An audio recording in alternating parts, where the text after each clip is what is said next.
are talking about in this journey, and is not gonna be so much full of word and numbers. So you're gonna be really relaxed, and you can see some pictures. So it's gonna be very soft for you. And thanks also for Leadvent for hosting me and for this very particular organization and arranging of this event. With this presentation, I just want to highlight the importance of an holistic approach, not considering only the energy and the economic aspects of developing solar assets, but also the impact on the community, on the environment, and in one word, on the landscape, which is now more than ever a crucial topic in every energy transition discussion worldwide. Just a brief overview of the Next Energy Group, where I come from, and just to give you my point of view. The group is a global integrated player into the renewable energy space, and is active across three main business verticals: development, investment management, and asset operation. And we also have a startup incubator and a foundation also active in financing sustainable initiatives. Starlight is the worldwide development company of the group, and now I have 12 gigawatt of pipeline across 5 different geographies. I am involved in Italy, which I think is the most advanced country and geography in agri-PV perspective. And this presentation is from the specific perspective and point of view of a solar developer in our day-by-day activity, and in Italy, focusing on main challenging and main limiting factors that we are going to face every day. Objectives, visions, and reality. We all know here that we have very tough targets and ambitious targets to achieve. Fit for 55 package and Repower EU provide for very ambitious targets, and we need for sure to improve the pace and to deploy new installation to achieve the targets. To do this, we need to increase and improve for sure the size of our initiative. I just heard yesterday in the first panel of the day, someone talking about what would be the main strategy, the main diffusion of agri-PV in the territory, and I agree that would be a mix of residential and utility scale project. But if we want to achieve these targets, we need absolutely to increase the average size of our plant, and we need to develop and install big utility scale. If we want to scale up with solar PV installations, time is running, and we only have 6 years to 2030. And so we need to release new project authorization and deliver plants into operations. Agri-PV, of course, is a solution to find a way in order to overtake these big limiting factors, these bottlenecks, which is the availability of suitable agricultural lands. Food and energy are intertwined. Yes, this is a chart just showing the energy and food prices, and this is more than clear. The food and energy have a relationship, but are also in competition for the same resource. If you consider that in last 60 years, the population worldwide grew 5 times compared to croplands, you can feel how this competition for lands is and will be a disruptive factor also in the future. And especially in the last few years, we faced worldwide level in the world multiple crises from a geopolitical perspective, but also from a climate change perspective. Just what happened in Spain last week is a typical example of what we are facing. We have COVID, we have Ukraine invasion from Russia, recent Israel-Palestinian crisis, and in the meanwhile, we have climate crisis. What does it mean is that we are facing food and energy insecurity, and independence on food and energy supply is now more than ever an issue to deal with in all political agendas. Maybe in my backyard, this is a question that we should need to answer in an easy way, even if a tough one. You can see here, these are the responses to which factors shape support or opposition on solar development on the territory.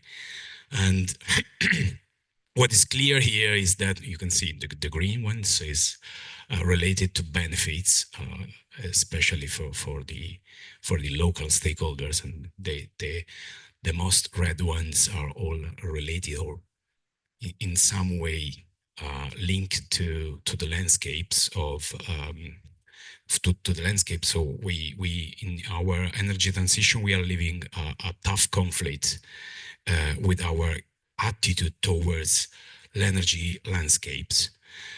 So we need to face and to try to overcome this this conflict in some way, which is not related to the technology, the configuration of the technology that we are going to develop and install, but is more related in changing living environment of the people, of course. Benefit and synergies of co-location of energy and agricultural activities. These are factors of synergy that we all here probably knows very well. Temperature regulations, shade protection, longer PV lifespan, water saving. Anyone knows the synergies and benefits. We create benefits for both stakeholders, energy industry and agricultural activities. I also listened yesterday about, also in the last panel of the day, the need of collaboration between farmers and energy industry, which is the one who is, you know, this transition is driven by the energy industry, but for sure this collaboration should be more strict. But I see an imbalance in benefiting from the agri-PV, and this imbalance is in favor of the farmers. For just to be clear, for solar producer, for solar developer, the agri-solar is a compromise.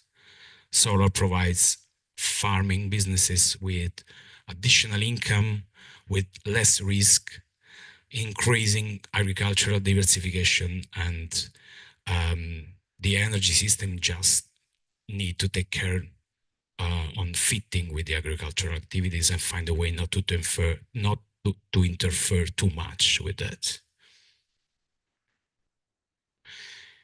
Anyway, despite the benefit and of the collocation the benefits are clear, what is emerging is that the landscape is still a factor, is still an issue. This is a survey related to this is just an abstract of the negative comments out of an online comments related to a big plant in UK, 350 megawatts, Clyville. And if you can see here, 9 out of 10 top determinants of community acceptance are linked to the landscape, 2 out of 3 of all concerns that people commented on had to do with landscape. So the benefit is clear, but the landscape is still an issue. And this is because, as I mentioned before, the energy transition is about changing living environment of the people. The people is not concerned about the energy system, is concerned about the changing of places where they live, they work, they grew up, they recreate. So we need to deal with the perception of this change, which is strictly related to the emotions of the people. And so we need to take care about this emotionally concern, this emotion, what people is concerned about. These are the picture that I mentioned before. Landscape and energy, this is another relationship. This is quite self-explanatory. As you can see, in living the conflict with the attitude towards energy landscapes, we should not forget where we come from and what someone else had in its backyard to grant energy necessary to live their lives and the lives of other people. This on the left is a coal mine in Colombia. This coal is supplied to Europe and especially to Netherlands, if I remember well. And the other one is a wind farm in Tarifa. And you can see the switch from an energy landscape to another.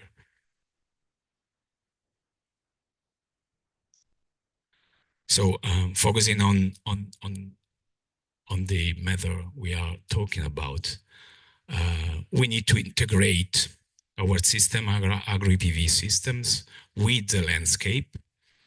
And we just summarize it here, some criteria, which are local coherence. The picture on top is a typical example of a local coherence. Panoramic integration, project sizing, and functionality, which in this case is related to the agricultural productivity. So in a nutshell, the main criteria we should focus on are scale, the use of space, which become relative to the scale of the surrounding landscapes and how it is experienced, and the function. The landscape provides always inputs and ingredients for how an energy system should materialize in a specific location. And this is what has as solar developer we need to collect in order to get the job done. Meaning with this integrating the agri-PV in the landscape. And to make this job done, we need inputs. One of the tool, the most adopted one, is the local community workshops. What is it? This is a process of participation. It's not particularly innovative. It's a tool which is widely used in disciplines focused on planning and designing the landscape.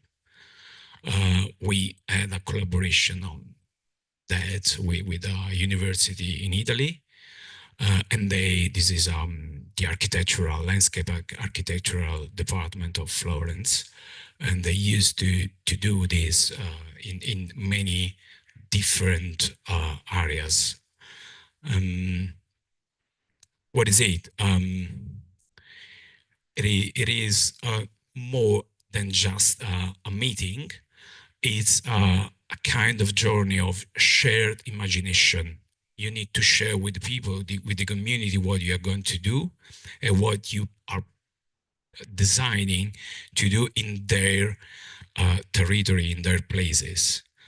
The people and the stakeholders with the developers come together to explore the values of the landscape, of the local landscape, and discussing the themes and work towards defining design principles that will shape the future system as an integral part of the environment.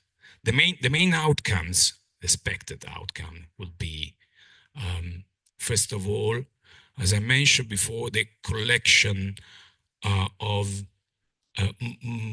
the most inputs possible through an active listening and a better understanding of the project and its acceptance from the people and from the community. And the other hope is to provide the decision maker with tools already approved by the local community. I also listened yesterday, which something very interesting about the approach. We talk about legal frameworks, regulation that are coming from top to down, and this is a completely reverse approach. We want, and the hope is to bottom up for the future, and that the level of community involvement in the designing process can be a discriminating factor between the project that can move forward and the project that cannot. So a discrimination between a positive and a negative evaluation of the project by the decision maker coming from the bottom to the top. So what is it? How it works is just hypothetical implementation. We made a couple of that. The workshop includes for sure a first phase, which is on field, is an excursion with a site exploration with all the people involved, which are local stakeholders, landowners, public entities. Everyone is a public one, and with an open discussion and aimed at sharing and exploring the key values, the key arguments, the key themes of the landscape by all the participants. And then another part is a kind of laboratory where we find and try to find a way to co-design and to get all the inputs coming from the people to integrate in the AgriPV system. It's a kind of laboratory with the people involved.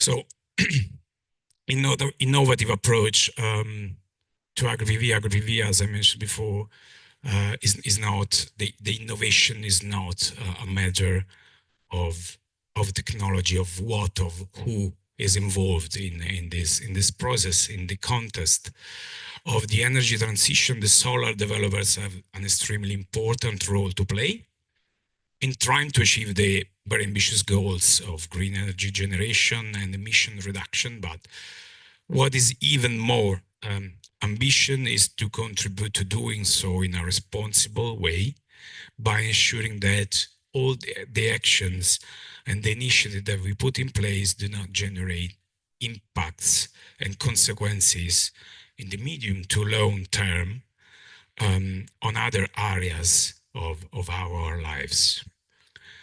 So this is an opportunity that we should catch as solar developer, and in a nutshell, what is the main innovation here and the main shifting from what we used to do in our day-to-day activities, putting at the center the method and the approach, and not the system, not the technology.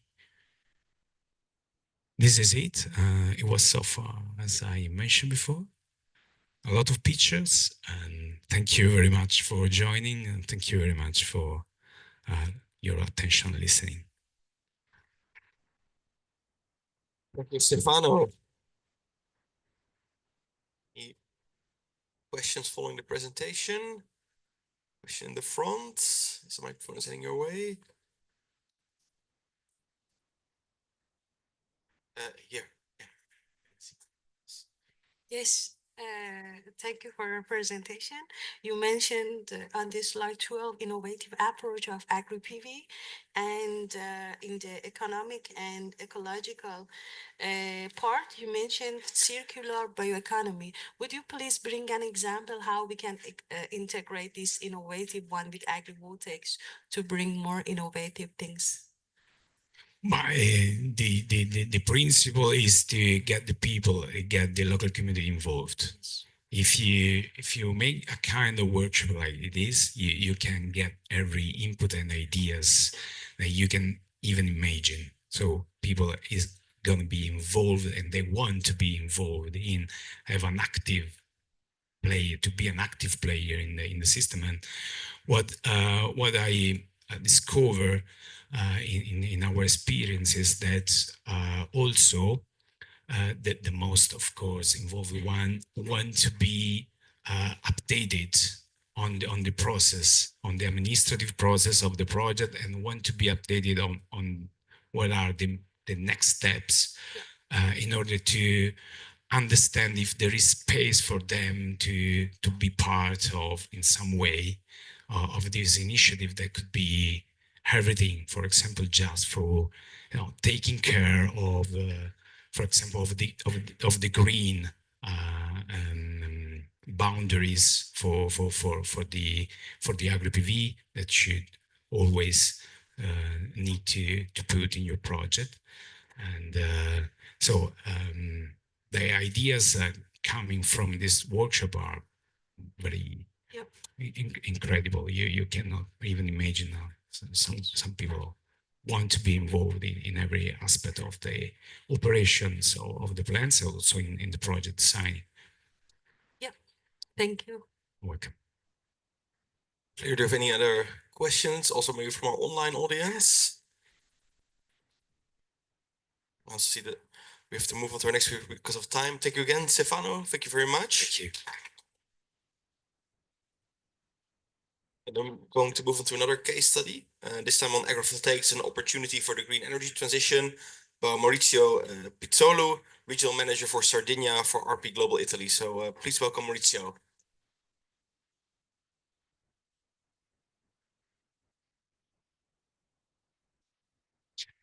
Thank you very much. Good morning, everyone. We didn't speak with Stefano before, but I think our presentation is going to be in line with yours. The title of the presentation is AgriVoltaic, a great opportunity for the green energy transition, but not in my backyard again. The Sardinian case will be the case that I'm going to show.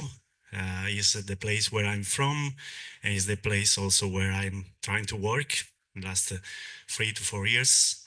I come from the oil industry, so I've been working and in the sector of what I see like the enemy today to fight with for 13 years, and I switched because I still believe that the energy transition is something that we need to tackle together in order to, of course, to face the challenges that we have in front.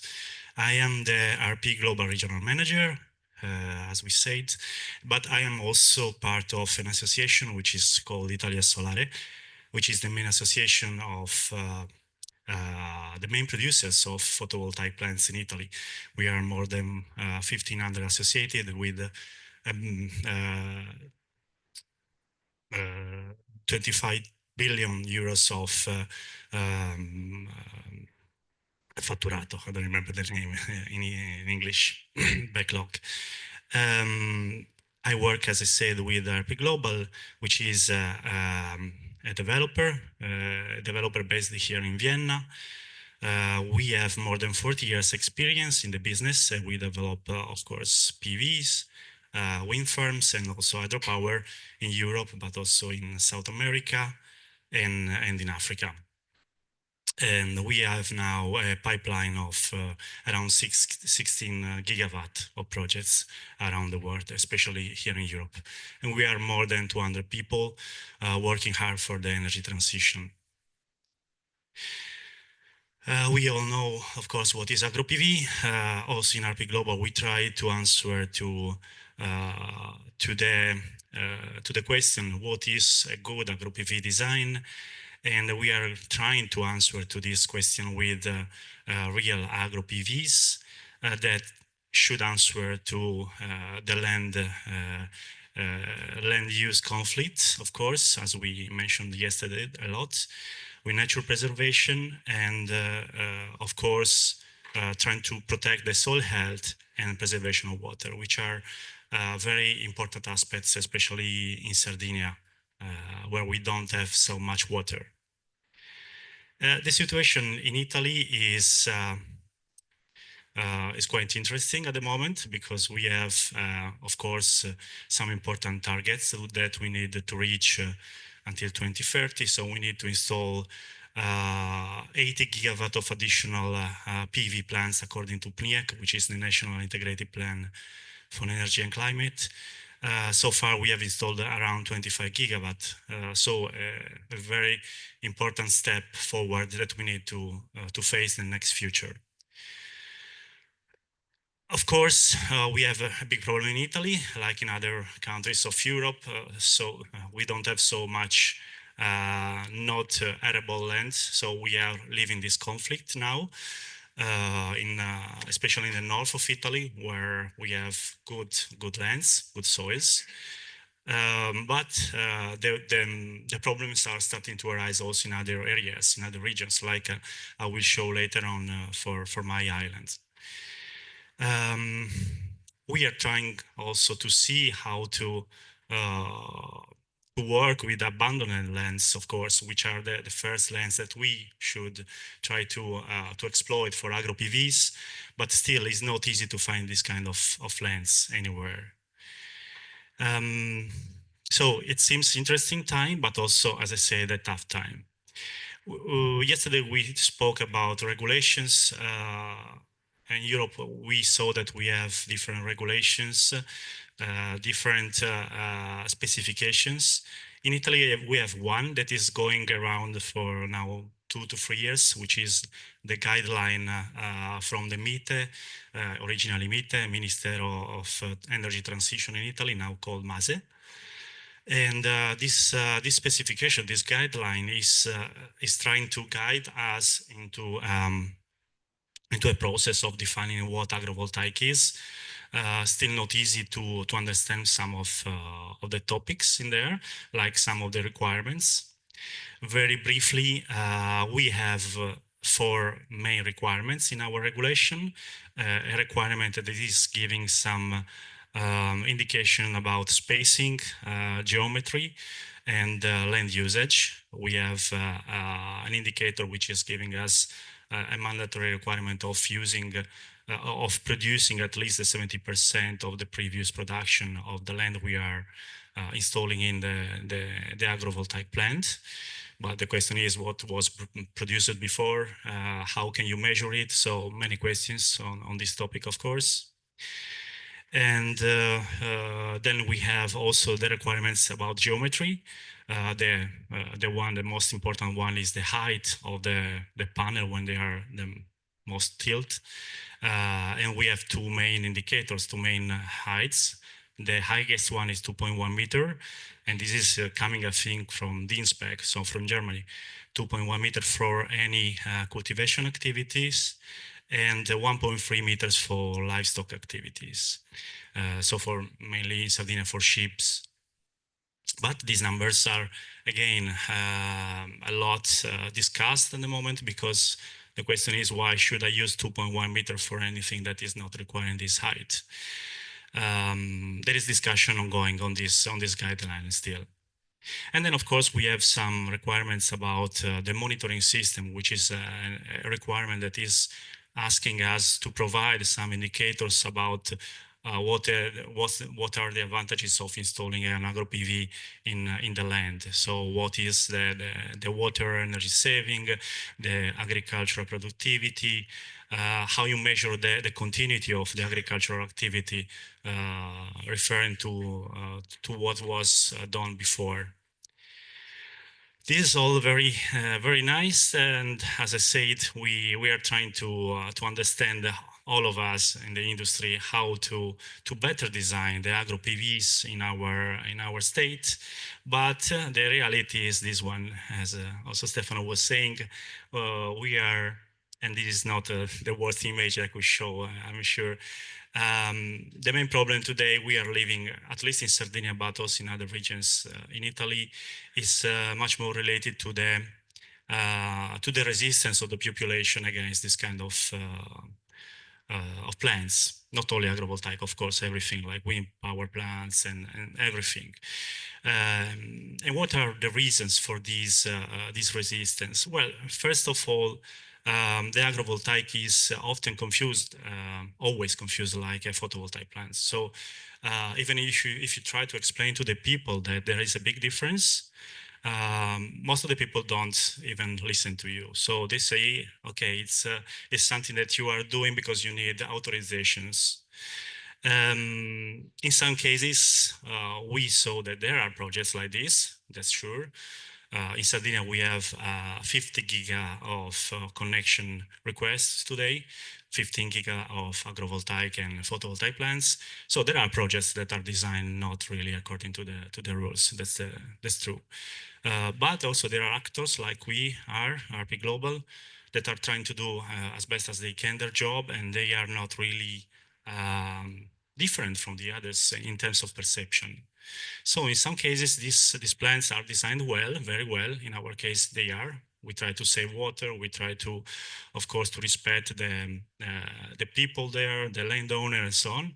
But in some other cases, this is not the case. These are the cases when the protest starts to spark. They are also perceived, as we saw before, as an ugly and extensive industrial plant. So they are not really perceived like a beautiful park, a solar park, but just an industrial plant. Another big problem that I anticipated before is that the oil and gas resistance is still very, very strong, even if we don't see it, but they are below and they are working hard to stop us.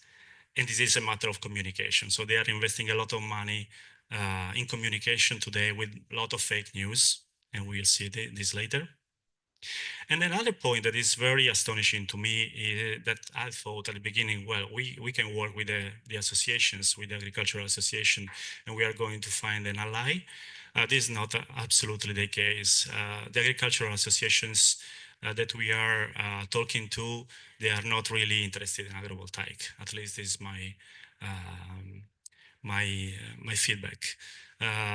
Just a brief story about this. We went to speak to the director of a very important association in Sardinia, and we asked him, you should try to push forward because we are working with your people.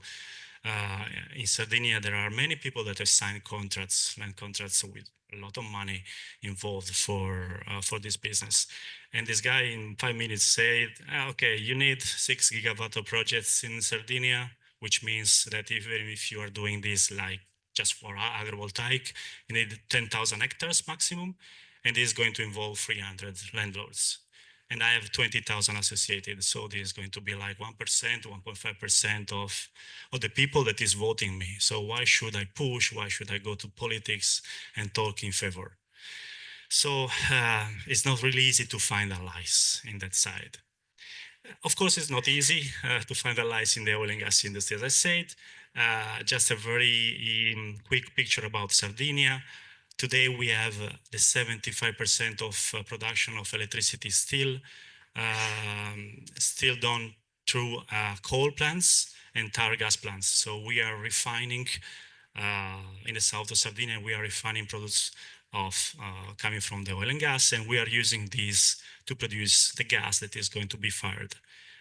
And it is producing 40% of the energy. So we are the more pollutant region in Italy, say per capita. We produce twice the CO2 that is produced in the rest of Italy by person, of course. We have just 2.5 gigawatt of renewable power plants today, and we need to reach 6.2 giga at 2030. So this is our target that the state asked us to reach.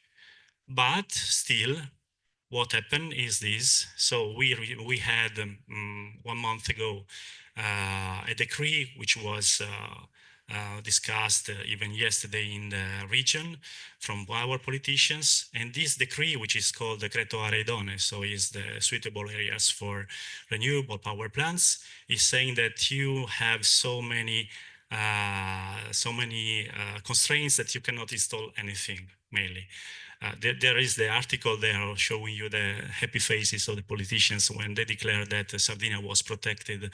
They say 99% of the land protected by the invasion of power plants, wind or OPV or agro PV. So they were so happy. This this one that you see in your left is one of the posters that is going around against the speculator, as they call us today. And this is pretty funny. There is a pretty funny video here. I don't know if you you can send it. You can start it about how today is Sardinia constrained. This is the analysis we did for the constraints that were imposed by this DL, Decreto Legge, and this is what comes out from the analysis of this. You can see the layers lighting up one after the other, and you can see that Sardinia is completely forbidden for any kind of medium to big size of any kind of plant. Here you see the 100% constraint. In reality, is 500%, if it makes any sense. So you have 5 layers of constraints. Just to say the perception that people has today in my island about the installation of this kind of plants. So what we have been doing in the last few months, we realized that it was a very difficult situation, and thanks to the association and thanks also to RP Global, they supported me in this job, which is not supposed to be my job, but is becoming to be. We started to organize the kind of resistance, and we did a lot of work. First of all, we started with a strong communication about the benefits of agro PV. So we started doing interviews of the landowners. We had 7 or 8 landowners that released an interview, and these guys said about the benefits that they are going to have if the agro PV plant will be installed in the future. And these guys, after these videos, they were like, I cannot say the words that they used, the people used against these guys. Some of them, they are really scared now today. But it was something that we needed to do because nobody was talking in favor of agro PV. Then also we organized events to try to bring as many people as possible to educate, trying to educate about the advantages of the transition, the energy transition, of course, in general, but also specifically for the agro PV. And this was a kind of success. We made 4 meetings for conferences in the main cities in Sardinia. We had hundreds of people coming, of course, to get informed, but also a lot of people that was kind of protesting against this. So it was also kind of dangerous somehow. And finally, also we are trying to involve some majors, some local communities started from majors. On your left, you see again the happy face of a major that released an interview for us, speaking in favor of a plant that we are trying to authorize in the south of Sardinia. I don't know if this guy is still alive, but he wasn't very happy when the interview went out. So the conclusion is that, of course, a stakeholder engagement strategy is really much required, probably even earlier.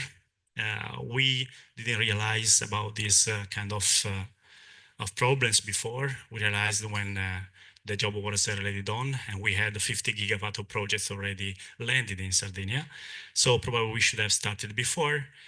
And it should have started to bring forces together, all the operators. Probably we didn't speak before. Now we are the best friends because we are trying to fight the same enemy, which is a good thing, of course.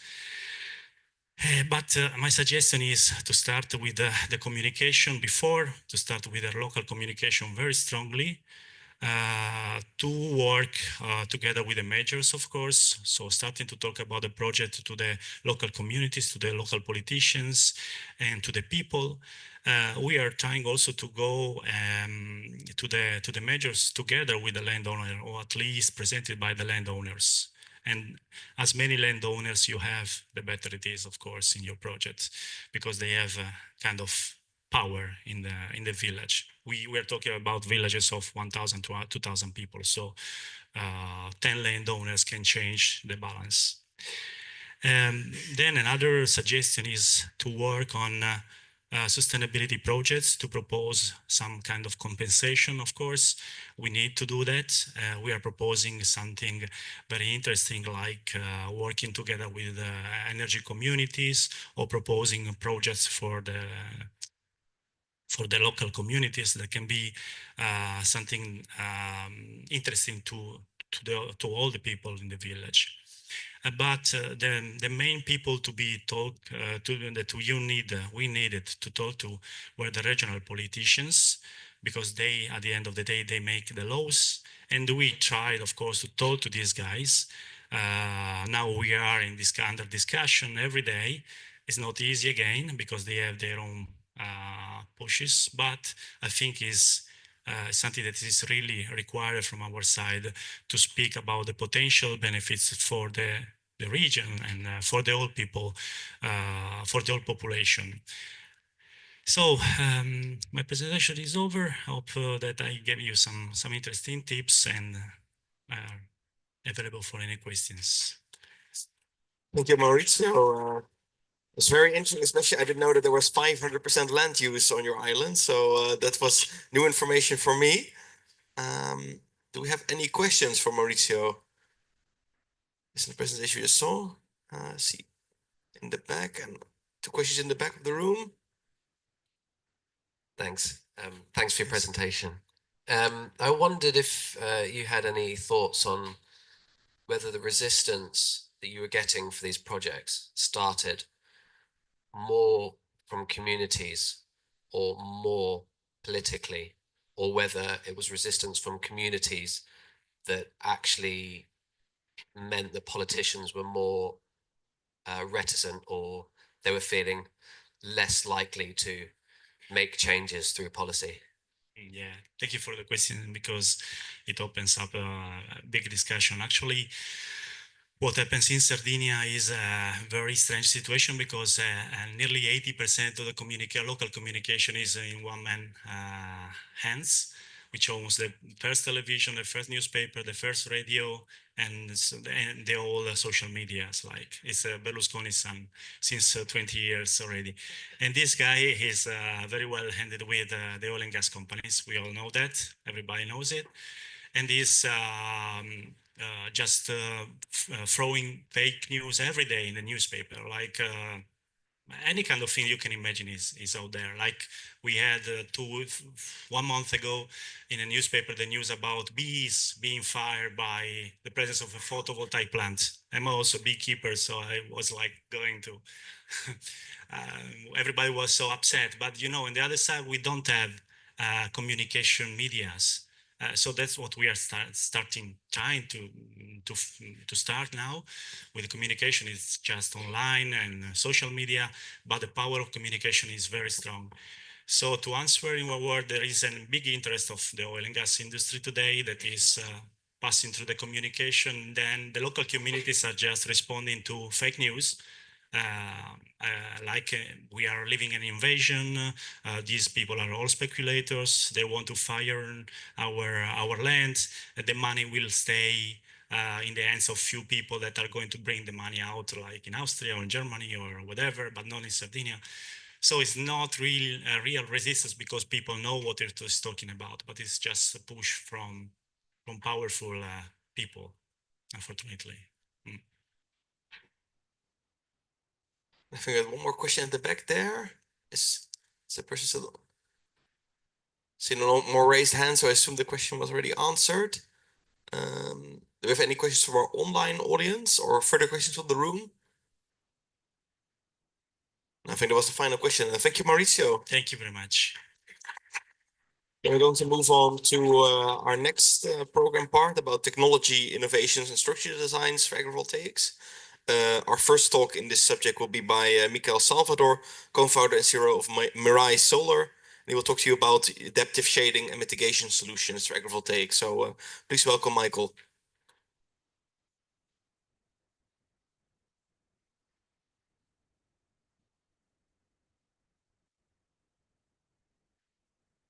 Good morning.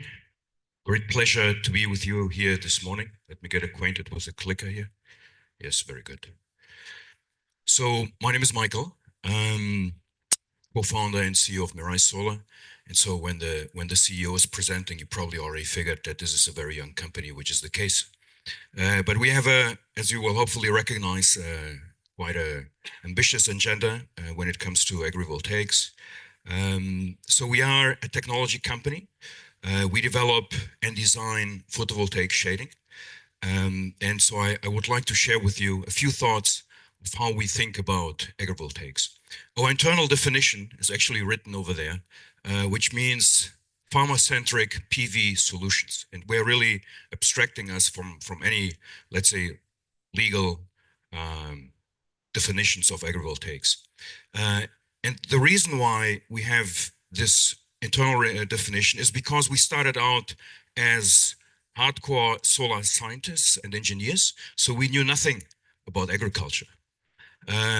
We just had a very interesting event. We wanted to develop lightweight photovoltaics, and we got in touch with agricultural people, specifically in the greenhouse sector, as you will see in a little bit. And so there was a scenario around shading that was really intriguing for us. And that's what triggered our idea to come up with a photovoltaic shading solution that would be very adaptable to first to greenhouses, but then also for the agricultural production at large. So we really like to engage with farmers and agricultural producers. This is where our learning comes from. This is conversations with those farmers really informed the design of our product, as you will see in a little bit. Actually, I'm curious. I would like to know how many people in the audience make their living out of farming. There are a few hands, 3 at least. I think, and you probably will agree with me, this number should probably be much higher in an audience like this, because those are the people that really understand what we should be looking for. So when we think of farming, or let's say of photovoltaics for farming, we thought in the context really purely shading, because panels shade, they cover the land. And so we needed to understand what crops are shade tolerant or really benefit from shading. And what are the circumstances, the conditions, how would we have to design this?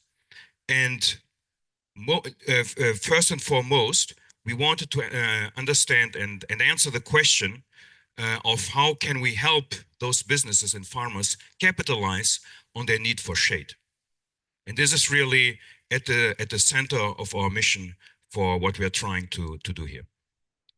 And we also believe that in order to do that, our engineering design, at least in the long term, needs to fulfill both, which is functionality or multiple functionality, let's say, and cost competitiveness. And those two things really need to go hand in hand. So we developed what we call the Mirai screen, which is a multifunctional photovoltaic shading screen, as you will see in action in a little bit. And what defines the technology are 3 elements. It has a proprietary solar panel design that we developed. We set ourselves out to develop a very simple integration and have also in parallel a smart automation control that would help farmers optimize their integration, optimize how they use these systems in the best possible way. So from a functionality perspective, these systems are very lightweight. They are dynamic and programmable. And lightweight means that they are very well suited to replace passive shade. So we go in and replace existing shading with photovoltaic shading. Dynamic allows to optimize really the light management for the crops, as you will see. These systems are retractable. They open and close on demand. And programmable means that we can run machine learning algorithms that can overall optimize the economic output from the yield of both the energy and also the crops. So I'm going to present to you briefly three scenarios, three use cases. One in the case of controlled environment agriculture or simple greenhouses. One is an urban farming scenario, and one is an open field system that was built in Germany. So I'm starting out with the greenhouse situation. As I was telling you, historically, this has been our starting point, and we really like greenhouses. Greenhouses are extremely interesting from a, let's say, a scientific point of view. These systems are extremely efficient at growing produce. As you can imagine, you have a very controlled environment, and so you can produce up to 2-3 times more than in open land farming, and you can save up to 80-90% of water also compared to open land farming. The problem is really sometimes these systems use 30 times or more energy compared to open land in order to achieve those really high throughputs. And so because we started out of a region of very, much sunlight in the Middle East, there was and is a very great need for shading.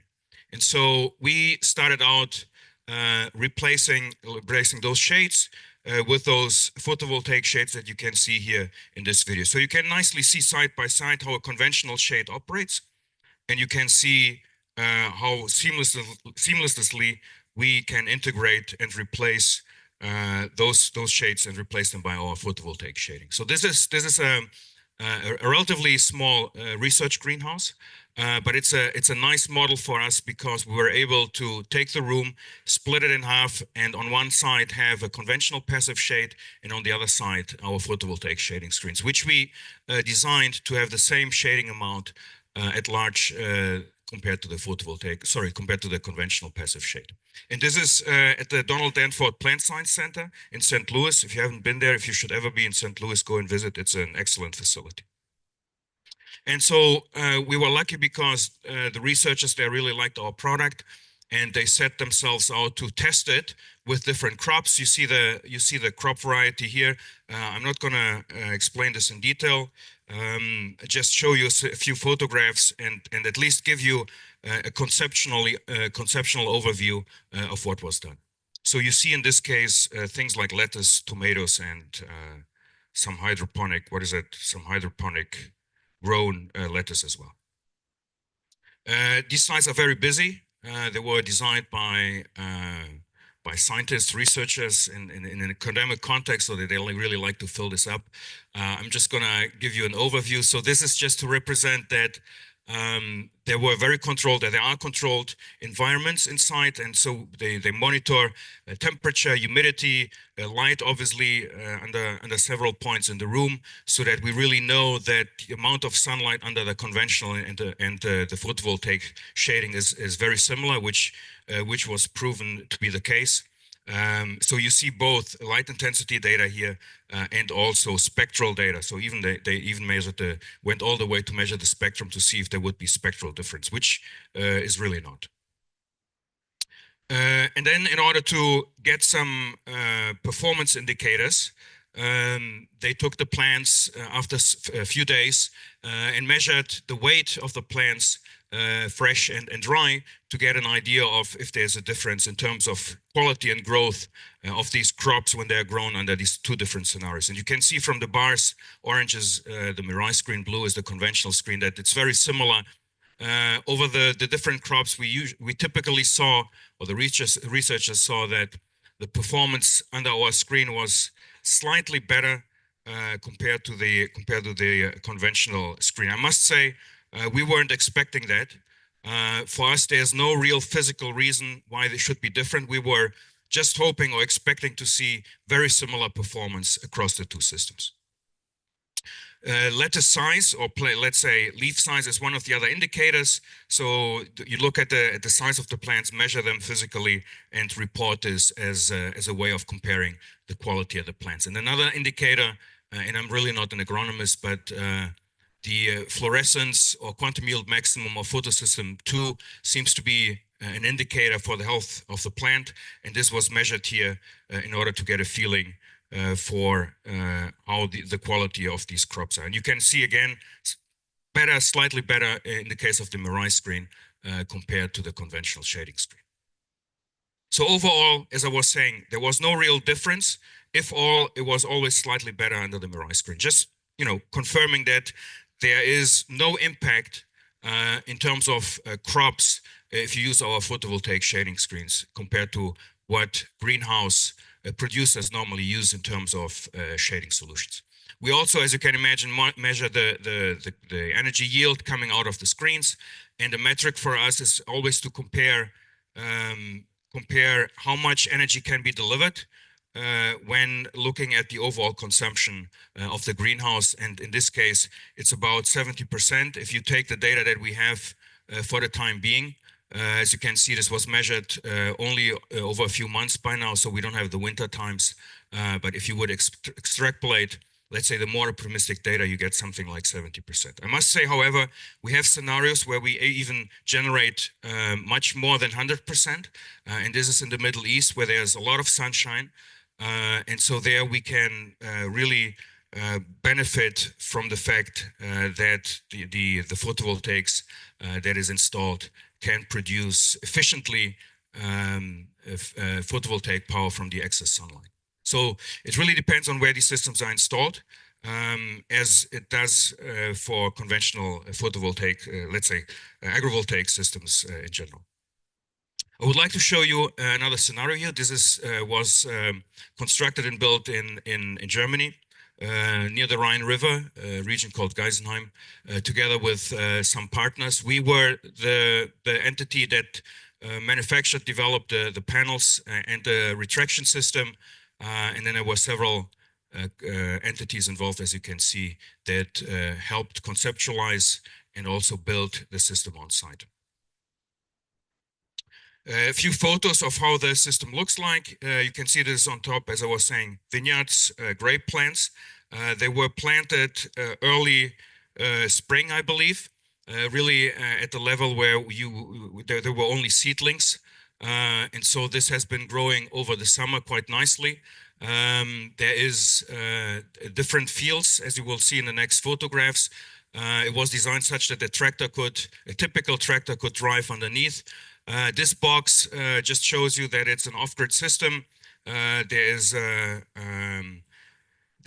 charge controller inverter and a battery system, and it's designed at the moment only to charge EVs for agricultural purpose. Photographs showing different stages. You can see that in the middle, it's a more advanced stage. The plants are already about 3 meters high, 2.5 meters high, sorry.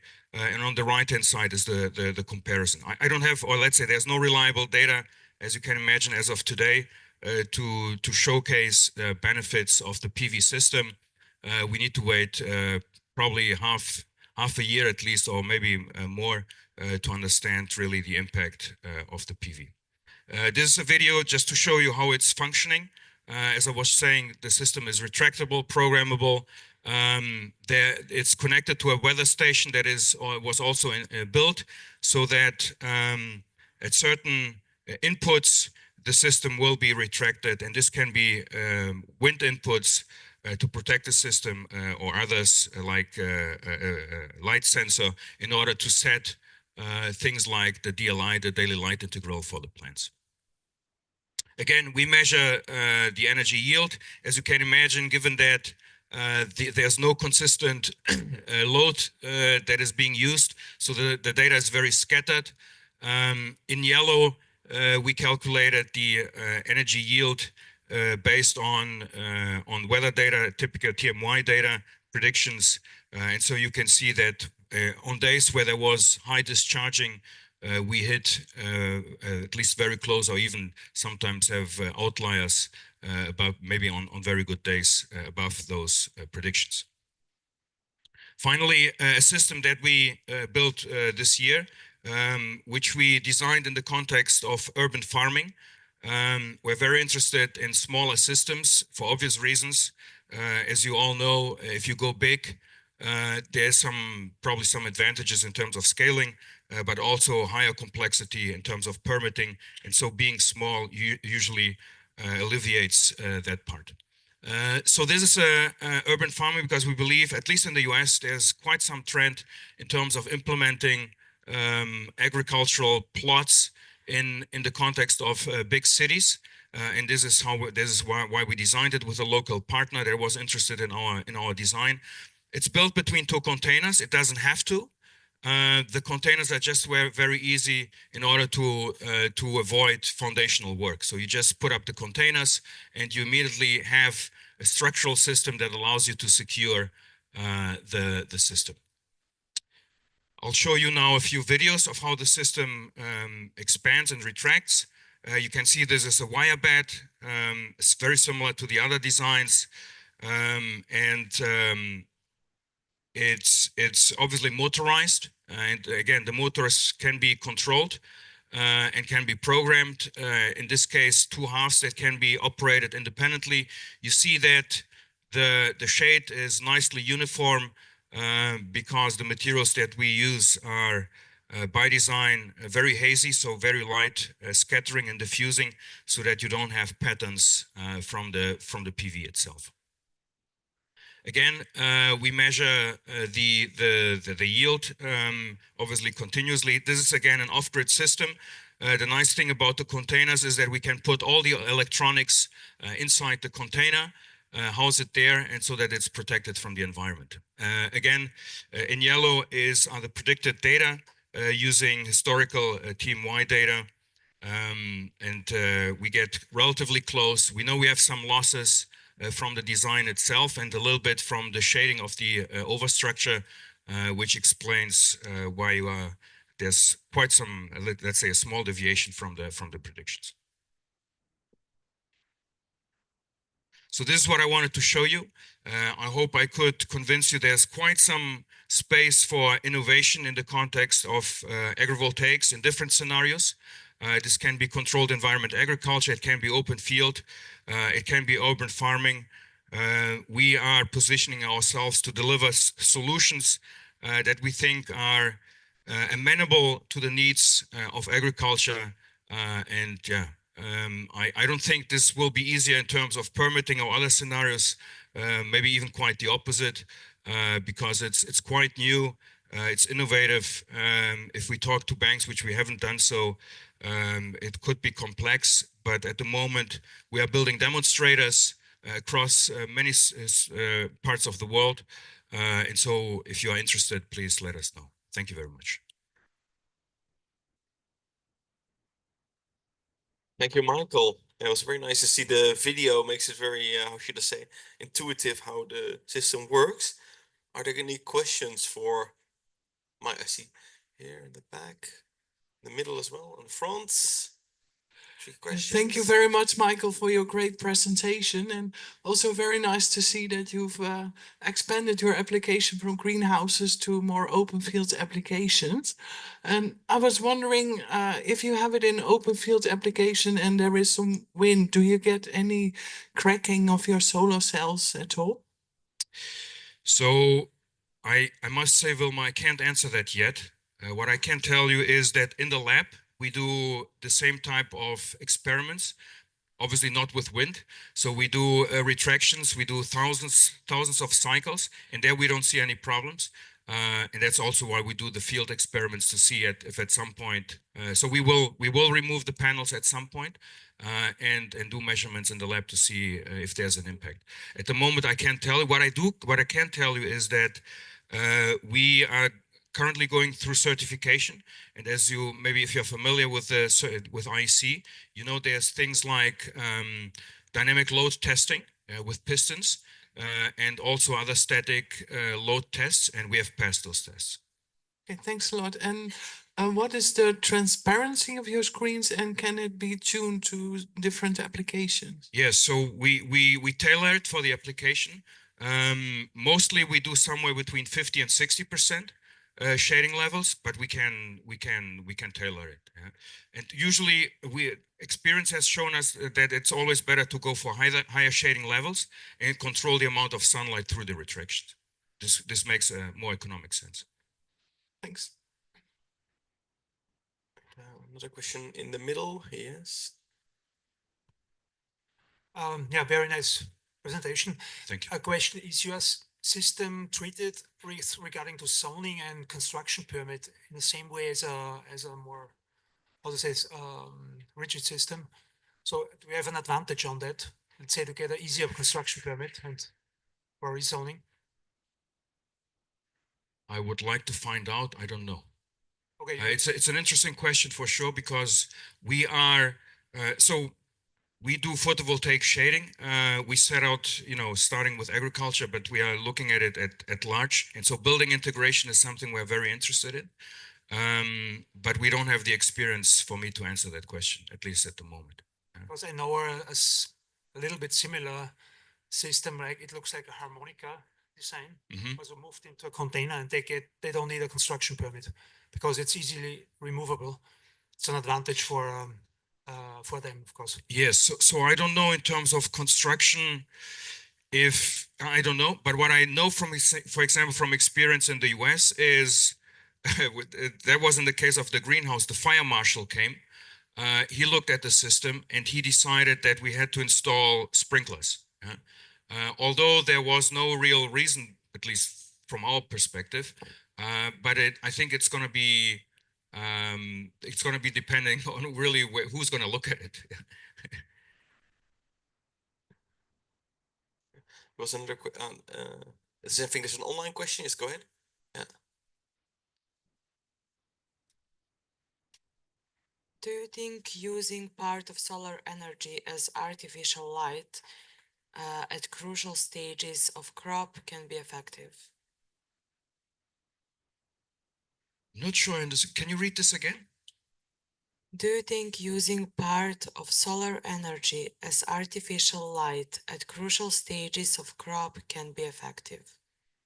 Well, as artificial light, I don't understand. I understand that you could use the PV to power the artificial light, and actually that's happening in part in one of the greenhouses. I don't know if you noticed, there were some lamps underneath, and so you could potentially use that power to offset the electricity needs of the artificial lighting. I don't know if that's what it's meant. Sorry.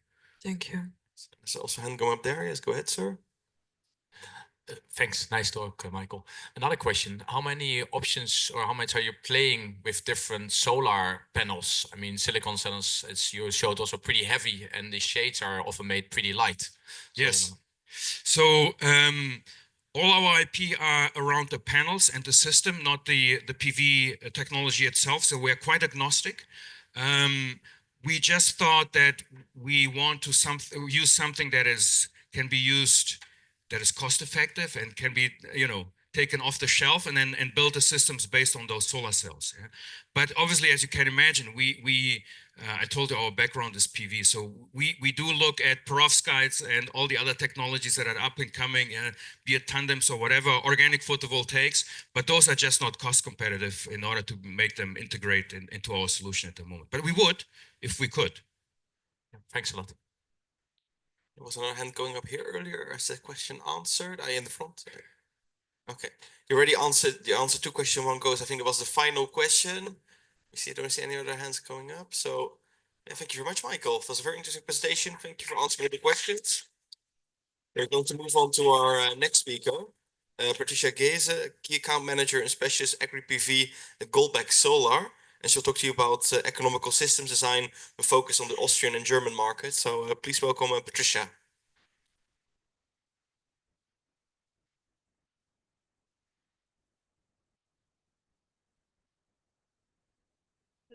Okay. Sorry, I push it. Oh, no, it's working. Yeah. No, it makes it. Okay. So, hello everyone. My name is Patricia Geze. I'm Key Account Manager and Specialist for AgriPV at Goldbeck Solar.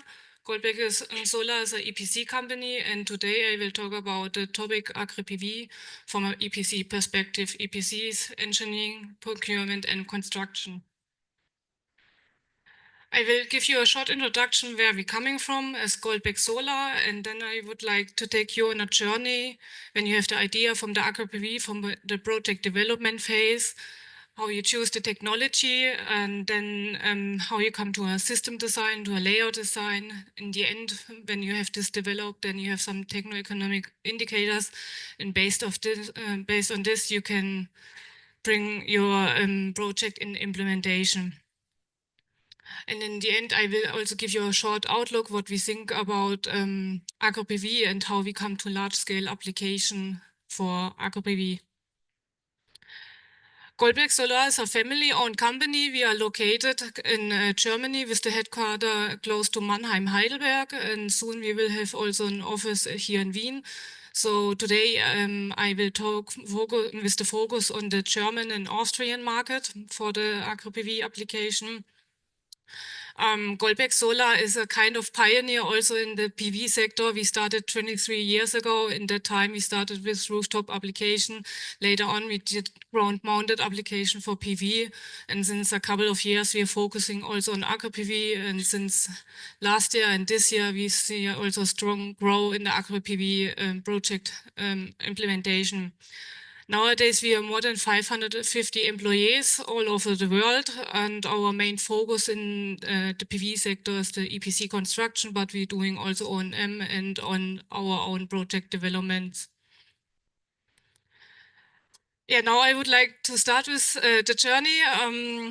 As you see on the slide on the left side, you can see where we are coming from in the PV sector. We have the traditional PV technology, the fixed tilt, south face PV technologies, east-west mounted on the ground.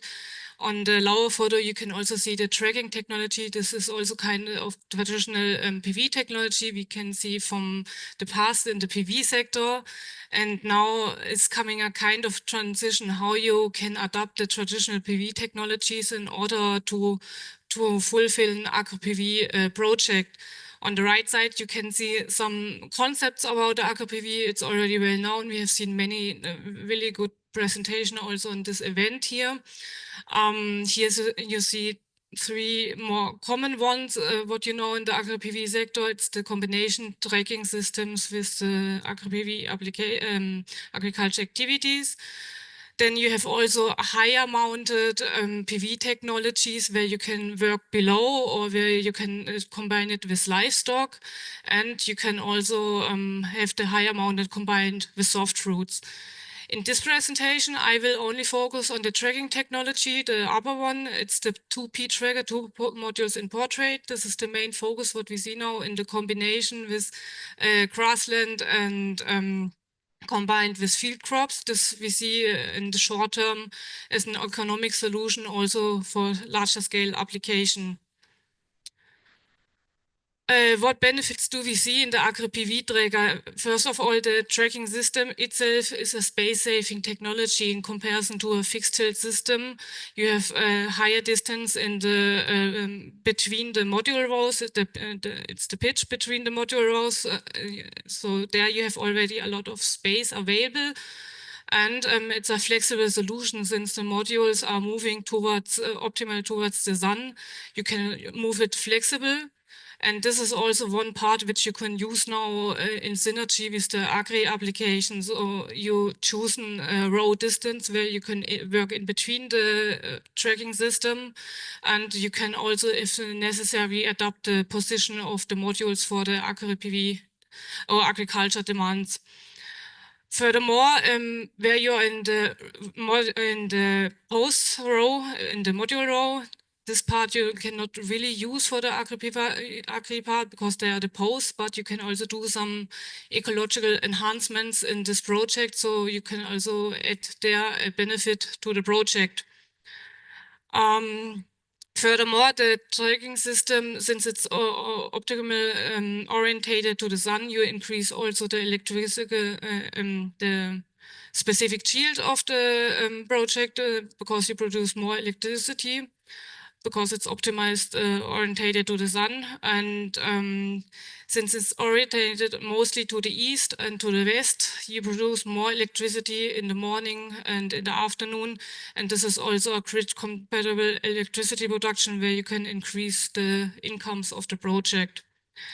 The last point, which I mentioned on the slide, is in general an approach for the agri-PV. You can, with the agri-PV, diversify the income also for the farmers, and also if with new business cases, you can improve that he has a secure income. Additionally, on the agri activity, that he has a secure income also. Here you see the process, how we approach in the projects. First of all, we have the requirements in all projects. It doesn't matter if it's the conventional PV or the agri-PV.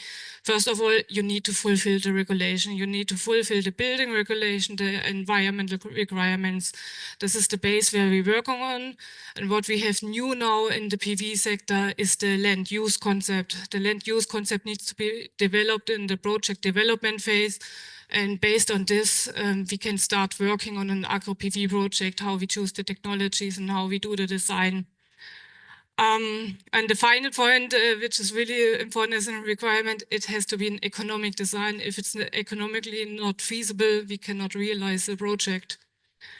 So when we have all these input parameters together with our clients, then we can start with our system design. We can choose the technologies.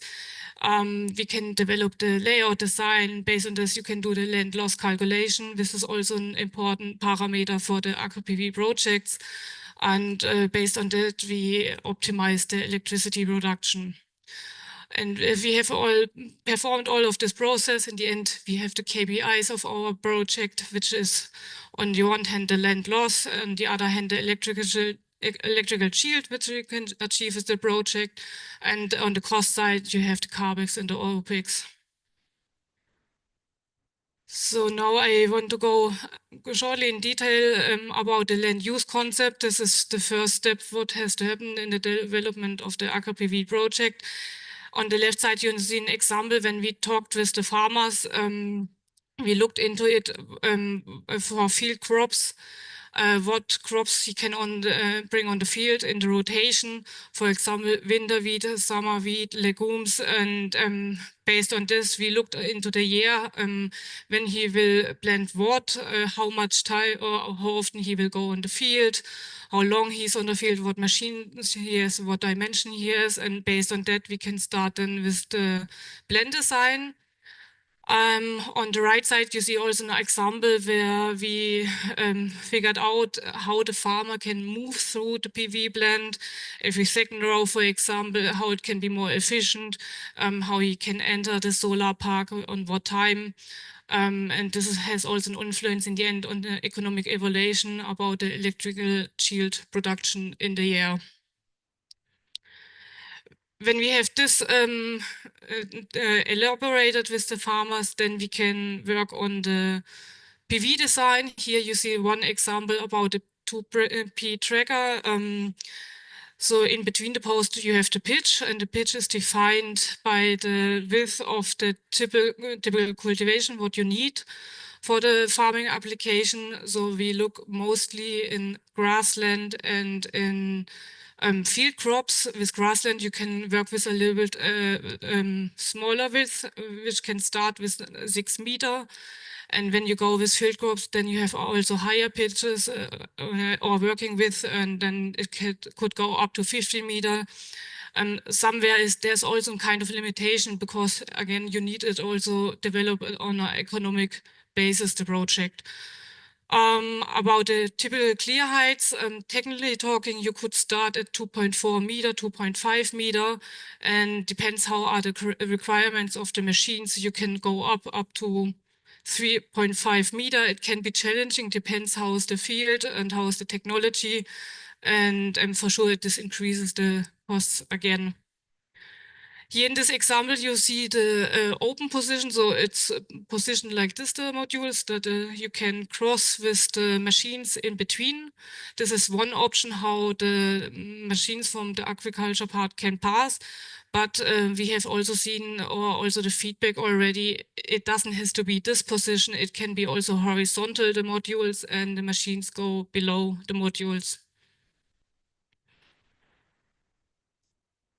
When we have decided how is the design of the PV mounting structure, then we can do the layout for the site on the location where we are.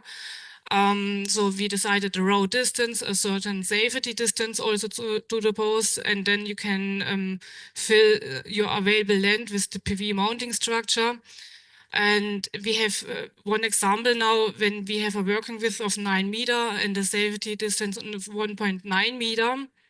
Then we did the land loss calculation. What needs to be considered in the land loss? The idea is everything what you cannot use anymore for agriculture activity, which is for sure the posts in the row.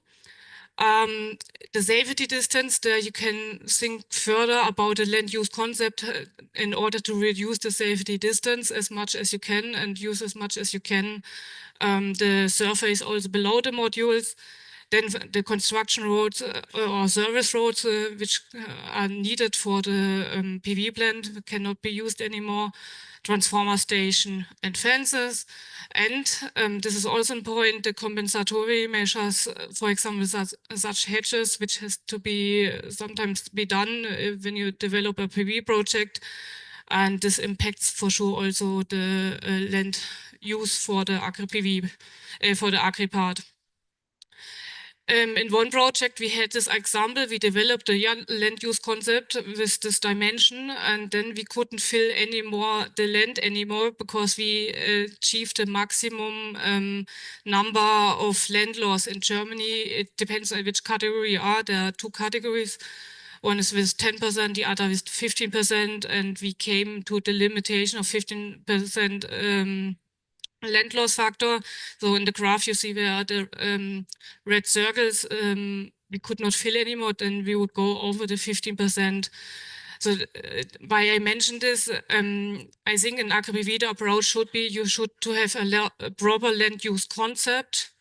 And for sure, also it's an important factor about the land loss, but it's not always clear what it should be really the number. If it's 15%, 20%, depends on which country you look. So this is still not finally clear what is there the best number. Now I will talk about the specific yield. We did one example from our own project. It's located close to Mannheim-Heidelberg. It's also the two portrait tracker with a string inverter concept. We did the PV-SYST analysis. So here in the table you can see the tracker can go up to 60 degrees.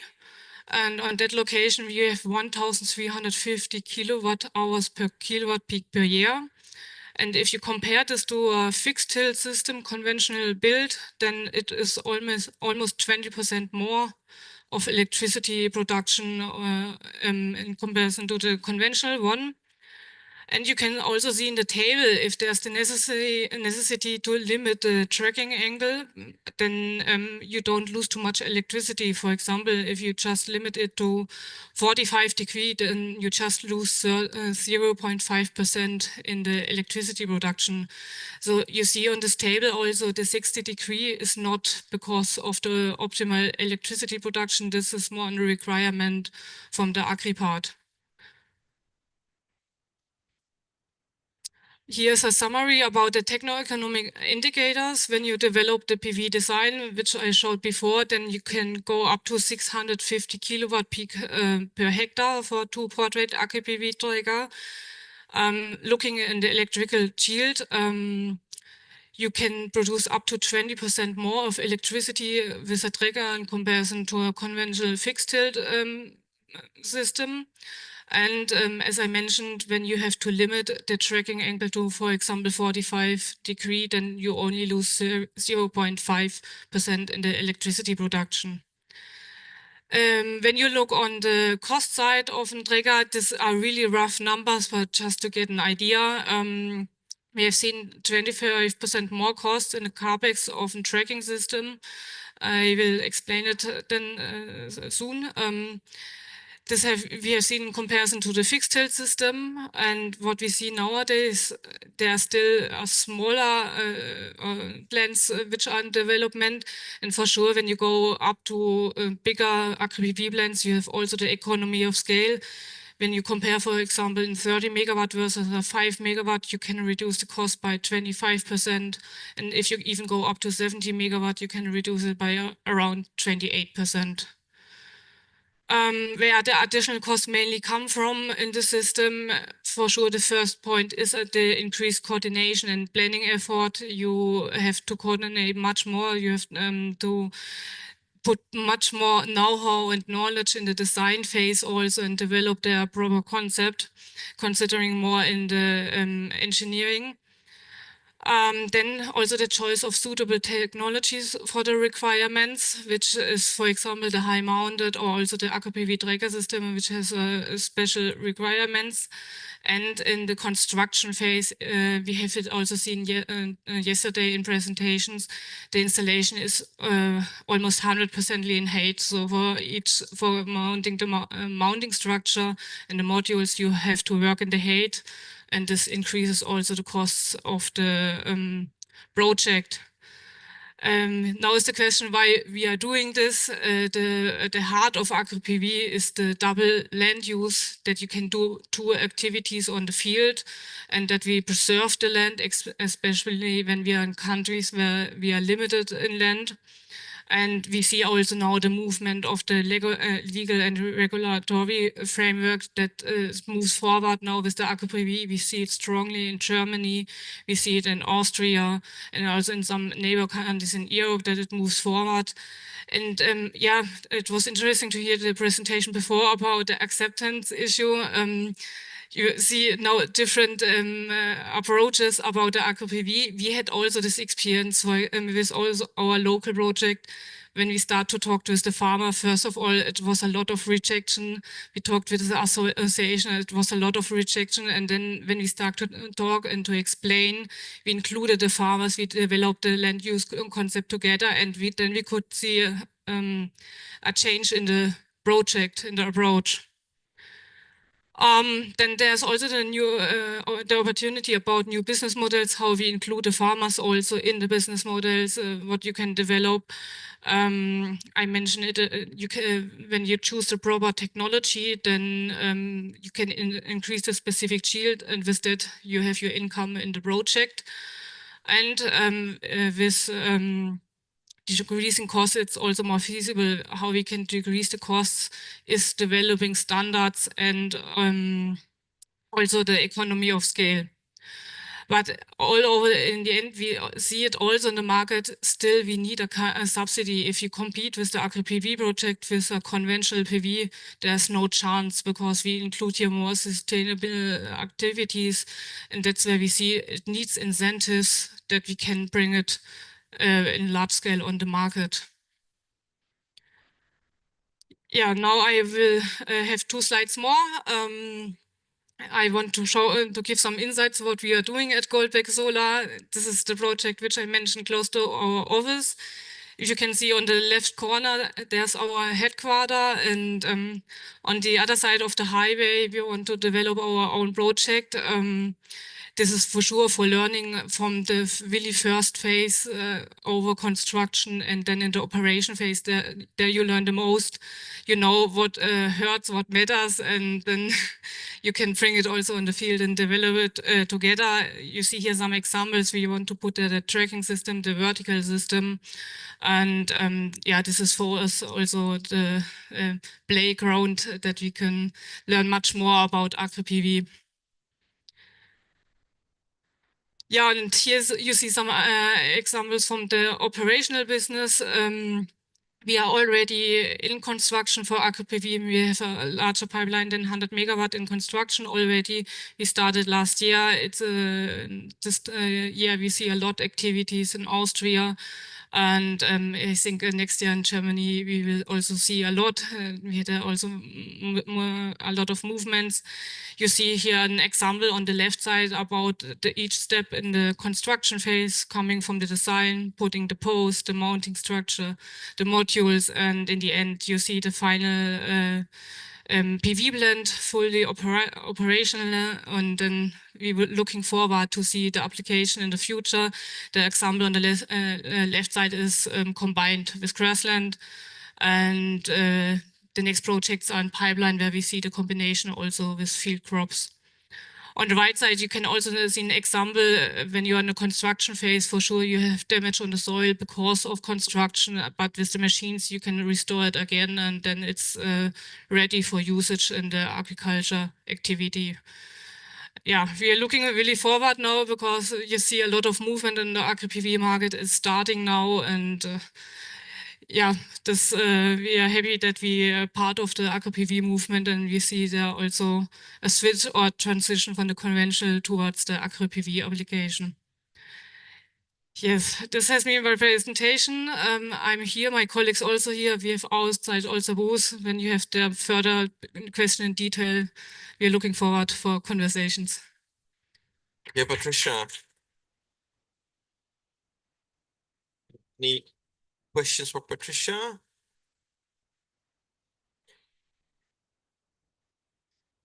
Question in the front. Can we get a microphone to the front?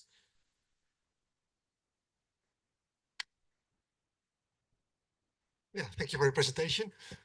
I saw you're planning to do a test to compare AgriPV with a reference, and I think do you also analyze the soil and the homogeneity of the terrain, because if there are different previous uses of the land, that can have an impact on crop growth, and then it's difficult to conclude on what is the effect of AgriPV and what's the effect of the history of the field. Yeah, this is always challenging to find a real reference zone for an agri-PV project. What you compare with what? We intended at least that the surface is enough from the reference zone, that you don't have the shading effects from somewhere else, and that it's the same orientation like in the PV field. There's natural irrigation, there's no irrigation blend, so we hope is as much possible comparable, and we also want to work there together with the institutes and universities. Another question, and a question in the back. Yes, go ahead, sir. Hi there.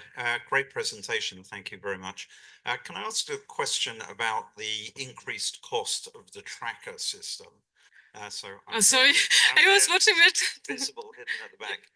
Can I ask a question about the increased cost of the tracker system? You say you're seeing increased yields of about 20%, but the capex is up by about 25%.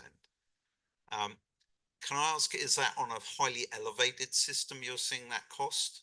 Because that's a lot of money into a project, or is it for sort of reduced height? I'm just wondering where you're getting such a big increase in the capex coming from.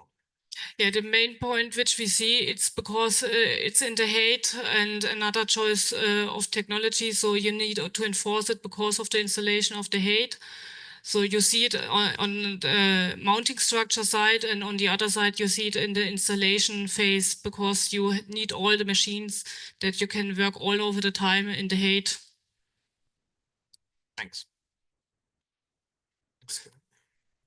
Yeah. Thank you for your presentation and sharing your expertise in the agri-PV transition. I was wondering about this soil restoration interventions that you mentioned. Could you elaborate a bit on this, and if you have some previous experience, because it's something that I know many farmers are quite concerned about? Yeah, let's say there also from the environmental side, there are high requirements how you have to restore the soil. So there's a certain kind of standard when you construct also a conventional PV blend, and this is normally also fulfilling for the agri-PV part. It can be that it takes a little bit time after the PV construction that it recovers. But because the standard is so high, there is already a certain level. We haven't seen yet that there has to be done another kind of approach. We had another question in the middle. Is it answered? I could have a microphone. Could you wait to ask until you have the microphone? Yes, thank you. This is going your way. Yeah. The question on the capex, I think it's, if I understood correctly, only the capex increase on the tracker itself, not on the total capex. It's 25%. It's the total capex what we see. Total increase. Yeah. I think there's still optimization if you look to standards and bring it more to large scale. I think there's potential for reducing the capex, but that's what I try to say. On the other hand, you need the income from the increased electricity production and also the promotion in the market with subsidies or incentives. I have quite different experience, but anyway, yeah. Can discuss later. Yep, welcome. Another question over there, yes. Hi, thank you for the presentation, Patricia. I have a question regarding how you calculate the maximum 10-15% of the land use for agriculture. Is it in the tracker system when you have a maximum fixed tilt, a maximum tilt of the tracker, or is it like horizontal position? How is it? It depends a little bit on the definition. For example, in Germany, you can also use the space below the tracking system. You have to prove that you use it for agriculture, or that you can keep using it for agriculture purposes. So you calculate everything for agriculture activity, what you still can use. And this is mostly, or normally it's the part also below the tracker. Okay. And another question regarding the fences and the distances to the fence for agri-PV. Do you have to use increase a lot the distance compared to a traditional tracker system? Is it something that reduces significantly your land use? The part between the end of the row and the fence, you needed to consider that the tractors can move around. So you need a certain distance that you can move around. And normally the farmers have also concepts that they use this part for agriculture activities. They also plant crops on this part. So still you can use it for agriculture activities. Okay, thank you. One final question all the way in the back. Yes, Patricia, you mentioned that now you have a new thing to do is the concept of the farmer. And we talked about it a lot when we were together in the consortium for the Dean spec. So what is your experience? How elaborate does the concept have to be? Who writes it? Because I heard something from Sun Farming is really complicated and they don't know how to decide who's writing that, what kind of competence should they have, and what is your experience now with the concept? Yeah, this is a not real defined approach, and the question is who can do that. With the first projects, we work really close with the farmers. We looked at the farmers which are already on the site, if they are interested to keep doing the agriculture activity. If not, we try to work with the farmers closely, and then we develop the concept together. And so the input comes mostly from the farmers, but we see also some other kind of approaches.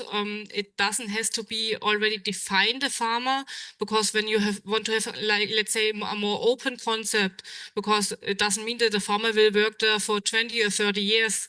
So you have to find also maybe a design which is a little bit more open, that the farmer can switch, and then it doesn't need to be that farmer. Then you have to think more about who can represent the farmer or the land use concept. Okay, I think that was the final question. Thank you, Patricia. Thanks. We're going to move into our next case study on AgriVoltaics project design. It will be a joint presentation by Lucie Levillain and Axel Becker, both from ADF Renouvelables. So please welcome them to the stage. Thank you very much. Yeah. Yeah, hello everybody, and thank you to Patricia. It was really not planned like this, but she ended with something where we will begin. So looking a little bit at the stage where we install projects, and I will tell you a little bit about us maybe first. So we both are part of the new technology team in EDF Renewables for de-risking projects and looking out what in a business plan should be added and what should be avoided also. So EDF Renewables, so very quickly, it's more or less also for the paper afterwards. So it's a 100% subsidiary of EDF. A third of the electricity production, because we are electricity producers, we're not only EPCs or developers, we are electricity producers. As a third is really renewable energy.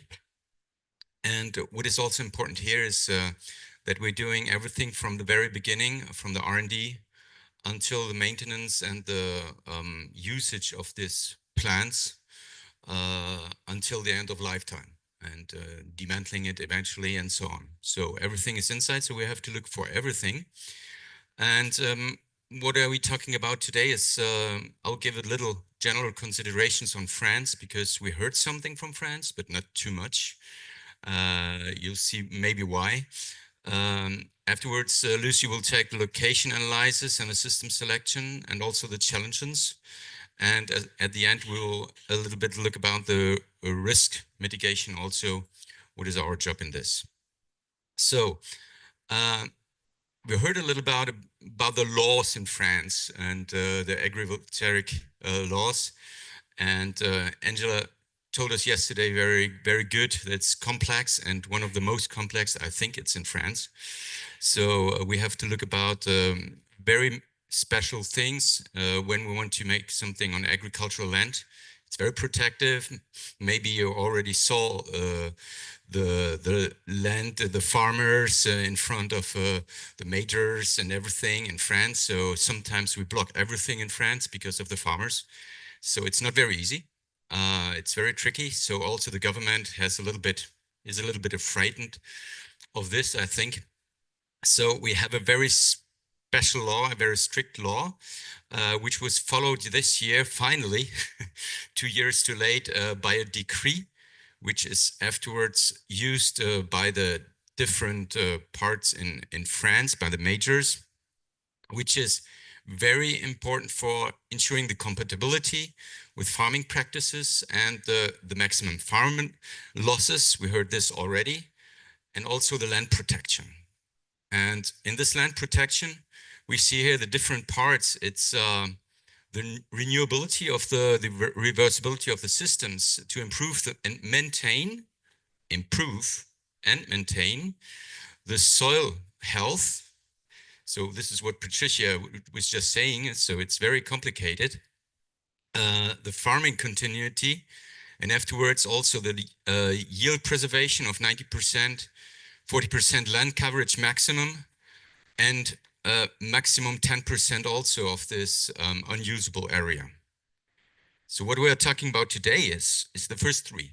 We heard much about the others, but today we'll look at the reversibility of the system to improve the soil and the health, or a minimum to let it stable, and the farming continuity, which is also something I think we forget also in the installation phase. So we are looking back, maybe those who had been there last year. I talk about a little bit about our demonstrators. We already made an EDF Renewables. So we have one in our R&D since 2019. We have another one built up finally last year for rice production in the Beaucaire area. And a third one on vineyards in the Bordeaux region, where it's important also, and this is one thing I heard yesterday, it's also really needed for the vineyards to protect them, because they see very much in the southern part of France the changing of the climate change, makes the wine different. And there we try to find some solutions to keep it stable a little bit, that tomorrow the Bordeaux is always the same like it is today. So it's not very easy. But I think there are solutions which are really needed also by the farmers. So when we look at the problem and the research objectives here, so we have the known that the agrivoltaic is nascent, and we require adaptations. I think we already heard this, and we will see what is the need in this market and in the monitoring for the structural assessment on this. And what I said also, the soil compaction concerns in a commercial interest on the farmer. And we see this also in our first demonstrators, where we see some destructions of the soil. And now we need to see the results, which are a little bit different on this.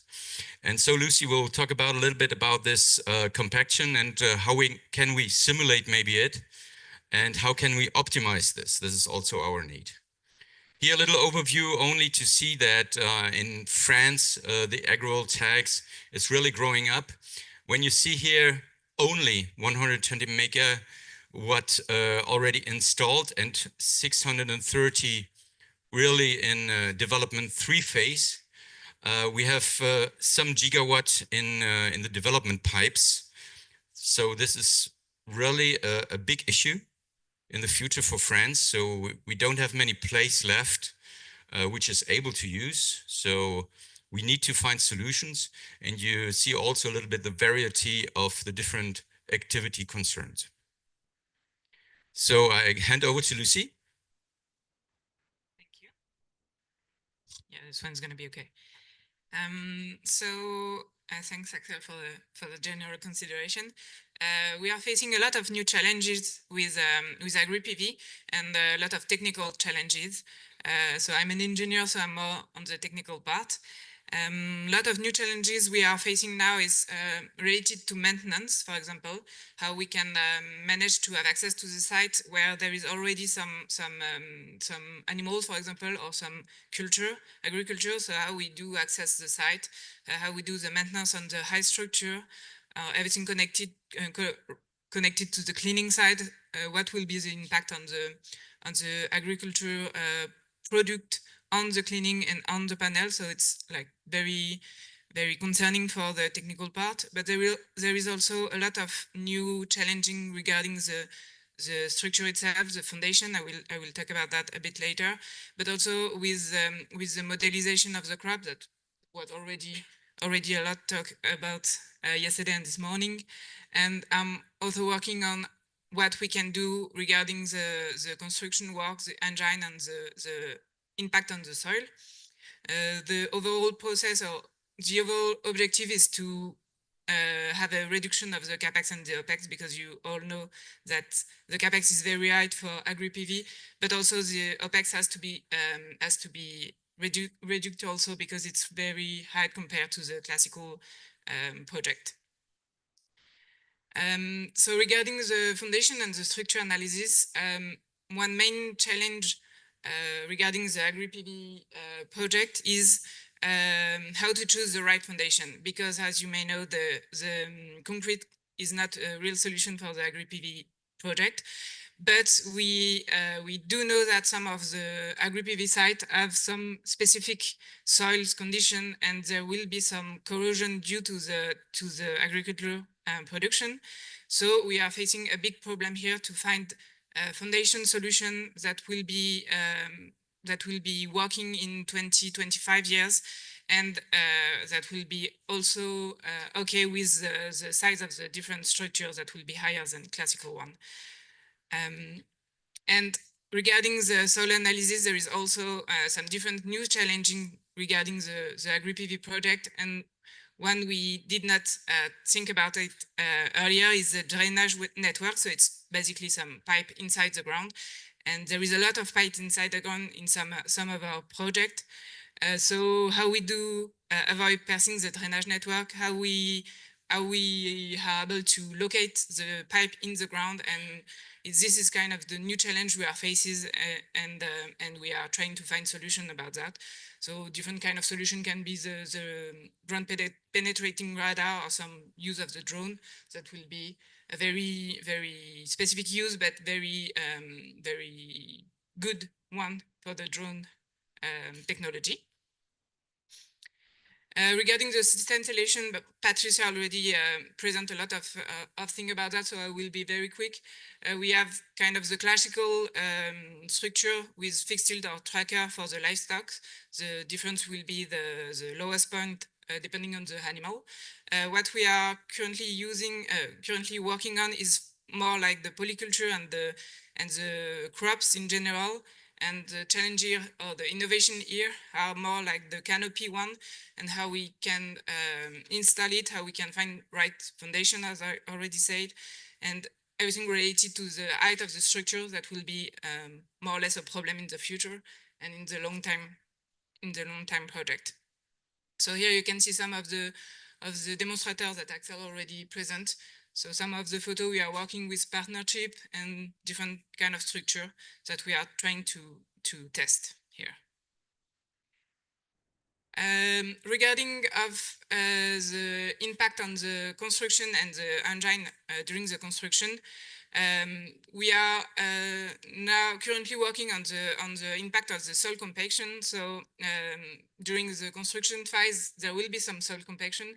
The soil compaction is defined by, is characterized by the decrease of the bulk soil volume and the porosity and the increase in the bulk density. And the main natural causes are like rain, earthworm, and roots. But in our case, the main concern is the machine traffic on the site. So we are looking for innovation or even mitigation process to avoid causing soil compaction.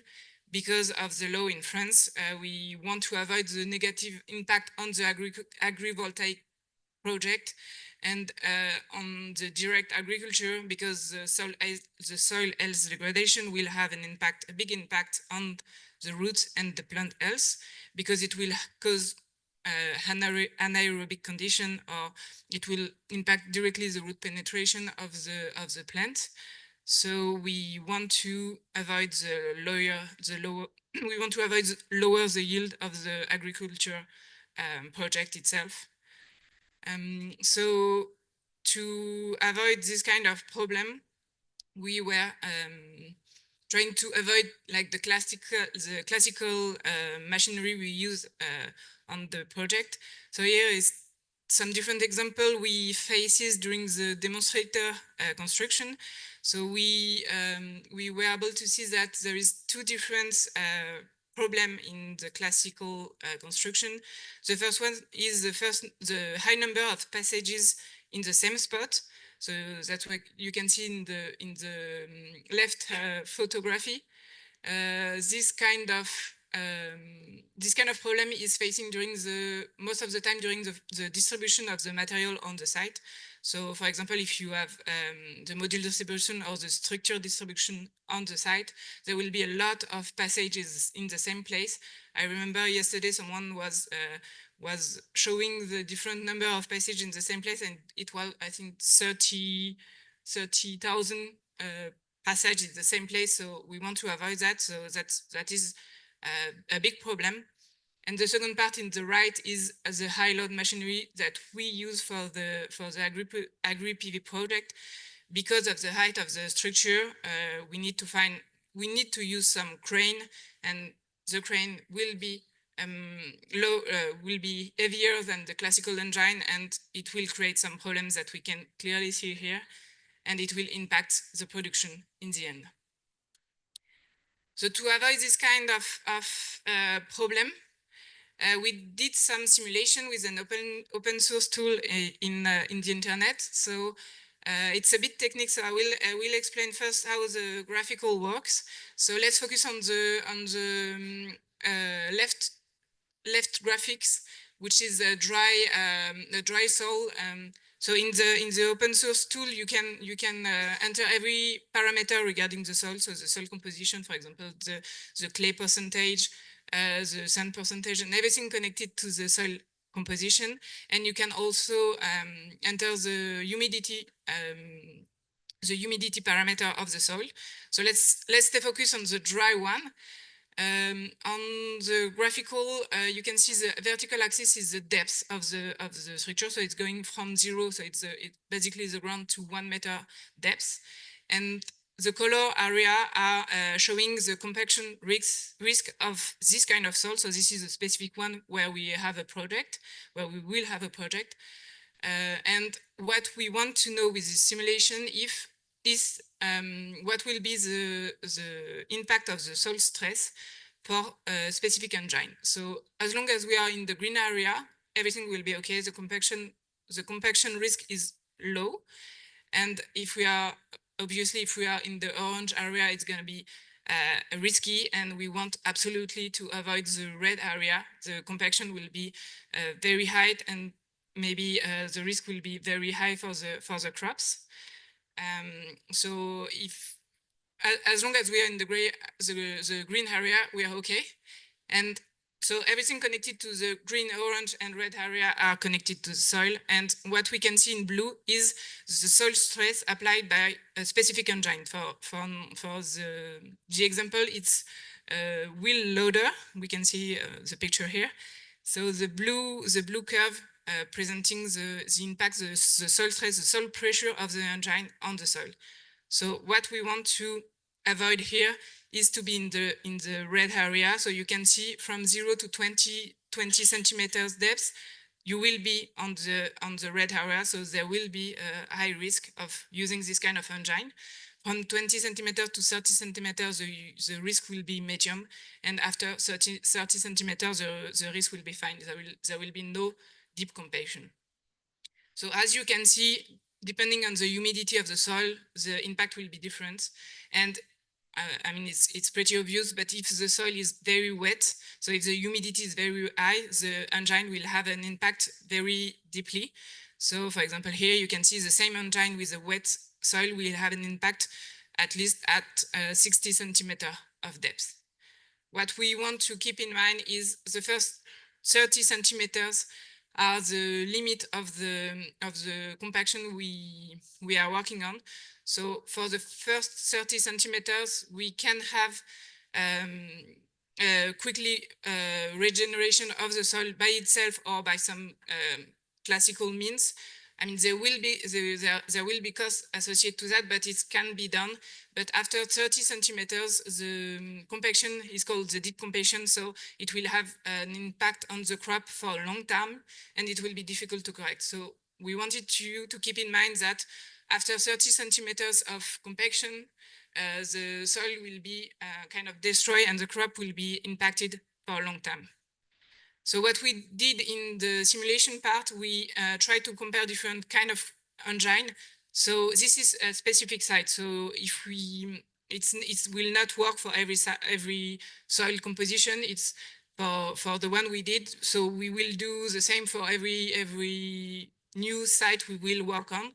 But as you can see, there is a big difference between two different engines, and the main difference on the engine is the use of a caterpillar. So you can see the track, the loader is the same, but the first one have wheels and the second have caterpillar. And we can clearly see that the caterpillar one is a better solution than the wheeler loader. The main point here is that the weight repartition is not the same.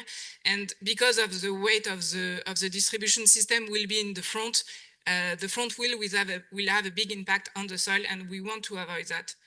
What is to keep in mind here is that even in a wet soil, so the worst soil condition, the tracker loader will have a better impact than the wheel loader. And very quickly, we also did some simulation regarding the number of passage. With the same kind of engine, you can see there will be difference between the number of passage in the same spot. So it's quite difficult to understand how it works, but just to know that with wheel loader, the compaction will be added as soon as you do multiple passages on the same track. And with track loader, the compaction seems to be a little lower. So for this kind of soil, for example, it's better to have a track loader than a wheel loader. So regarding the risk mitigation, as I already say, you need to have a good period of intervention. So the ideal timing is a dry soil. It's very difficult to know because there is the agriculture calendar to be taken into account and also the environmental calendar to be taken into account. But keep in mind that we want to avoid wet condition. The second risk mitigation process is the selection of the access tract. So you need to think before construct. You need to have, for example, several of storage area to avoid multiple passage at the same place. And also you need to select appropriate machinery with right pressure, right configuration. And with this kind of mitigation, you will have less impact on the crops. Last but not least, there is something called controlled traffic farming that can be also done. I'll let you check on that because my time is up, but there will different soil regeneration process, but also the CTF can be used on this kind of construction process. I'll just handle for the last slide. Okay, thank you, Lucy. So a little summary and outview. So I will make it quickly as the time is up, what I see here. So we have really in France a complicated soil to make agrivoltaics, but we try to do it with a high risk on the destruction have to be taken into account in the construction. The structures are always a choice and compromise, of course, with this marriage between agri and the PV. The foundations, we didn't talk very much, but I think it would be a good thing to do next time to look at this, because sometimes the calculation tells us to go 10 meters deep for the trackers, for example, and this is not very easy, and it's a big challenge also for these. So the EPCs and machine suppliers have to take this into account. We have a long term. If I say long term, it's maybe 3 years. Soil destruction if we don't take care, and this is really complicated because we have to avoid this. The cost and timing. It's a very big thing also because every EPC wants to make it in the same time when the soil is dry and when the farmers do not work in their part. So this will be also a challenge for us. And maybe for the end is the farmland protection should be our priority. Thank you very much, and we're here for your questions. Thank you, Axel. Thank you, Lucy. Are there any questions? I see in the middle of the room, there's a question. Yeah, thank you for the presentation. My question would be, is there a calculation or something where you can say what the increase of the capex costs would be to prevent the soil compaction? For now, we don't have a ratio or something. We are currently working on how to avoid it. Maybe it's going to be like choosing different engines, so the cost will be higher, but not more. But maybe if we need to have some regeneration process, the cost will be high. So if we can avoid it, it's going to be better. But yeah, the costs are not really clear for now. We are still working on it. Okay, thank you. There is one online question. Hi, what is the name of the open source compaction, please? The tool. No, it's an open source tool, so it's called Terranimo. It's developed by different university in Europe, and there is different version online you can find. Okay. Any further questions in the front? And another question in the front.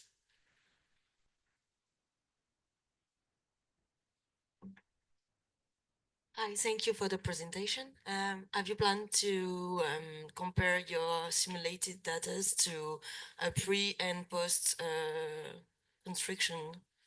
Yes, of course we do, and we'll do it also in our one of our many projects in the classical part, because this is already something we can do quite quickly. So before destroying agricultural parts, we do it with a normal part. But you have to know that what we see now in the geological tests of the agricultural land, it's much more complicated than the land we use actually for our PV projects. So it's much more muddy, to be honest.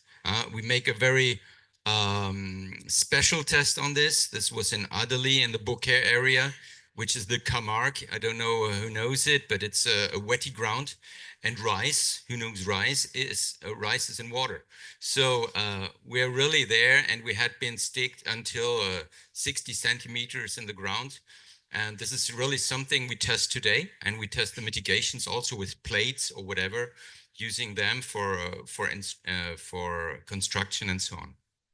Okay, thank you. And have you planned to test it on different type of soil, like sandy loamy or loamy? Yes, of course. Okay. Yeah.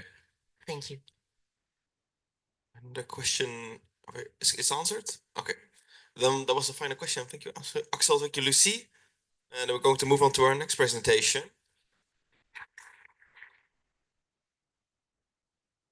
Our next presentation is by Vivek Saraf, founder and CEO of Sunseed APV. He will talk to you about creating a scientific approach towards designing and operating agrivoltaics projects. So please welcome Vivek to the stage.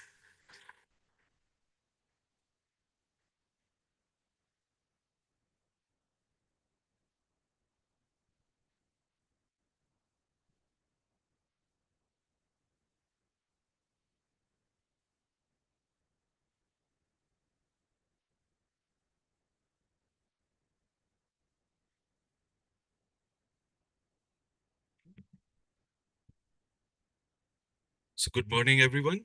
I'm Vivek Saraf, the founder and CEO of Sunseed APV. We're a startup, agrivoltaic startup based out of India. The pictures you see on the screen are from a few of our research projects that we've installed in partnership with GIZ.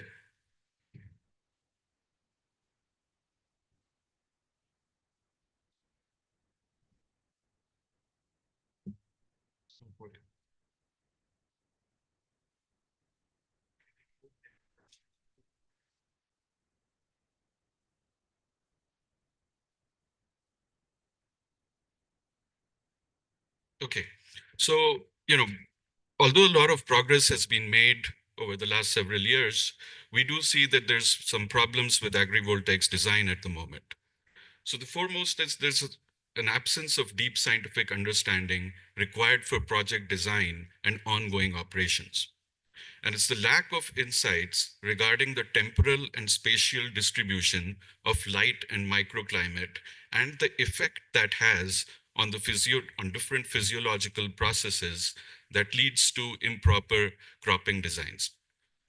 Also, the high initial capital costs associated with agrivoltaics and the ad hoc decision-making that happens with respect to system design, the geometry, the PV technology leads to poor economic viability.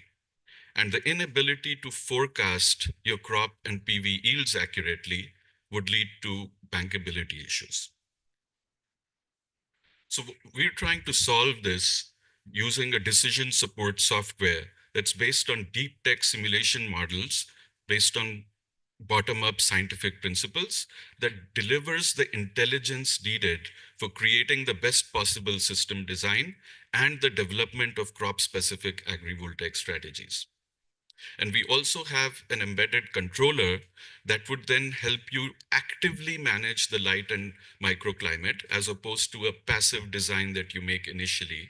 And that's based on a digital twin technology, which uses IoT-based sensors as well. So what does the design software eventually do? So it helps you make the decisions with regard to your solar and agriculture side. So on the solar, you would want to select what kind of technology or what kind of system design to use. So you could be doing a fixed tilt system, a single axis tracker, a dual slope canopy, a vertical PV, or you could be doing a greenhouse with climate controlled cultivation. So this would help you get to the basic design through the different simulations. Now, once you have the basic design, there's a lot of detail to be figured out after that. Okay, what should be the transparency of my panels for this particular crop that I'm doing?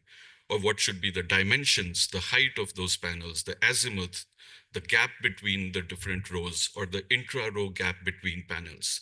And similarly, on the agri side, there's a lot of decisions to be made. You need to select the crop. Sometimes you already know the crop, but maybe you're shortlisting between 4 or 5 different possible crops. Then there can be an intercropping strategy that you'd like to develop over there. Selection of climate screens, especially in hotter climates. Like, can I use a diffuse sheet to get better diffused light using a shading screen or a poly sheet? Then the integration of certain elements that can help you improve your microclimate, like foggers or fan pads.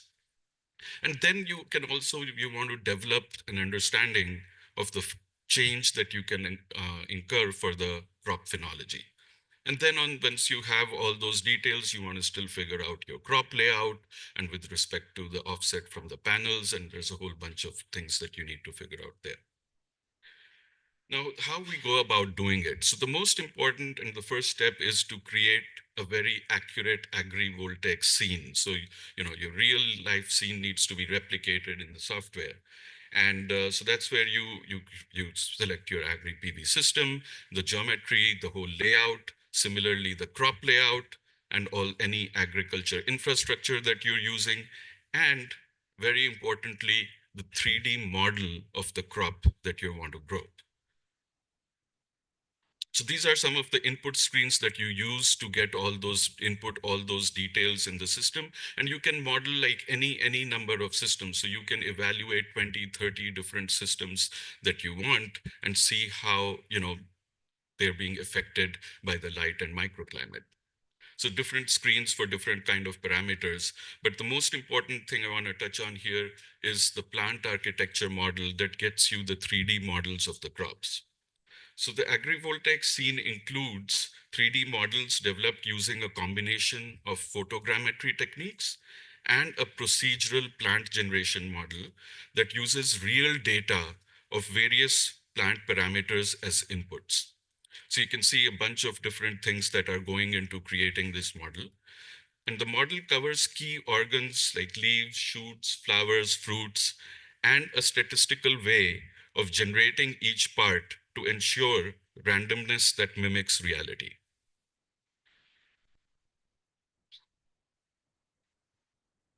And a very important feature as well is that it's not like a static model. So as per your crop cycle, the crop grows. So we have also modeled that your crop is growing from, from the sowing to maturity. And these pictures here are for strawberry. And, it's sometimes hard to make out that which one is the model and which one is the real picture here. Now, once you have your agrivoltaic scene, a fully defined agrivoltaic scene, then you have to run it through the different scientific modules.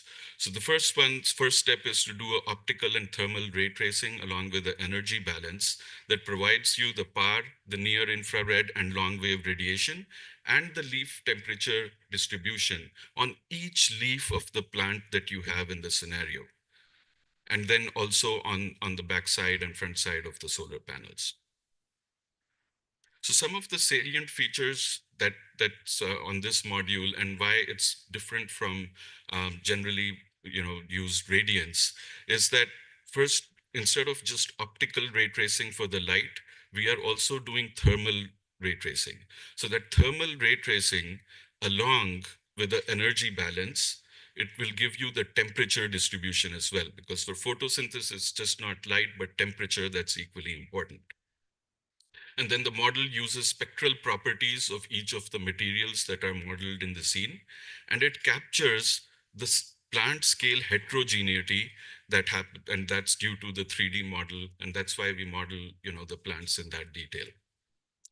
Now, a very important thing here is that if you use radiance, it's very tough to model the 3D crop because it's just so computationally intensive, it's just going to blow up.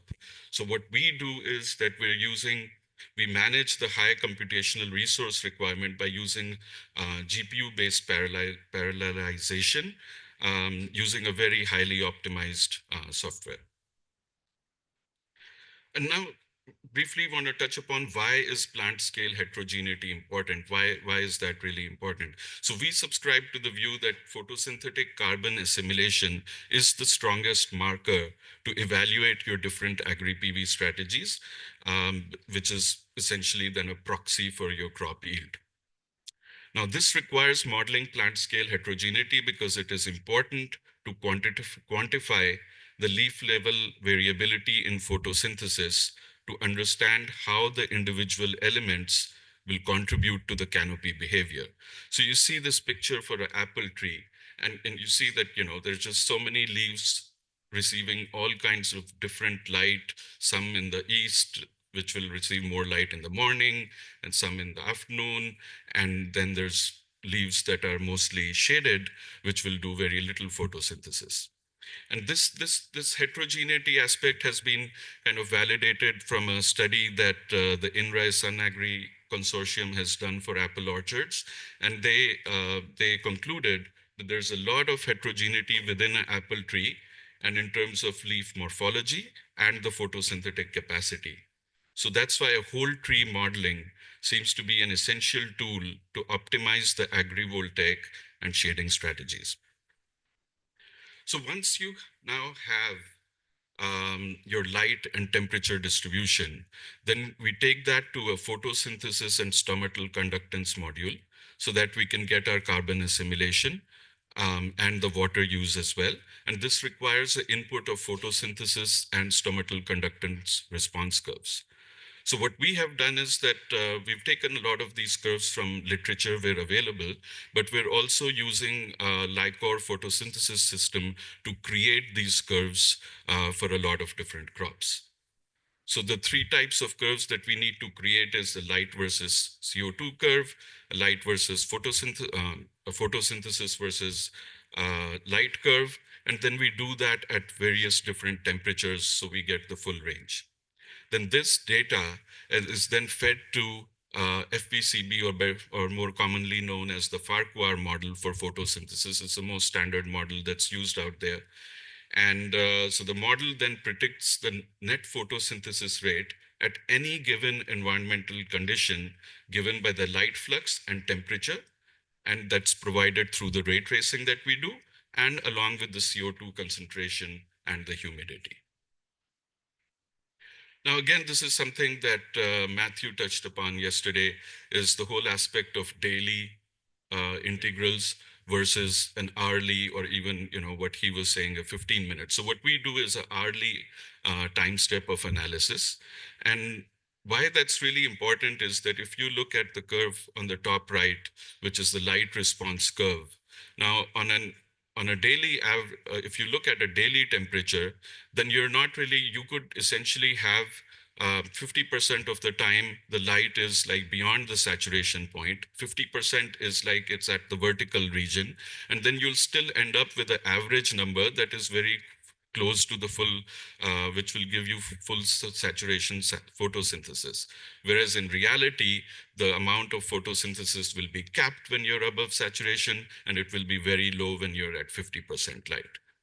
And this is not so relevant when there's no solar panels, but the solar panels, because they cast sharp shadows at different points of time, it becomes very important here.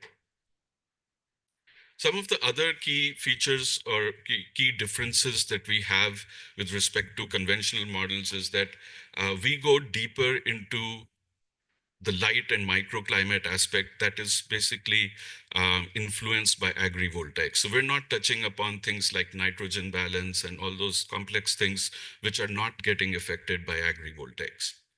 And then in conventional models, they're mostly, the crops that they support are for grains, oilseeds, cotton, so some of the more staple crops. And for them to add a new crop, it takes years of research.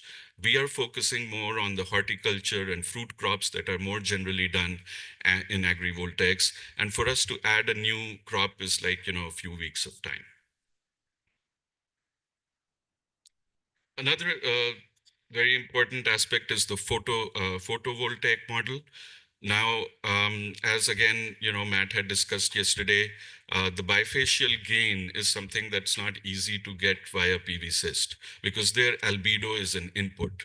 Now here, because we are modeling that whole agrivoltaic scene so accurately, along with that whole weird plant shapes and he mulches the soil, everything. So then the ray tracing gives us very accurate information on the radiation that's reaching the backside of the panels. So you can calculate your net albedo, which varies by the season, and get a very accurate bifacial gain. So you can benchmark your front radiation with PV cyst and then get the relative changes in bifacial gain through this software. And finally, there's an economic module. So once you have your agri yields, you have your solar yields, then you feed that. The user needs to provide information on cost data, sales price data, and then you can get all your economic parameters like the IRR and payback period, etc. Now I'm going to walk you through a sample agrivoltaics design over a pink lady apple farm in El Rom, Israel. So the tree height here is 3 meters. The intra-row tree spacing is 2 meters. The row spacing is 4.5 meters. And I guess I'm missing the radiation number here. Now this plot shows you the photosynthetic response to light at different temperatures. So you can observe here how the light and the temperature is going to affect your photosynthesis and hence the carbon assimilation. So we modeled here, you can model many scenarios. We've done 2 scenarios here to keep it simple. So one is a tracker system going with a north-south array and a fixed tilt system with the east-west array.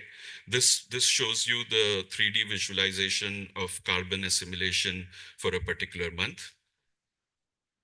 And now walk you through some output of the comparative analysis that you can do with various systems.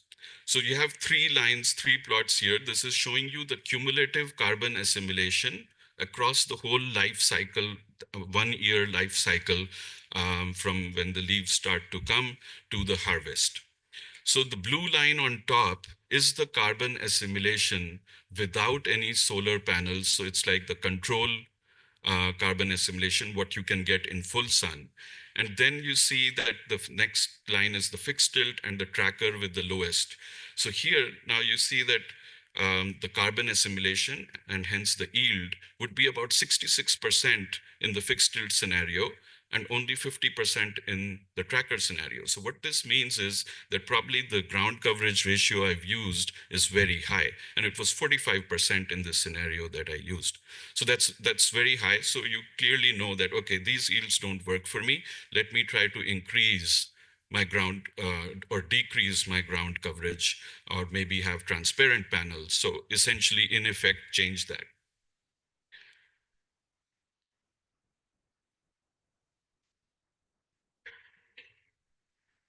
Now, this plot is showing you the intraday carbon assimilation. So you can see that, okay, what's happening, and this is for the fixed tilt system, that what is happening intraday. So what can I learn from it?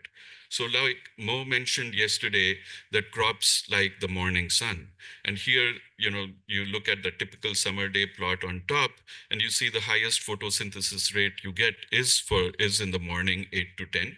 And that's because there's more diffuse light in the morning, which then penetrates the interior parts of your canopy. So more of your tree or plant is doing photosynthesis than just the top layer of those leaves.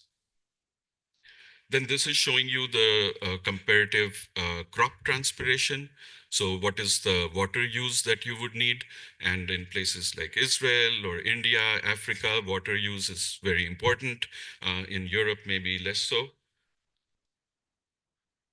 Now, this plot is showing you the total energy generation comparison. So you can see, obviously, that the tracker would have a much higher generation.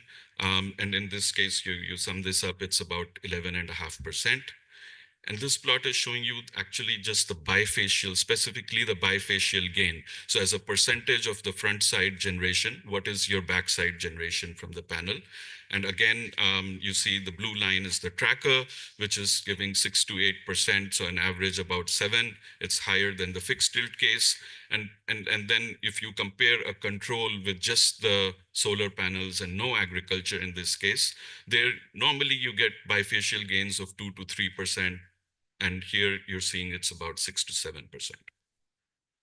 This plot is giving you across the life cycle the average daytime temperature. So again, you can see with the tracker, because there's more shade, there's about 3 to 4 degrees less temperature. So all this information that you're getting can then be used by your agronomist to figure out how I can best manage my design so that I can create the best economic result.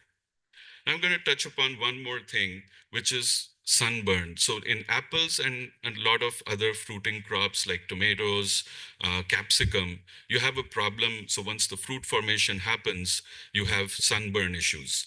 Now the photosynthesis carbon assimilation is not going to capture that.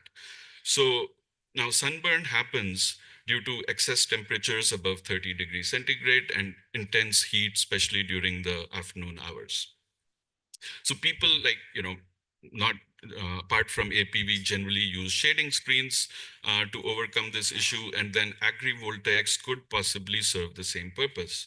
However, as we observed in those previous plots on carbon assimilation, then if you're going to have shade to prevent sunburn, you're causing less photosynthesis and less yield. So there is a trade-off. And also what happens is during the leaf development process, if you have too much shade, like more than 50% shade, you permanently reduce the photosynthetic capacity of your leaf. So that's a very important thing as well. Now, in our system, because you have such granular information on the light and microclimate, we can actually simulate the climate resilience to sunburn as well. So earlier we had said that you can get the temperature and light distribution on the solar panels and each leaf. Now I can do the same on each fruit that's going to be there. And now if the user tells me that in my region, in general, without any agri-PV, on apples, I lose 15% of my yield, or I get a lower price for it because there's sunburn. So then what I can do is use that and see, okay, in my model, which are those 15, take the highest 15% fruits which have the highest radiative flux, use the minimum value of that as a threshold, and then model my agri-PV scene and see, okay, now that 15% with this threshold has changed to 5%. So you can model, the amount of sunburn as well. Vivek, sorry to interrupt, but you have about 4 minutes before we need to head into our break. So just so you know for the time. Yeah. So now here, that's where now the active microclimate control and light control comes in. So that's where we, the chosen AgriVoltaics scene, you would run that as a digital twin, use the data from sensors coming in, going to the farm controller, and then you can have different ways to control that via the single axis tracking, or if you have automated retractable shade nets, and a bunch of other things if you're doing climate controlled cultivation. But where it's, specifically for the case we were discussing, so now you can use the tracking to manage the PAR during the leaf development process. So you ensure that you don't have any retarded leaves because you're ensuring enough light at that time. Or you can then also use the retractable shade net to put that on when the fruit formation happens. So now you're specifically targeting the sunburn at that time without having compromised the photosynthesis earlier. So these are some of the strategies you could deploy. That brings me to the end. This is again a picture from our research farm, Sunseed along with GIZ doing farmer training for women. Oh, yeah, thank you. Thank you, Vivek. Question in the front here. Another one in the middle of the room. Yes, Go ahead. Thank you for your very nice presentation. I want to ask about your slide 18 on quantifying the albedo effect. It was very interesting because I'm also looking for simulating this effect in my system, but I don't know what is the process that you use because it's so it's classified very well. I will be grateful if you let me have your explanation about the process of albedo effect simulation in your system. Thank you. Right. So what we're doing is we're modeling the whole scene very accurately, right? So you have like the soil, you have the plant, tree, you have mulches if you have there. So everything that's there in reality is being modeled here. So now when we do the ray tracing, the rays fall on different surfaces, they get reflected. I have now input the actual optical properties of transmittance and reflectance on each of that surface. So based on all of that, I get a light distribution on the backside of my panel. Now I use this open source software from Sandia, the PVlib Python, that then gives me, converts that light radiation into actual electricity generation. So that's how we go about doing it. And now that you know what my electricity generation is, so then you can calculate that weighted average albedo. It's not important. What's important for you to know is what your generation is. And then you could assign to it that, okay, because this is my front gain, this is my back gain. So you can eventually get your net albedo from that. This is in theory that you, because I thought maybe you deployed your PAR sensors in different areas or you had some aerial images to simulate that. I wanted to see if this is practical things that you brought here or it is something in theory that you used and yeah, so this is, it's these models are all validated with practical data, but then this is a simulation. Yeah. I'm so eager to know more after this. Yes, thank you. Thanks a lot.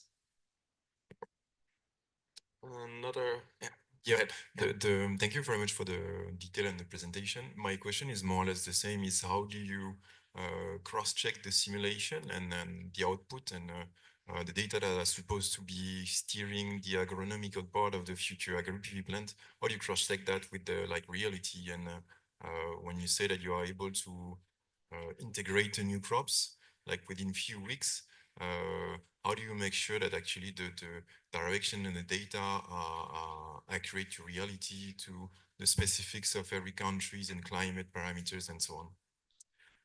Right. So we have the validation has been limited to a few farms that we have and to one of our partners' farm in near Amsterdam as well. So 2 farms in India, 1 in Amsterdam. So what we get through the simulation, most of the stuff you can measure via sensors on the project as well, right? So you can measure the light power intensity, the temperatures through those through IR sensors, the photosynthesis rates through the photosynthesis system. So we've validated through practical data, but then obviously that validation has happened at a few different sites. But then based on how the model works, and it's really bottom up first principle, so there's no reason that it won't work for other climates.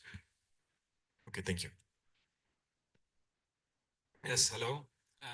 I wondered, so you put PAR sensors in the field, and my question is, have you looked at the wider spectrum? Because some of the concerns are that there will be a spectrum shift and the plants will see more far red light, something that can cause etiolated plants, growth to height, or different morphology of the plants. So the solar shade, so you're saying that the shade because of the panels can affect the spectrum of the light that the plants are receiving? So that to the extent that there's reflected, so to the extent that there's direct light coming from the sun, it would remain the same. Now the reflected light that is coming in, that could have different spectral properties than the incoming sunlight. So to answer, yes, we have not focused on that. We can, so our model can give you the spectral properties for the reflected light and even that reaching the bifacial panels. But again, there's no real way for the panels, for any PV module to actually figure out or use that spectral information. So we haven't focused on it, but we can provide, the model can provide that. Yeah, I think we should put that in mind in our tests to see if there is any spectrum shift and is there any effect on the No, plant there's growth. surely a slight shift. There is a shift. Thank you. Any final questions? That was it. Thank you, Vivek. Thank you. Then we're going to head into a small break. So we'll be back here at 11:40. So yeah, feel free to grab a coffee, grab a drink, talk to some people, and see you in about half an hour.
Hello, everyone. I'm John from DMAX Solar.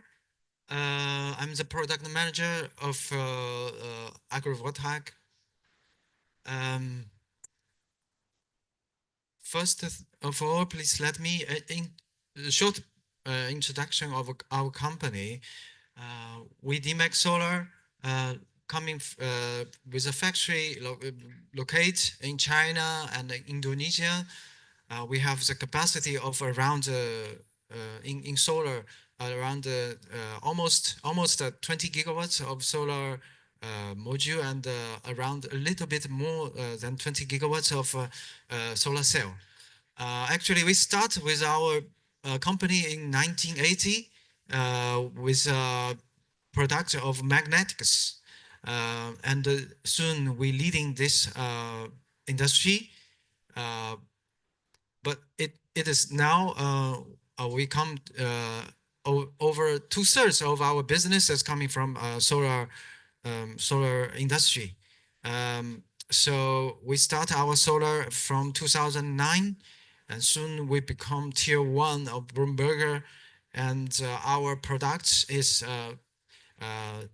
satisfied with accepted by Munich Re and the Troop, and they are insured by these companies.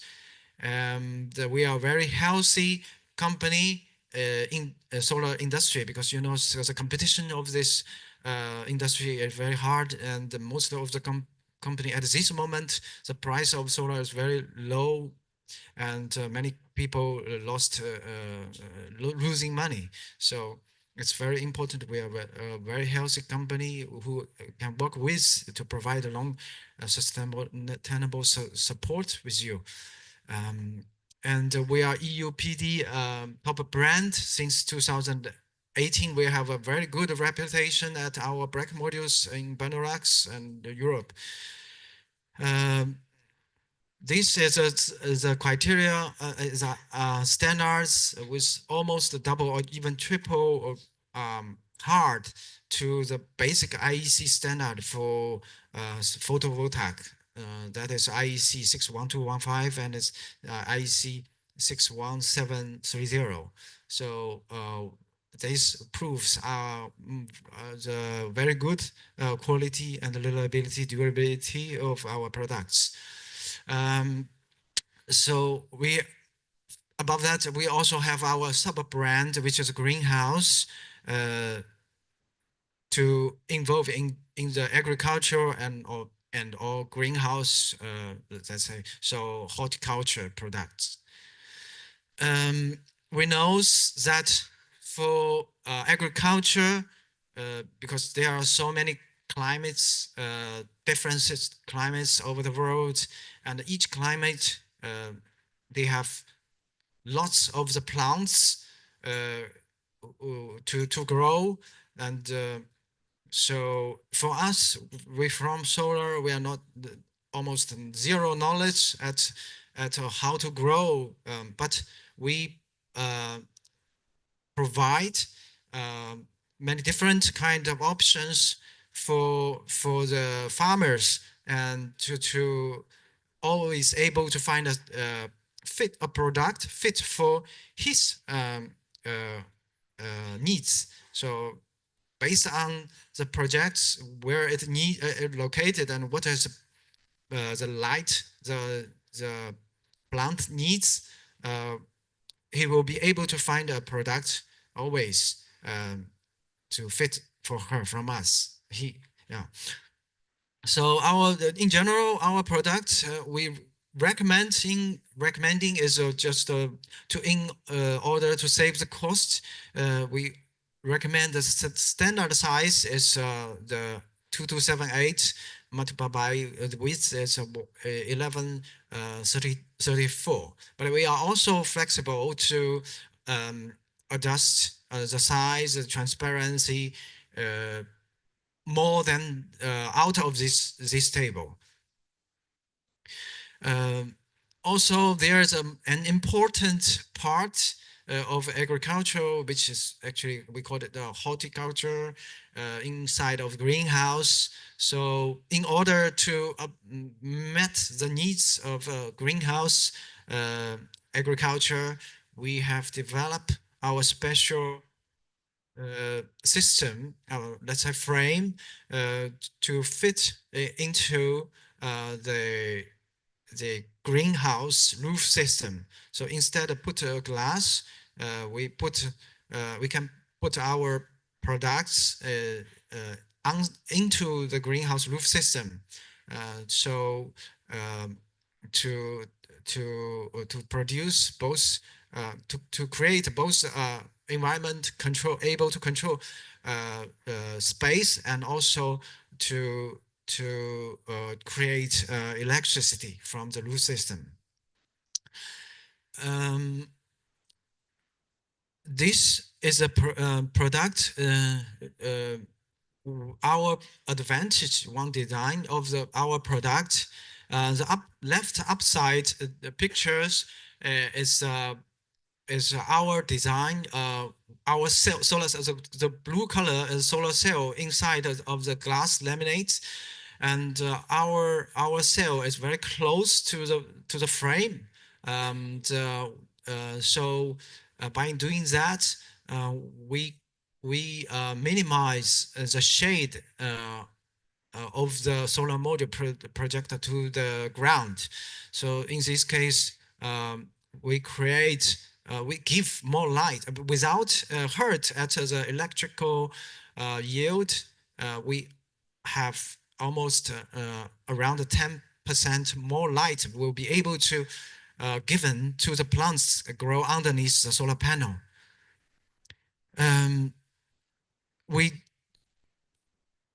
This design, the cell is very close to the frame. When it's installed at the project site with the panel, one just near after another, there will be a bigger shade because of the first, the last string of the first module and the first string of the next module. They are just together, so create a bigger shade. But for us, we have our special technology to speed up the light scattering to mitigate the shade.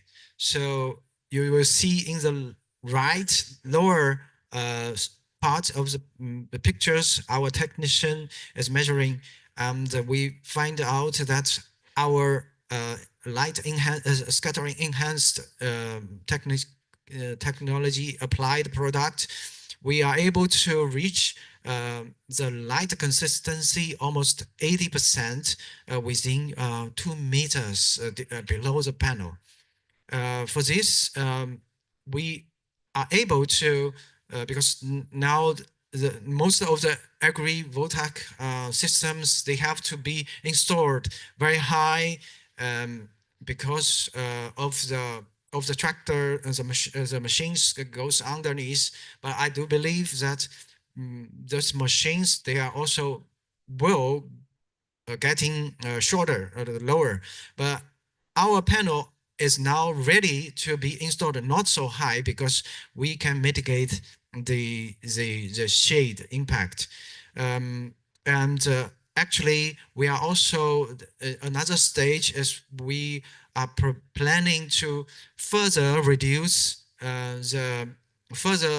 enhance the light scattering. We suppose later 2025, we will be able to provide a product with a light consistency under the panel within around 1 meter. We will reach around 80% consistency. So this will be very helpful to avoid a very high installation of the agrivoltaic projects, to save the cost at the racking system and the cost at installation, because if the rack is very high, you have to move the panel, lift it very high. Special machines need, but for us, we are ready to fit for a lower installation. But some cases, maybe the plants need more space, but it's okay because we some plants grow higher, but so it will be close to the panel. But in this case, our panel gives more light for the plants underneath. And for this slide, it shows our field measure monitoring at the electricity yield compared to standard modules. So the left side is a standard module, is not transparent, is with the cell gaps is filled with some white glazing to reflect the light so that to get more power from front side. But our the transparent module, we don't have this, so the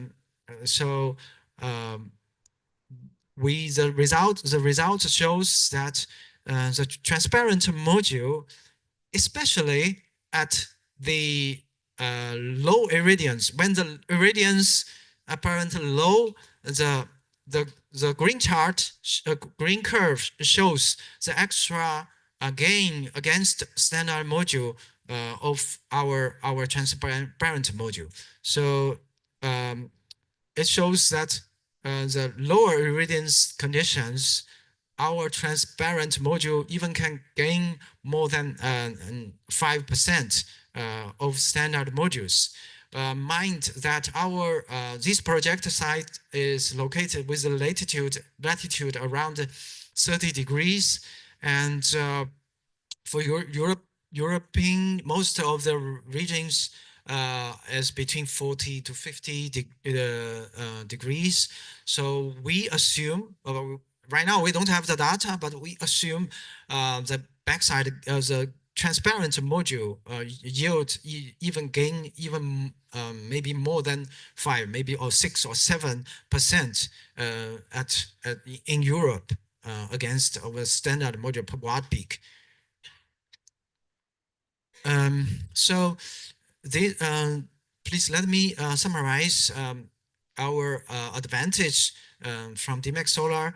We have more options, different transparent rate options products. So we are more flexible to different climate and crops fit products, and we are fit because fit of the agriculture for different kind of transparency, and also for horticulture we have our special structure, so we are fit for both agriculture and horticulture.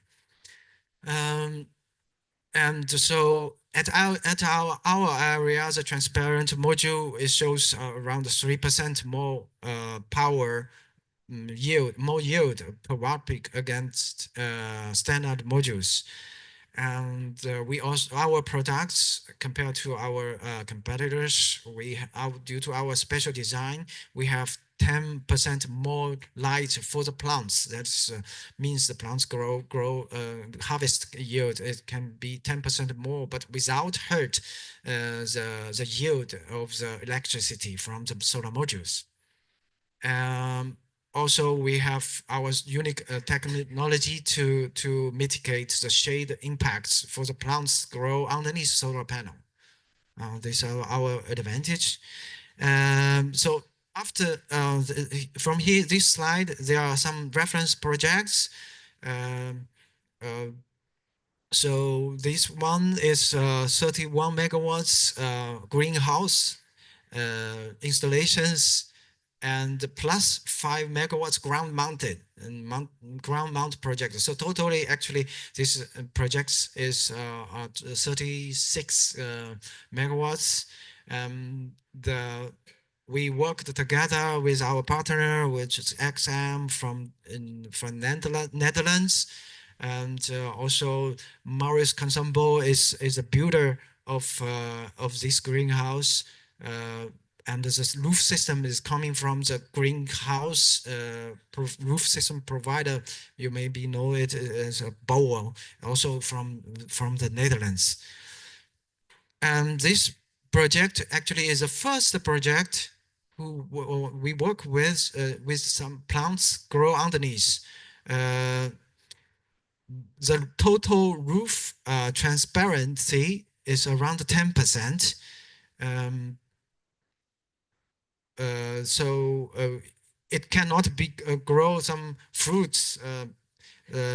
So after 1 year's operating, the farmer becomes to understand maybe 10% is not enough for the plants he planned to grow. So we are now discussing to his next phase will be later next year. We will use our special product, which with 33% transparent and with our special frame integrate into greenhouse roof system, but also in Netherlands 2025, later 2025. For this project, it's also just built. It is ground mount system. So in Belgium. So according to the previous presentation, we understand that for Belgium, it's almost impossible to have a ground mount projects. But for us, we make it because of AgriVoltaics. This is actually is a pilot project for the university, Leuven University. They will research how to if it is workable and how to optimize, continue optimize, and even expand, have more projects in Belgium. So this is actually the pilot projects, and they grow blueberries underneath. We realize it with our partner is Ecotechnics. This is an EPC company from Belgium, and also work with Leuven University. And by the way, we will also have another. We are now working also with Austria company in here. With a few days ago, we have 2 megawatts work with RWA Austria, and have a 2 megawatt similar setup, and also grow blueberry. And this is a project located in south of France. This is a greenhouse actually. Underneath we will grow, the farmer will plant to grow kiwi fruit and avocados in 2025. Because even because of some commercial reason, the contract is not done yet at the moment. So we suppose next year in this project we'll be able to grow the kiwi and avocado. And Amarenco is our partner to realize the projects. This is a project. Actually, it's not associated with agriculture. It is almost a carport, and located in Germany. This is not a public area, but we will have soon. We will have the DIBT certificate, which is also mandatory for the carport for Germany. The last reference we have, this is project in China, with our near one of our manufacturing facility with 1.2 gigawatts DC side and 900 megawatts at the AC side. We put solar panels on top of the border. We use piles and also some flexible rack system. By doing that, because this is a climate which very cold at winter and very hot, but very hot in the summer. For winter maybe -10, and for summer almost 40, and for a month. So in this area, the fishing, especially in the summer, the water will be very hot, so impossible to fish to live. Very hard for fish to living, because the temperature when it goes up, the less oxygen inside. But when we put solar panel on top of it, we finding that we find that the temperature of the water goes 5 to 10 degrees lower than the other areas. So it's very helpful for the fishing, especially in summer. The next reference project in Thailand, so it's a tropical climate. We work with local EPC TSUS and the Chiang Mai University to dig out the possible grow model with balance model with PV and agriculture in this climate. So all these I now shared all the reference projects. I still remember last year we don't have so many reference, but this year we have more reference, and I hope I really feel honor we can involve in AgriVoltaics. We can doing something involved in this industry. These pages are for the farmer and to decide based on his project's location and the plants, the light needs. So the left side is the transmittance of at the solar cell area, and the right side is at a transparent area. So the farmer can use this to decide which kind of transparent area, I mean the service we provide, he will be able to decide to choose. And this page is for horticulture, for greenhouse purpose, the builders to simulate which kind of ventilation he need. With our panels, solar heat transmittance actually is very low. So during summer, under the panel will be cooler much, and in the winter it will be easy to control, have a warmer temperatures. Okay, thank you very much for your patience to let me finish this presentation. And I still looking forward to if you have some questions. Thank you, John.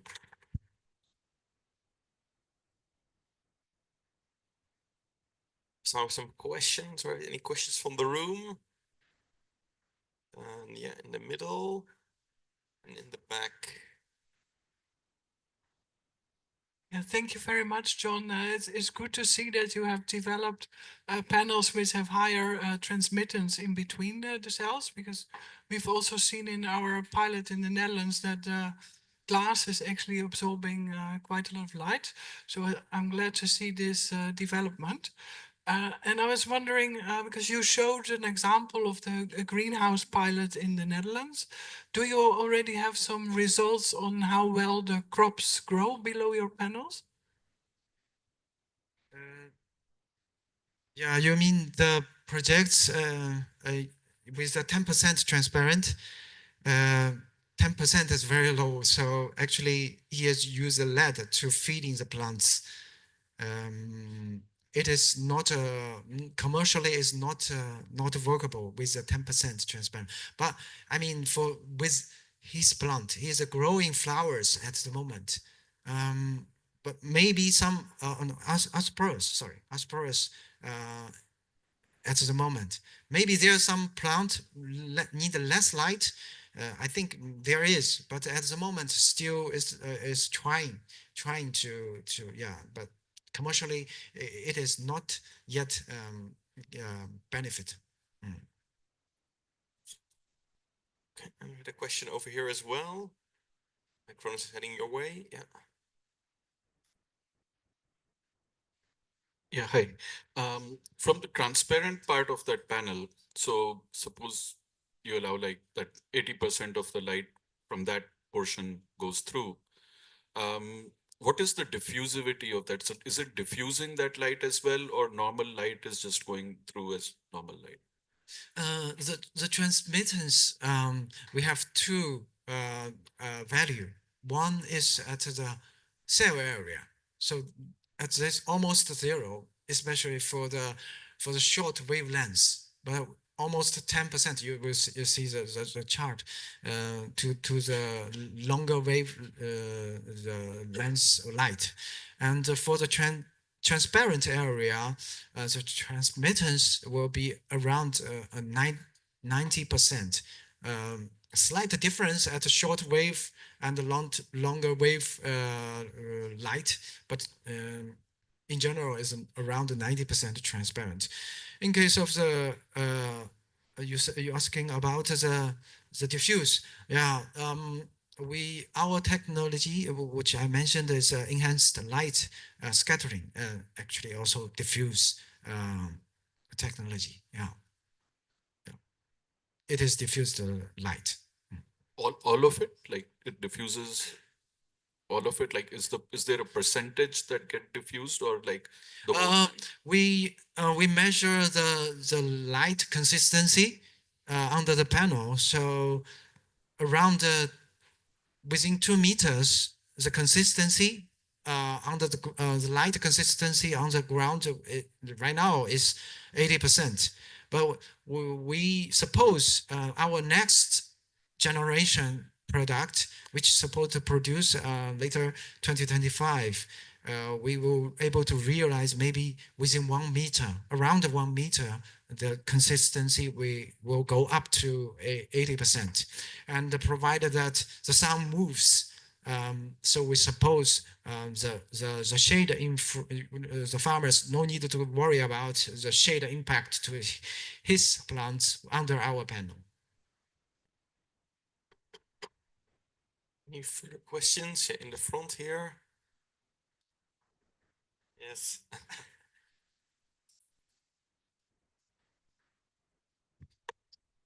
Now I have to say something concerning the regulations when I hear the 1 meter.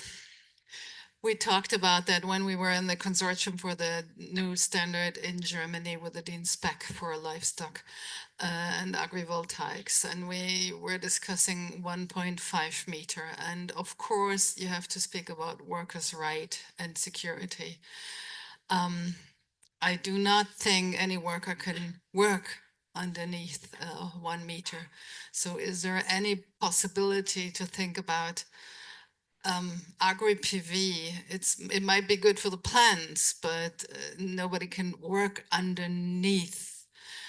Is that not necessary with plants, or I don't know, I cannot really imagine that combination, to be honest. Okay, because the different plants have different height. For example, the apple tree underneath, it grows maybe 2-3 meters. Not anymore. Yeah, but okay, but at least taller than the strawberries. They are. Yeah, so when we are more flexible to these different kind of the plants, even they're very close to our panel, the shade impact is minimized. For the panel height currently there is more than 2 meters. That is one bottleneck. For my understanding, is the machines underneath. Also, European people, of course, is taller, but not all needed to be very tall, and especially for the tractors, the machines. Before they are very tall because there is no limitation of the AgriVoltaics. But afterwards, when there are more AgriVoltaics, I do believe the machines maybe will go lower, and we are ready we are prepared to fit for that lower installation, because when the installation lower, the cost is very reduced remarkably. Also, less risk at a wind load. So just one more sentence, because I spent like felt 100 hours talking about that. We were like, can we see robots underneath the panels? So we just need 1.5 meters. But I think 1 meter is something really new, and I think no Asian person is really under his not so tall as 1 meter. So there is much to discuss about. I think Gregor knows, he remembers how much we talked about this, and the robots are not, do we need workers, and what's the future of agriculture? But for the regulation, I think there is something to discuss about when you hear 1 meter. Thank you. I'm afraid we have to move on because of time. Thank you again, John. Then we're heading into the third topic of today, how to maximize crop yield using AgriVoltaics. And we're getting now a joint presentation by Noam Schwartz, Program Manager AgriVoltaics at SolarEdge, and Patrick Witte, CEO of GPSS. So please welcome both of them.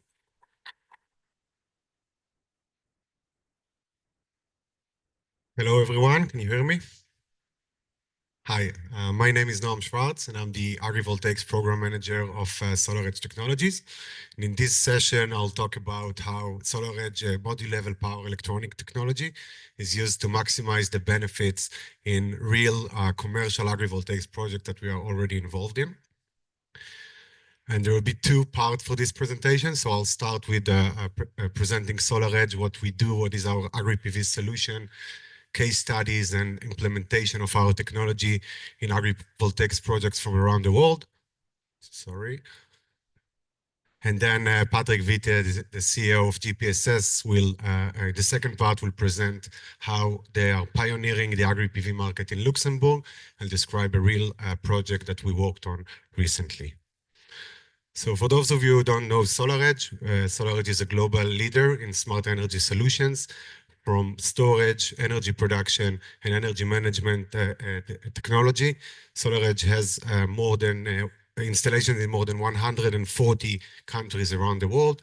And we are the company that invented the power optimizer, which is the basis and the core of the module-level technology we shall present in this case. Our AgriPV solution, as you can see, includes three main components: the power optimizer, the inverter, and the SolarEdge One monitoring platform. These three components allows maximization of energy production, ensuring the safety of farm workers and the site, allows data collection, data analytics on a module level basis, which is very important in AgriPV, and really allows to maximize the benefits of dual use, make agrivoltaics projects profitable, safe, and commercial. Now, before diving into the technology, I would like to first talk a little bit about the challenges in AgriPV. So SolarEdge has been involved in AgriPV projects since 2018. Then we were part of what was one of the largest and first dual-use projects in the world in Japan. And since then, we've been expanding our AgriPV portfolio. You see here just a few examples of our projects. The one on the bottom is a project in New Jersey as part of the 200 megawatt AgriPV pilot there. The governor of New Jersey appointed Rutgers University to lead the research. They chose SolarEdge project in order to maximize the production of energy, and in order to analyze data, and in order to ensure the safety of their projects. And as you can see, we also have elevated projects, single axis projects, different types of crops, different types of location, different types of regulation that we need to comply with. So we do have quite a wide experience in AgriVoltaics project, and it really gives us a unique opportunity to understand, analyze the unique consideration and challenges in these projects, and then to adjust and improve our solution in order to allow our partners better and more profitable projects. What you see here is just some of our challenges, of the challenges and unique considerations in AgriPV projects. And I must say that I was quite happy to see, I think it was the EDF presentation earlier, where they described similar challenges. So I think that we already we talked a lot during these days about the need to share knowledge and the similar consideration and challenges that we're all facing in the AgriPV industry, especially in these early days. So as you can see, we do also have analyzed challenges based on our experience. All the projects that you see here are real AgriPV projects with SolarEdge solutions. And these are just few of the main challenges. The picture in the middle is a picture from a vineyard installation we have in Israel, also with SolarGeek.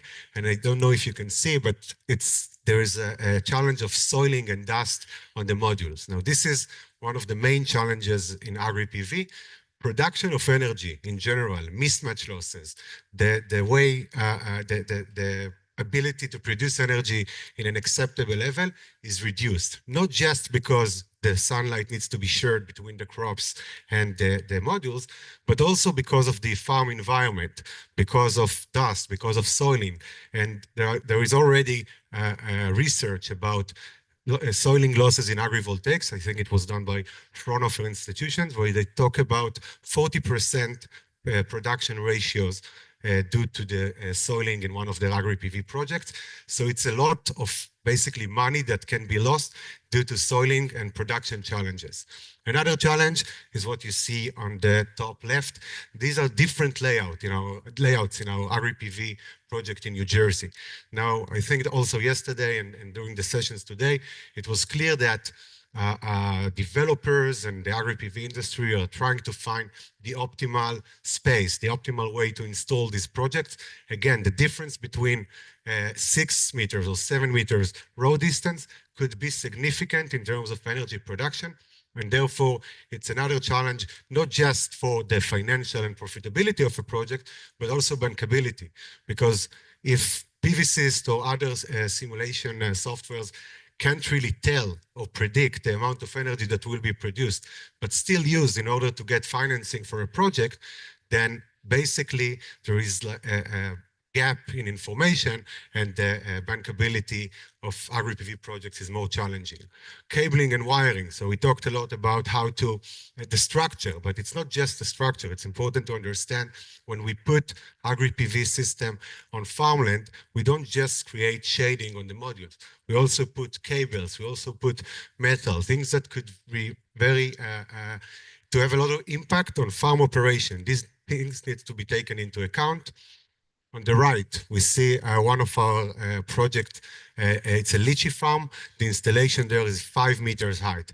How do you do maintenance for this in these kind of projects? How do you detect problems? How do you see whether you need to send maintenance teams or not? This is another major challenge. So it's not only that it's more difficult to produce energy. Also, in cases of dust, in cases that there is a need for maintenance, it's more challenging to understand what's the cause of reduction, and also to send maintenance team to the accurate location. It could have a lot of, from our experience, farmers really don't like to see solar maintenance teams on their farmland. And what we do want to achieve in AgriPV is solar systems and farm activity on the same land, but not farm workers and solar maintenance workers on the same land. That's a big problem. And the last thing is, last challenge is safety. I think this is something that I was quite surprised that came up during the 1.5 days that we're here. But safety in AgriPV projects is very, very important, because again, we have non-solar professionals, we have intense farming and other activity taking place below high voltage systems. Safety must be considered and ensured.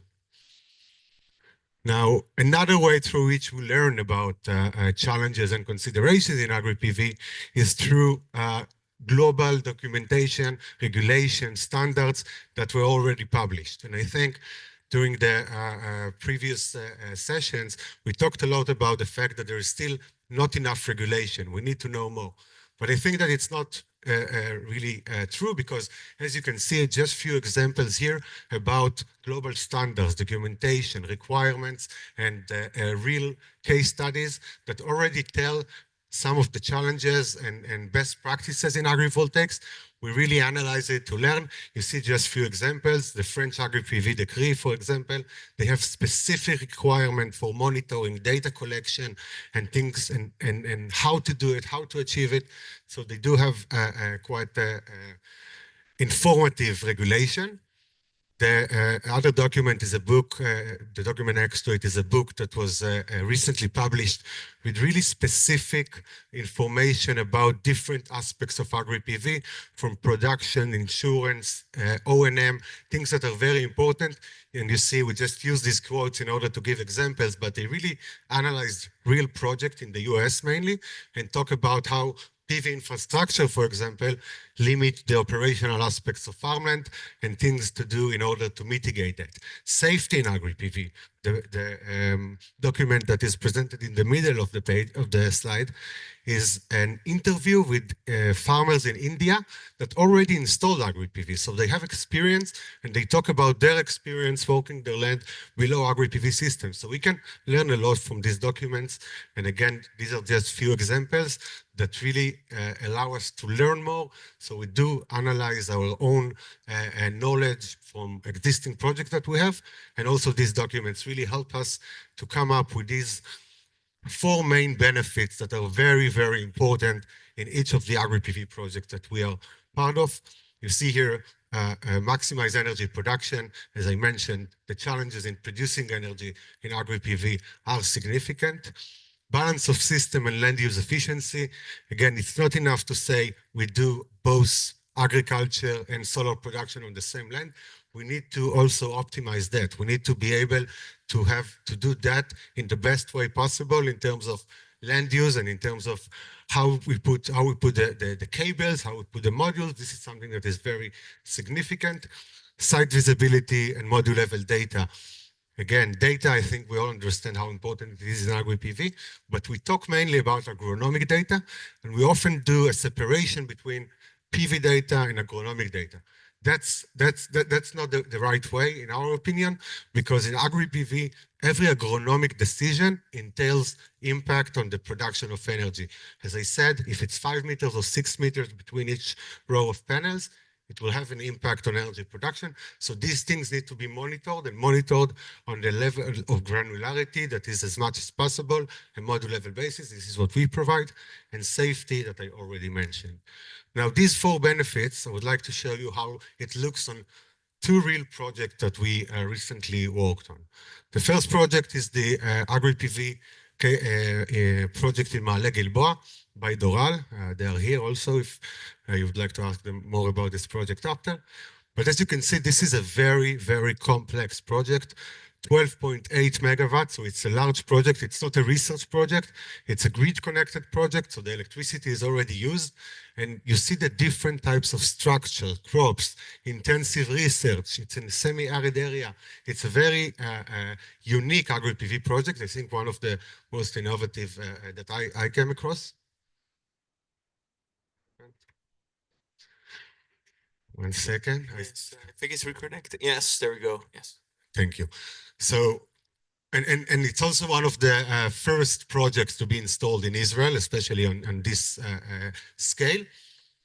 And then let's go back to the 4 benefits that I mentioned. So produce more energy. Think about, it's probably difficult to see, but there are 7 different plots. In each plot, there's different GCR, different type of farming activity. So produce energy in this kind of projects is very challenging, and therefore the use of module level power electronics really helps in that sense. Site visibility. So again, how do you monitor the production, or how do you understand there's going to be in this project four or five different configurations: dual axis tracker, single axis tracker, fixed, greenhouses. If you want to understand the production levels on each of these areas, if you want to optimize it, obviously, you do need to have data on a module level basis. On top of that, as one of the first projects that will be installed in Israel, it's also very useful to have this data in order to show to policymakers, to farmers, look how the site looks, look how much energy you can produce. It really helps in terms of market acceptance. Safety, again, I think if anyone needs more to discuss more about the importance of safety in this kind of project, we can definitely do it after, but there will be a lot of research, a lot of farming activity in this project, intense farming activity.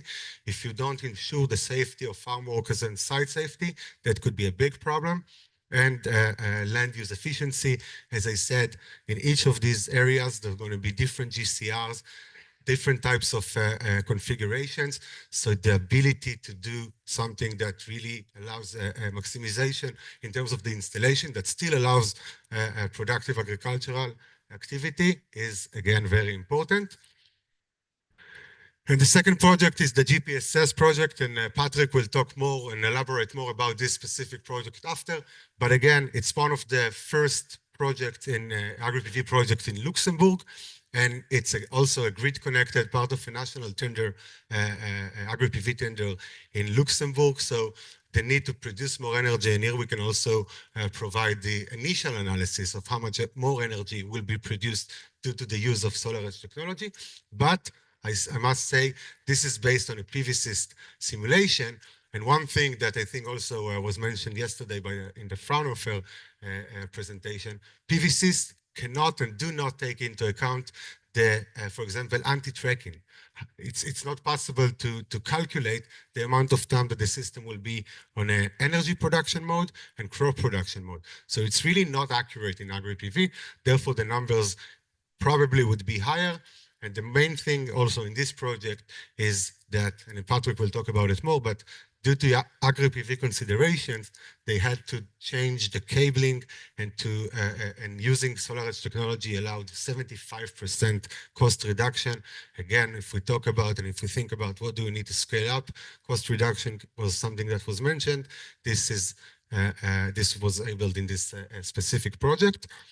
And now, if we understand the challenges and we understand these examples, I would like to try and explain a little bit about how do we in SolarEdge provide these benefits in light of these challenges. So mitigating mismatch losses. As I said, mismatch losses are very significant in AgriPV, and SolarEdge technology tackles exactly that. So the use of optimizers allows each module or two modules to produce the maximum as possible, whereas with string inverter, for example, in case that there is reduction in one area of the site, the system or the string will reduce production based on the lowest, weakest panel.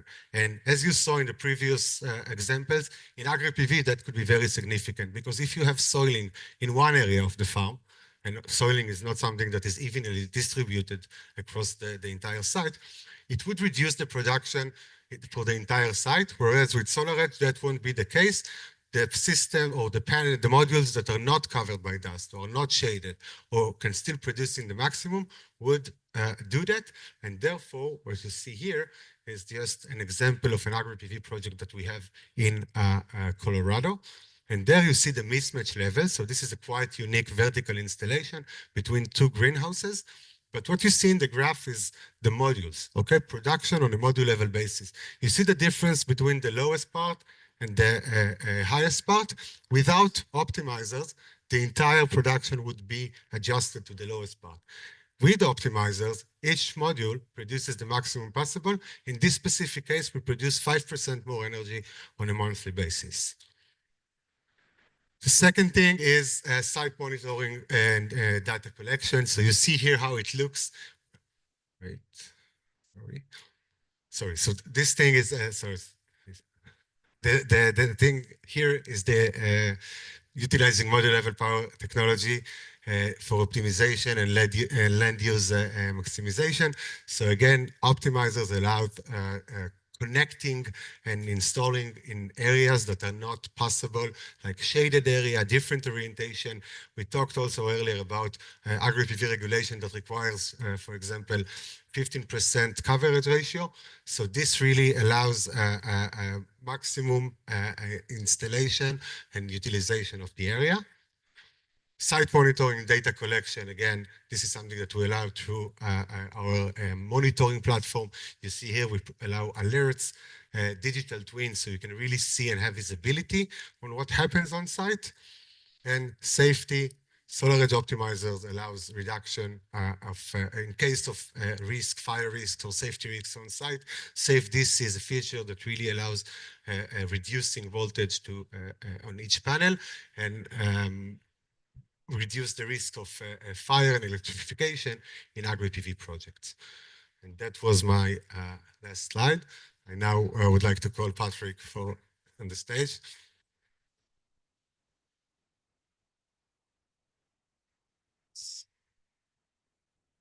Yeah, hi, I'm Patrick, founder of GPSS, small company from Luxembourg, founded in 2021. And we are really focused on producing electricity, green electricity locally and flexible.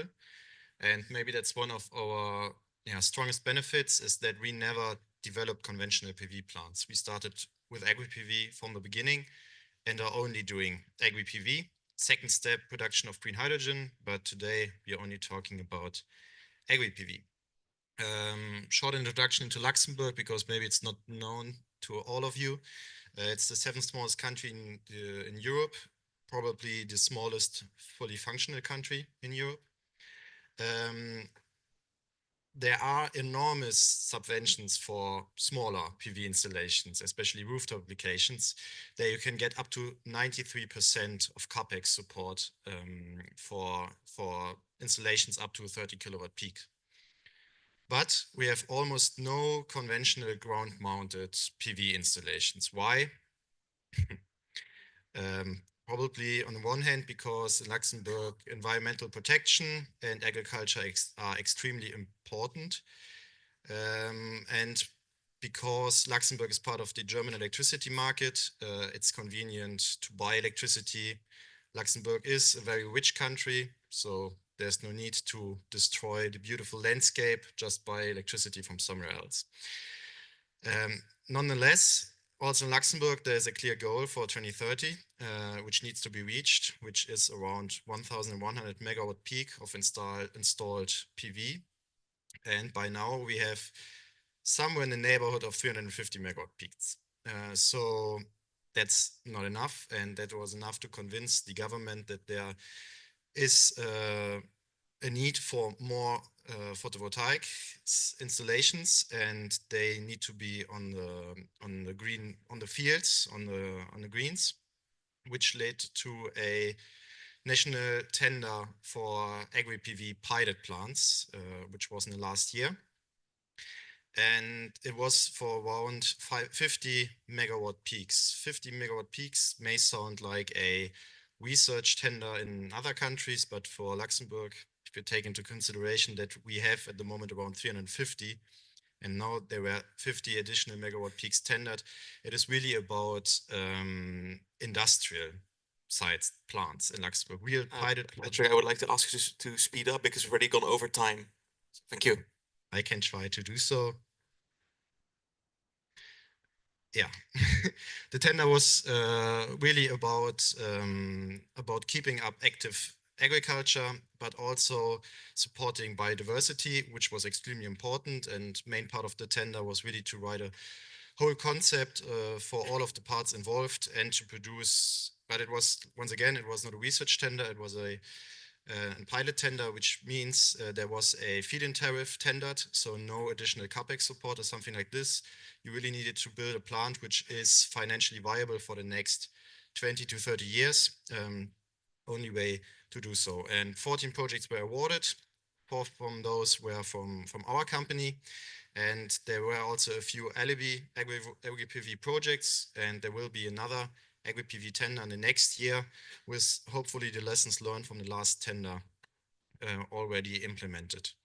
And now I want to show you one of the projects. It's my favorite project out of the 4, because this is a project where we invest, own and profit 50-50 with the farmers who own the land and will do all of the farming. And we developed together a holistic concept for this AgriPV plant.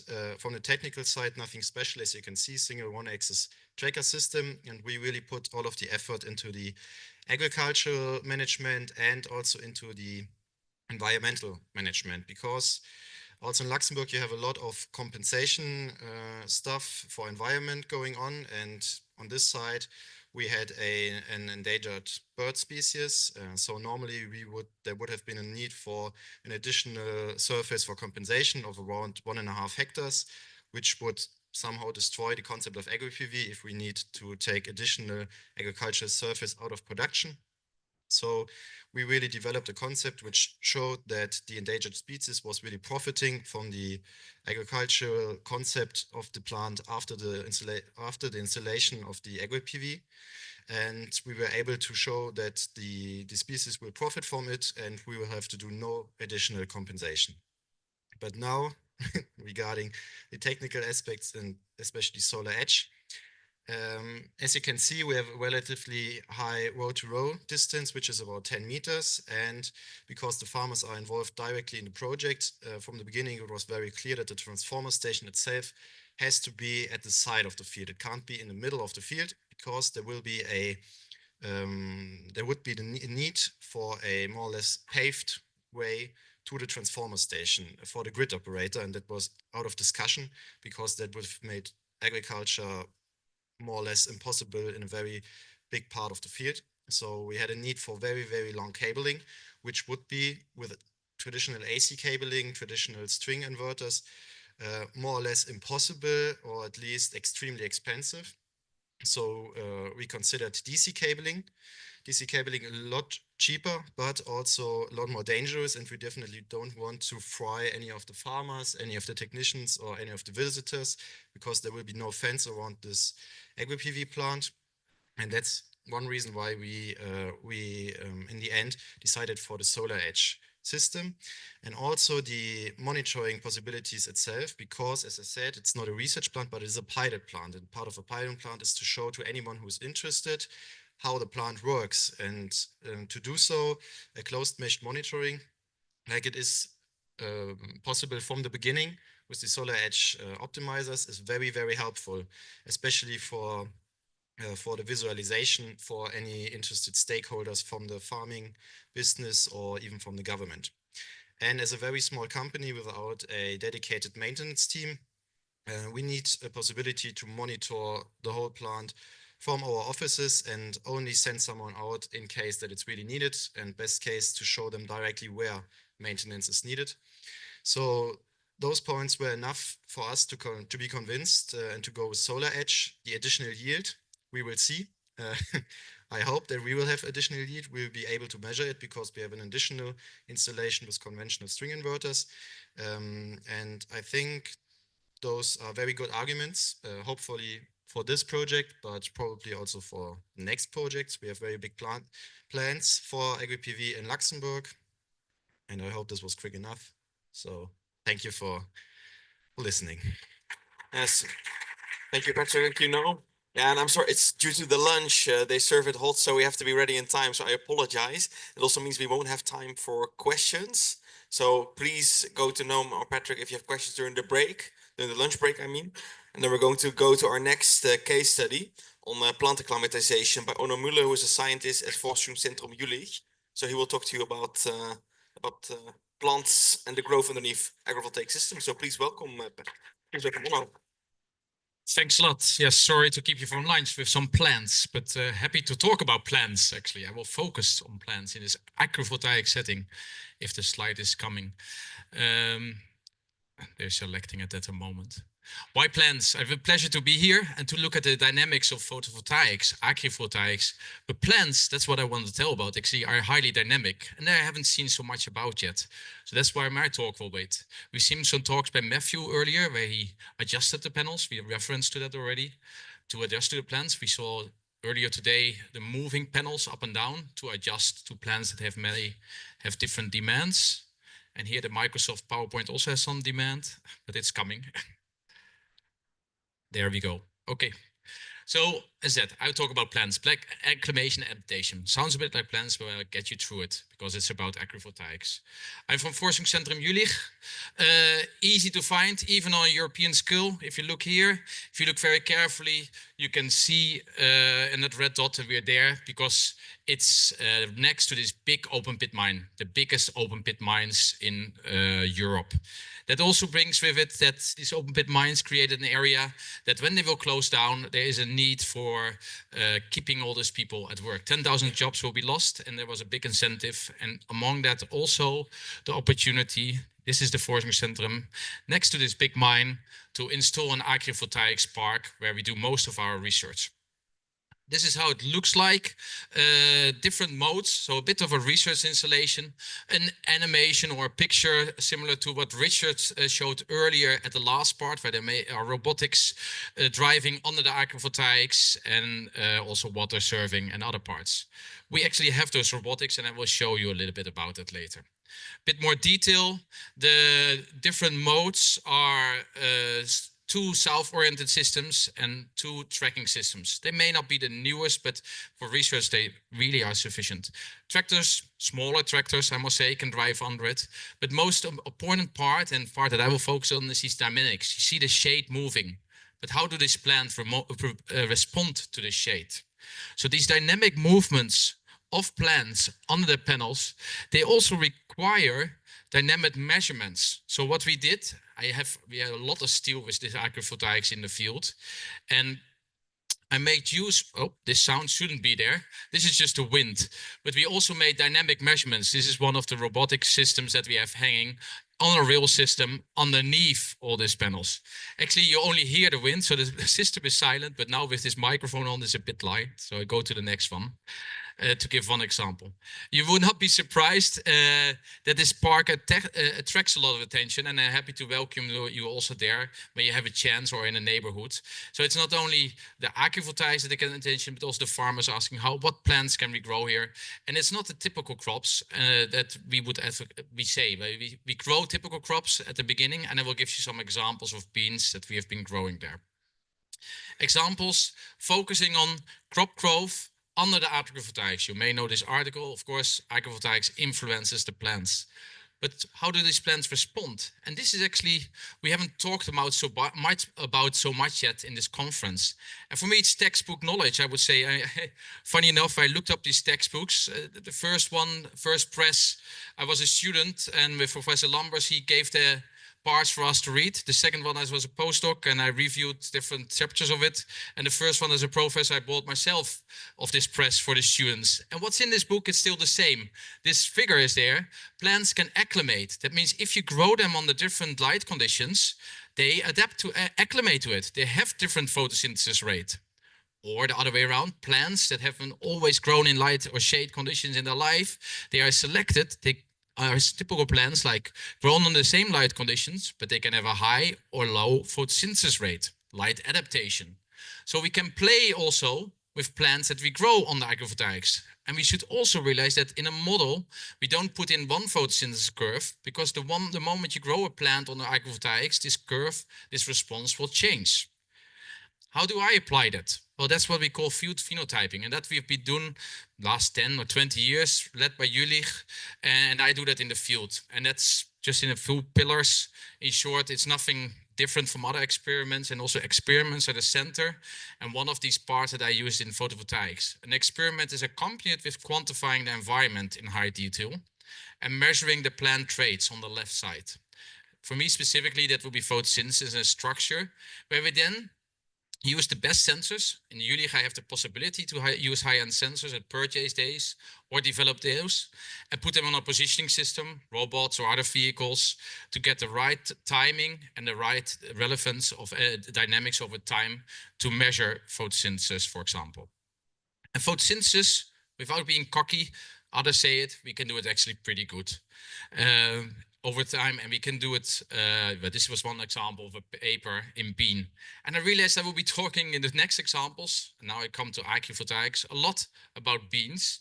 And the first example I wanted to share with you is a work that we did in Nigeria. You see a very small AgriVoltaic setup, on the east side, we call it east PV, west side, and an open, transparent part in the middle.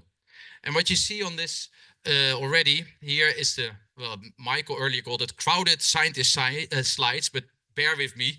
You see there is a change in par. Huh? The open side in the middle has the highest light intensity, east and west. It doesn't matter so much. Remarkable, you see also a change in temperature that has a gradient. Highest in this open part, a lot of the high leaf temperature, moderate in the middle and the east, and lowest in the west. And what you then, as a result, if you then look at the photosynthesis rate, actually it responds, this gradient, more to the temperature than the light. That's interesting. We focus mostly on light, but here's temperature that determines the photosynthesis. And as a result, or contributing to that, the yield is also the highest in the east facing panels, where they have a high temperature or moderate temperature and moderate light. So more for environment factors we should combine. One example of beans under AgriVoltaics in a Nigerian setting. Let us go one step further and let's see the plants are not passively, they're just responding to the environment, but we could think about it, and we liked it thought experiment. Plants can be also an active part of photovoltaics. And that's the yellow lines drawn here, the albedo effect mentioned earlier. What if the plants actually reflect the light? And we happen to have done quite some studies on this soybean, a chlorophyll deficient soybean. And you see, well, that reflects quite some light. And that draw our interest. Well, at first, earlier studies, we looked at it. What if you plant all these soybeans worldwide? What would be the albedo effect? What would be the radiative fraction covered back? And this, you see it on a world scale. What would the effect replacing normal soybeans with yellow soybeans? Quite some effect. But now we place this in an agrivoltaic system, a system that is fluctuating with light. So where we all started, we grow them on the same light. We are scientists, we do it control, we measure a few minutes, we change the light conditions. And then you see on the top figure, well, a yellow or a green plant, it doesn't so much matter so much in terms of photosynthesis response. There's a remarkable difference, however, in non-photochemical quenching. Complex word, but it's the defense mechanism. Green plants absorb more light, they have to defend themselves better also. Yellow plant absorb less light, has also less defense mechanisms. So that we showed in a few minutes, one paper more. But if we now grow them under these fluctuating light conditions, with different DOIs, the low DOI, low light we called it. So, and on the conditions where there was fluctuating light, you can maybe see it or not. These are the dotted lines and continuous line where they were grown on the continuous line. And then you see that it doesn't matter much what conditions you're grown in. Doesn't matter also how much CO2 accumulated in x-axis absorbed light. It's all the same. However, if you grow those plants on the higher DOI, then you see the difference. Yellow plant, they don't do so good anymore. Dotted lines, when you fluctuate the light, they're doing even less good. So it's a difference on what kind of light and conditions you're growing those plants. Examples of previous studies, and I think this is what interested us. Let's now move and grow them under AgriVoltaics. Well, here you see a picture on the middle, our east-west tracking system with yellow and green plants. We wanted to be scientists, so we distributed it. We have some replications on this field. As a downside, I cannot tell you what is the effect on the AgriVoltaics. Sorry, no electricity yield increase percentages yet. But I can tell you that they did the same as I did found in my lab experiments. These yellow plants had a lower defense mechanism, lower non-photochemical quenching. Here the yellow plants, to make it confusing, are in green, and the green plants are in this gray color. What does this have for an effect? Green, yellow plants, does it affect the yield? Well, these are the yield data. Going quickly to yield from detailed photosynthesis mechanisms. Yield, if you look here in the yield per plant, you can see it over here. If you go them in the control conditions, it doesn't matter so much if you're yellow or green. If there's enough light, at least under these field conditions, they have the same amount of yield per plant. As soon as you start shading on the APV, however, then I must, oh, do I do this? So, because these tables, no, people don't like tables, and I don't like pointers, doesn't work. Under the APV, there are less yield. So if you shade a yellow plant cannot absorb so much light. And there you see a significant decrease in yield, actually, so on the APV. What happens there and how do these plants respond to this lesser amount of light available? There I want to show you one more graph about these green plants and yellow plants. On the left side, it's called AGO, the green plant. And on the y-axis, the wavelengths and absorbance of these plants. And on the right side, it's a yellow plant. And the yellow plant, if it's grown under control conditions, the blue lines, it reflects a lot of light. The other two lines, you see that actually these plants respond to less light by absorbing more light, or in other words, reflecting less. So these plants, when they're grown actually on these panels, we say, oh, nice albedo, nice yellow plants. But the moment we grow them under PV, they start to become more green and absorb more light. So this albedo effect, you should keep it in account. So mingold, these yellow plants, they absorb more. They have a higher defense mechanism, higher MPQ, but at the end they have less yield on the APV. But maybe the benefits for electric yield may contribute. We still have to calculate it and looking forward to it. And I see if time allows me, and before your lunch, I would like to give you another example. And I'm a bit boring. I stay with beans, but not boring in my view that I stay with plants. And I would like to highlight, I now showed an example of photosynthesis and connecting it to yield. But of course, it's not only photosynthesis. And as I showed in this overview, I'm also happen to look at structure. And I wanted to give you one example, same soybean plants, about structural changes, because I think, well, we saw some 3D models and they were implemented, and we tend to do that. We go from ray tracing models from APV, and then we go to canopies, and we say, this is our plant. And this plant, this 3D structure of a plant as photosynthesis, and not surprising, is highly dynamic. And this is what we've shown already in the field. This is, again, this green and yellow soybean. And on the x-axis, it's actually leaf angles. It's measured with a LiDAR in fields. And what happens is the light green is not so visible. I'm sorry about that. But you see a big change or shift in leaf angle. And which plants actually change the leaf angle?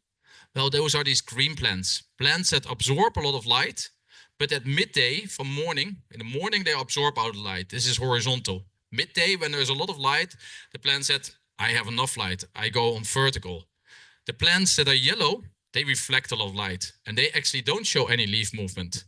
Maybe a counter effect of these mutants, but it was interesting to see that plants don't absorb light. They don't change the leaf angles. Plants that absorb a lot of light, they're really dynamic in adjusting to the light conditions they have. Of course, the next question, this was in an open field where we happened to grow these soybean varieties. Next question is this: what's going to happen on the AgriVoltaics? How dynamic actually are these plants? How do they adjust to these light conditions? Put it in the models. What is the productive yield? Can we grow varieties that are really adjustable and work with these strict changes of light on the AgriVoltaics? Can there be optimization if you're morning light, afternoon light, the Japanese strip systems where you go light on, light off, the zebra systems? What is the most optimal way of a plant, or can we find plant species, varieties that are actually adapted to it? This requires measurements. And this will be another PhD project that we'll be working on it, looking at the movement of leaves, developing a method with this machine, this device in 3D. You see one side picture of here, quantifying the 3D structures in the plants. And I'm happy to share these results with you in the future. And also happy to, if you have a chance to come to Jülich, or if you have a chance to meet up maybe in Bedburg, another site where we're working. I think Gregor will talk about it. We are flying over there to quantify the plant structure. Or we are looking at organic PV. Organic PV, we didn't talk about it so much in this conference, but having different transparencies and the plant response under it, highly relevant. Other part where you may meet me, and I would be happy to meet me, maybe if we do an opening, in front of our institute, we found an empty space. This is our institute, a lot of greenhouses, and this is an empty space. And that's where in 2 weeks' time, we actually will install an Horti PV with different transparencies, 3 different modes. This is an example of an existing system. It will not be exactly like this. It will be fully closed with covers to grow plotted plants, to overcome this replication issues, that we can grow different plants in replications under PV.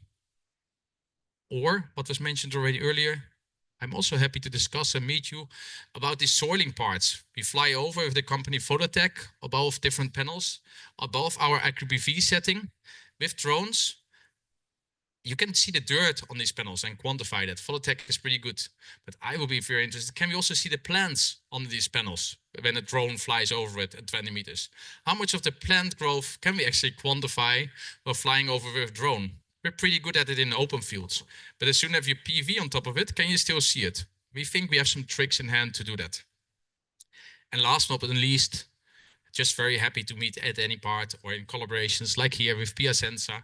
It was just inaugurated last week, another Ramtech system in Italy with Stefano Abaducci, where you see fluctuating light in a different way with a 2-dimensional tracker, but also there, 2-dimensional tracker, different light conditions, different dynamics. How do the plants respond? With that, it's the last example where I like to meet you, and I hope I've made you enthusiastic about all these interesting plants and dynamics. They respond to AgriVoltaics, and I'm very happy to quantify that. Thank you for your attention. Thank you, Onno. Any final questions for Onno? Yes, here in the front.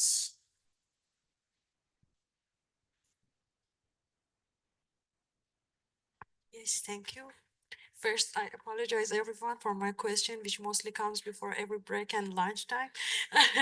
I wanted to ask about soybean because we also work on soybean and there is some pros and cons related to these crops.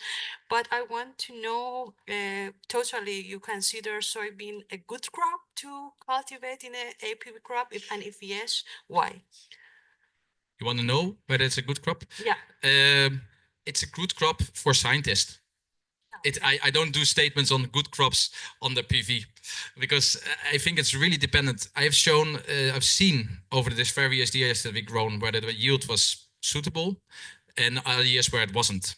So it's not per se, from my knowledge, a good crop. And I also question what is a good crop to on the PV. Maybe ginseng, but I just heard somebody who tried to grow ginseng also, but it's what you could say a good crop to grow in the shade.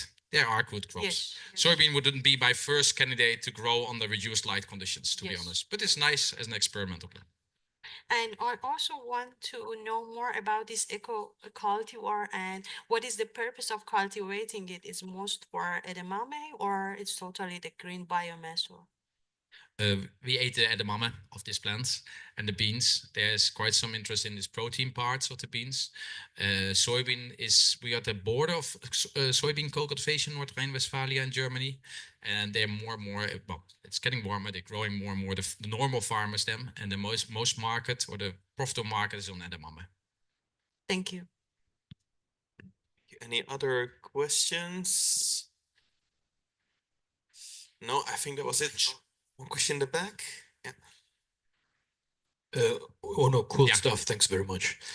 Just a quick question. If you say that you don't know if the yellow or green plants have an influence on the PV, I would imagine that they are bifacial. Yeah, I don't, meaning I don't know. I did not measure it. That's what I say. I don't know. So I didn't measure the electric yield when the yellow plants were growing on it. But theoretical, yes, of course, they should have a benefit. Correct. Yeah. I think that makes us for the break. Then yeah, I wish everybody a very happy lunch break. The program will commence 2:05. So ask you to please be back around that time. And for now, enjoy your lunch. Thank you, Onno, for the presentation, the closing part of the day.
take a seat and happy to have you back after lunch.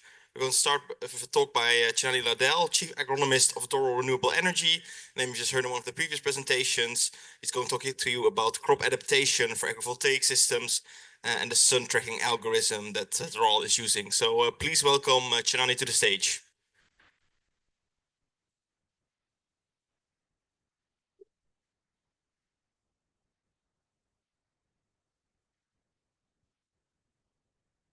Okay, so hello everybody.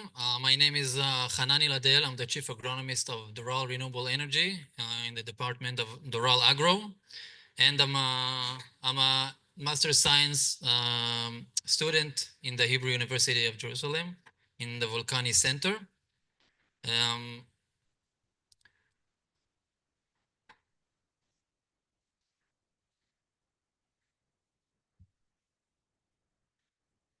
Figure that out, okay. So I'm going to talk about a bit of Doral agro activity and about my research in Volcani Center. So where I come from, I was born and raised in a kibbutz, working in the fields, in the turkey coops, in the dairy farm. Later on, I went to my first degree in soil and water sciences in the Faculty of Agriculture. I worked for a few years in Hazera company, which does breeding and production of vegetable seeds. And in the past 4 years, I work for Doral Agro, doing agrivoltaics in parallel of my research in Volcani Center. So a bit about Doral. Doral Agro, we have a few projects. We're there for 7 years. We were researching and planning, and these days, we have boots on the ground, a few big projects in Israel. Revadim project, which is avocado orchard, a young avocado orchard with trackers, 12 and a half hectares. Ma'ale Gilboa project that has a few different crops. We have table grapes, lychee, mangoes, and field crops. This is 15 hectares project in the north of Israel. We have an experimental site in Bar Ilan University, a small site inside the university that we examine their different crops, vegetable crops. You'll see, you'll see some of the photos later. We also have in Gesher, a project northern of Israel, also avocado trees, 4 years old. And this is a 4 hectares project. This is some of the pictures of Revadim project. Actually, we have the farmer here. You can talk with him and understand his challenges and his insights of this project. This is 12 and a half hectares.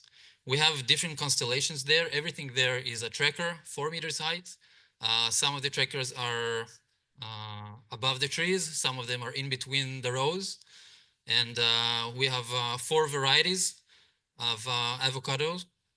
And we're accompanied with by research of Volcani Center. The capacity there is 10 megawatt peak, and it's combined with storage of 40 megawatt hour storage. This is a Ma'ale Gilboa project. No. The Ma'ale Gilboa project, Noam from SolarEdge talked about it before, also SolarGeek, Mo. We have table grapes, mangoes, lychees, and field crops. What you see in the pictures are the table grapes. This is a half commercial, half experimental site.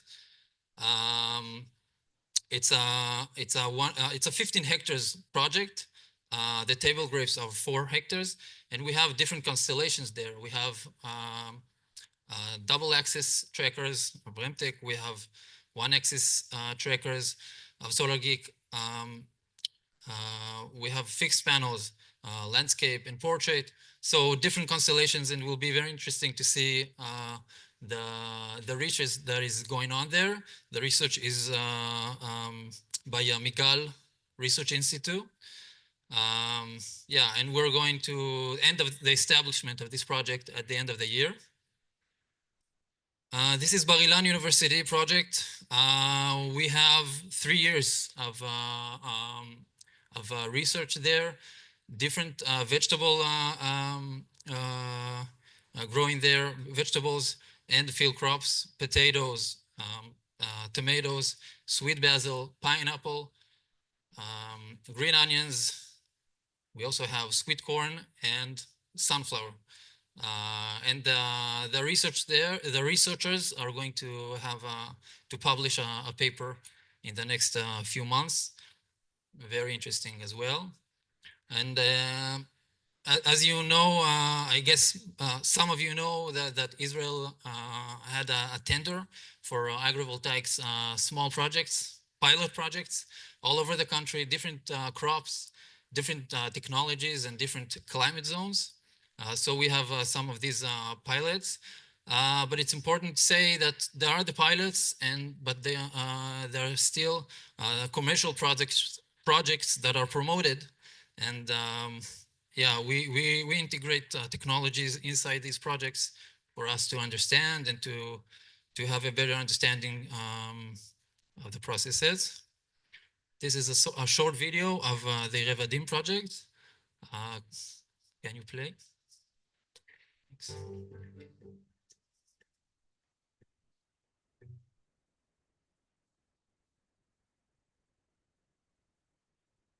Revadim project, Israel's first agrivoltaic project. The groundbreaking project, developed by the Doral Group in collaboration with Kibbutz Revadim and Sabra Kama, combines advanced agriculture, solar energy, and energy storage on the same site. The plot has been processed and adapted to the needs of the integrated project. Different varieties of avocado seedlings grow on the ground, with solar panels installed above them. Adapting to the position of the sun, the panels provide the seedlings with the right amount of light and shade. Storage facilities located next to the project allow green electricity generated by sunlight to be stored for use later in the day and during the night.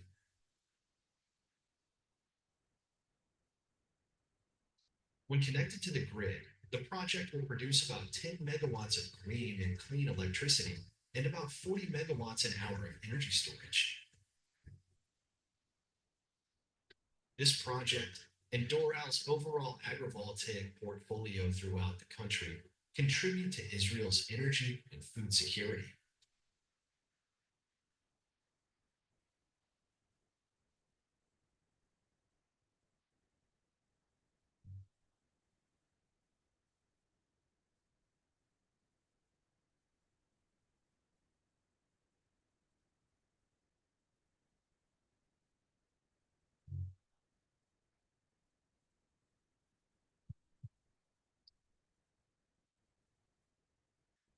Yeah, so this was the Revadim project.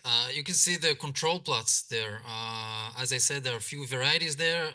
It's divided to eight different pilots. So very interesting. I think everybody should come there. And Male Gilboa project, they are big projects. They are not small experimental sites, and very interesting. So, so my research is talking about agrivoltaics and connecting between the plants and the panels. And other way around. So agrivoltaic, I don't think I need to talk about, motivation and what is agrivoltaics, but a small point here that we didn't talk about a lot is protecting crops in time of climate change. This is a big issue for the farmers. So in time of climate change, we have huge impacts on agricultural and food systems, and different environmental outcomes of climate change impact directly or indirectly on the agriculture. Some of the examples: increased disease severity, lower yields, lower nutritive quality. So yeah, we have an agrivoltaic project, and we think that the idea is to use it as a tool to protect the crops together alongside producing renewable energy. So the holy grail of the agrivoltaics world is what's the right distribution, right, between the radiation distribution between the two systems, the plants and the electricity production. So as mentioned before, every plant has the light saturation point. How much light does this plant need in order to make photosynthesis, and where the light intensity does not increase when there is more radiation. The x-axis is ppfd, and the y-axis is photosynthetic activity. So different plants has different light saturation point. For instance, in A, we see pitaya, 200, the value there is 200, the ppfd. And on B, we can see cotton, 10 times more, almost 10 times more, 1800. And in C, citrus trees, somewhere in between, 800. Remember the 800? So if we want to have different modeling for different crops, that's nice to know what's the light saturation point. But even that, the same plant can have different light saturation points and differ between many aspects as climate, phenological stage, fruit load, varieties, rootstocks, etc., etc. So it's a big issue to find the right amount of radiation, even the same crop, the same varieties, the same location that it's being grown. So it's a big challenge. And our solution, this is in the Volcani Center, that's my master. So our solution is taking all these aspects that you see on the left and take into consider they will be expressed in the delta T. The delta T is the delta between the air temperature and the leaf temperature, where when there is photosynthetic activity, the leaf is cooler, okay?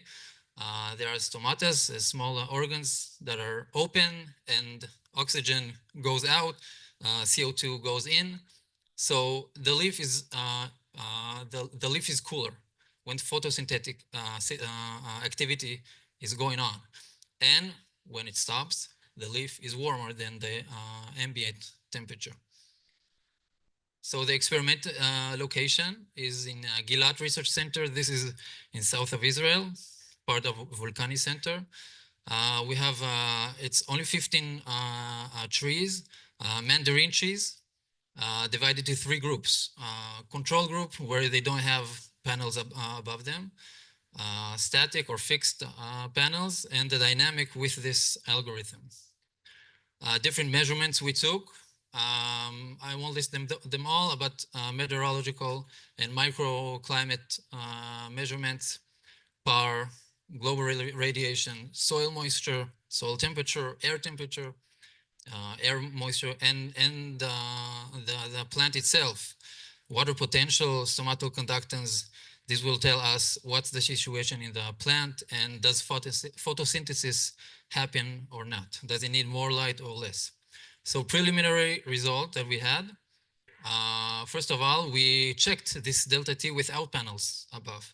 We wanted to see if when the delta T is 0, what's the light requirements, and we found almost the same values, 800, as we found as we saw before in the literature.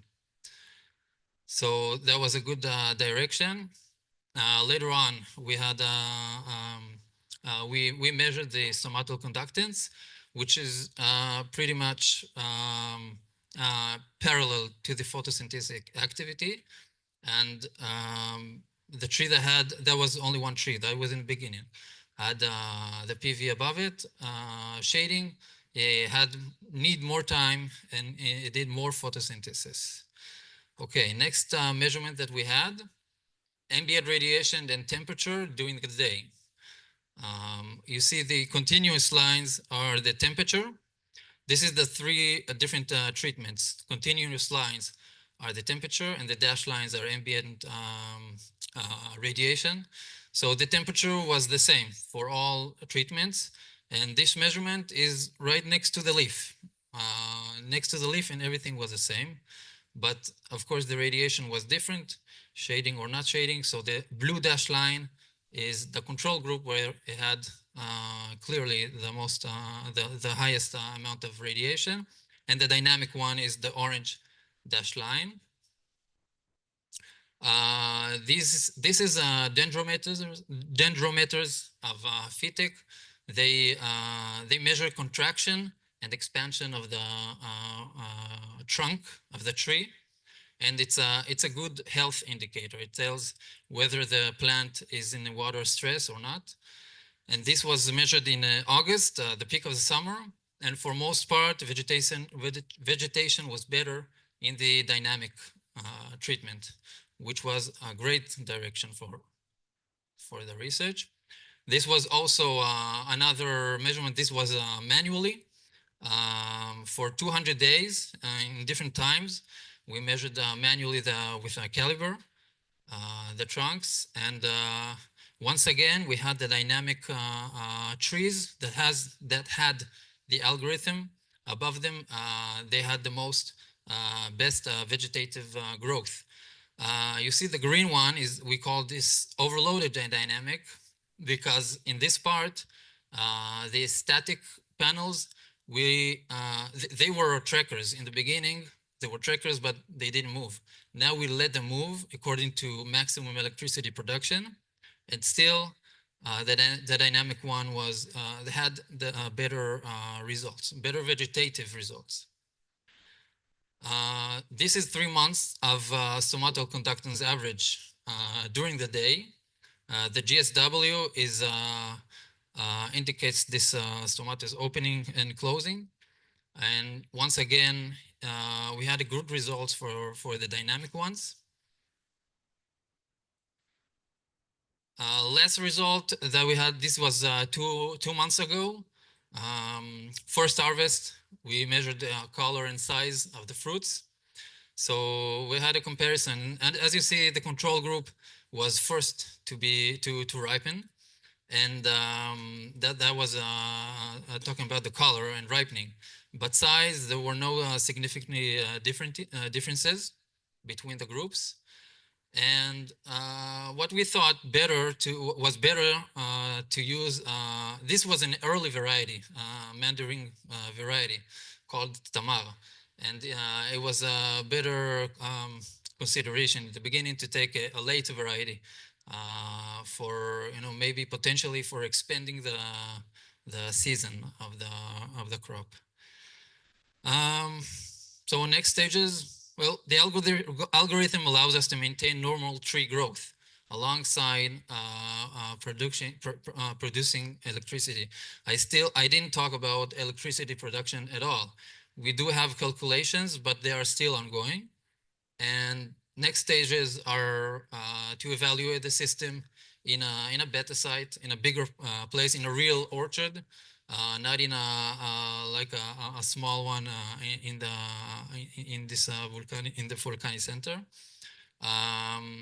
We want to evaluate between to have a better evaluation on the economic side between together with the electricity production, because we do have some of this data, but it still haven't been done. Well, eventually, this is a small diagram that I did. We have one field unit. We have the half of it, or some of it, is the agricultural crop and the energy production. It has different interfaces. Each one of them has different interfaces or influenced by different parameters, which affect different processes of each system. And eventually the right trade-off or the right optimization should be somewhere in between them. And this is what our goal. The goal is to develop an applied tool for APV systems. The farmer will have a tool to decide either by himself or his guides, or automatic decisions for moving the trackers or leaving them for electricity production.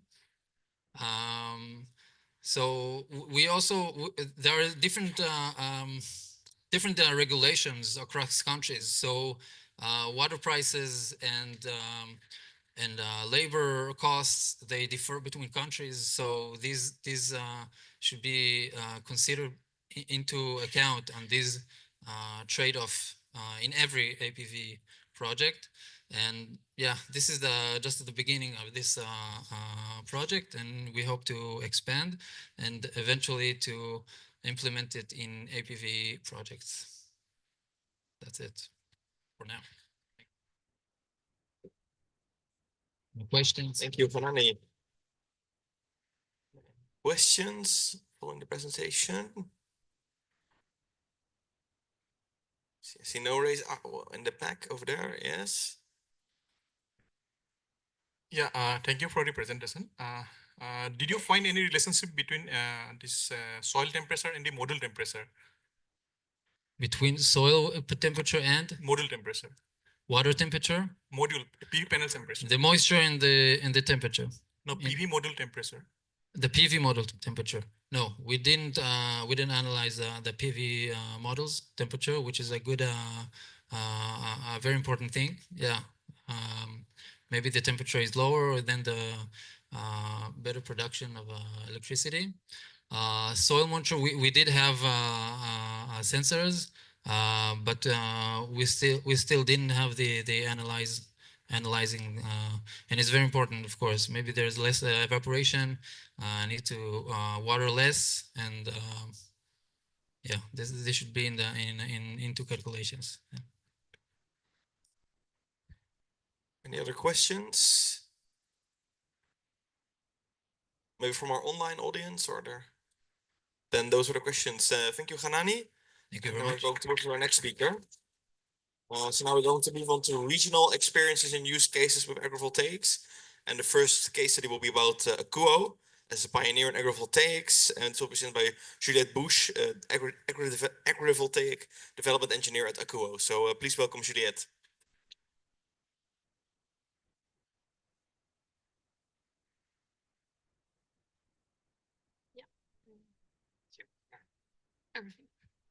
So hi everyone, my name is Juliette Bush and I'm working for Akuo's Energy Company. Today my presentation will be a bit different from what we've seen yesterday and today. I'm going to speak about a case study that we have. It's a breeding project. We've been commissioned in 2019, and on this case study, like in this project, we have to face difficulties that we had not anticipated. So I will give you a bit of the story and how we were able to manage and to answer the questions. And also we'll focus a bit on the importance of the relationship between the company and the farmer. So first of all, I will introduce the company and its agricultural support units. Then I will go deeply into the case study through the historical background, how we deal with the unexpected events, and of course some agronomic results. And I will conclude with some good practices. So first, Akuo, it's an independent renewable energy producer and developer since 2007. It sets on multiple technologies. So we have wind, solar, and storage activity. And what's specific about Akuo is that it's still independent. So it's still in the hand of its founder, named Eric Scotto. It's an integrated player. So we are present across the entire value. So from development, construction, financing, and maintenance. And we like to say that we can be kind of pioneer in agrivoltaics because we have projects since 2011, and thanks to agronomist opportunities that I will introduce later. So in just key numbers, it's 1.8 gigawatts of electric power with more than 450 employees. And as you can see on the map, we're present over the entire world in more than 20 countries, and we have more than 90 power plants under construction or in operation. So first, French renewable energy targets, just a bit. So they set really important energy targets between 35 to 45 gigawatt of solar by 2028. So it will mean that we only have 5 years to achieve 55% of the objectives. So that's a lot. And that's why we think that agrivoltaics could be one solution to reach out this objective. And in France, as we talk about a lot about it during these days, we have a French law since last year, and we'll start to give a really clear framework that we have to follow, and in order to preserve this farmlands. So long before the law, ACU already understood the importance of the agricultural projects. Like when you do agrivoltaics, you have to focus on the agricultural project and what we will put under your panels. And that's why it started to have its own agronomic support unit. So it's a team of agronomist engineers working specially as technical experts about this project.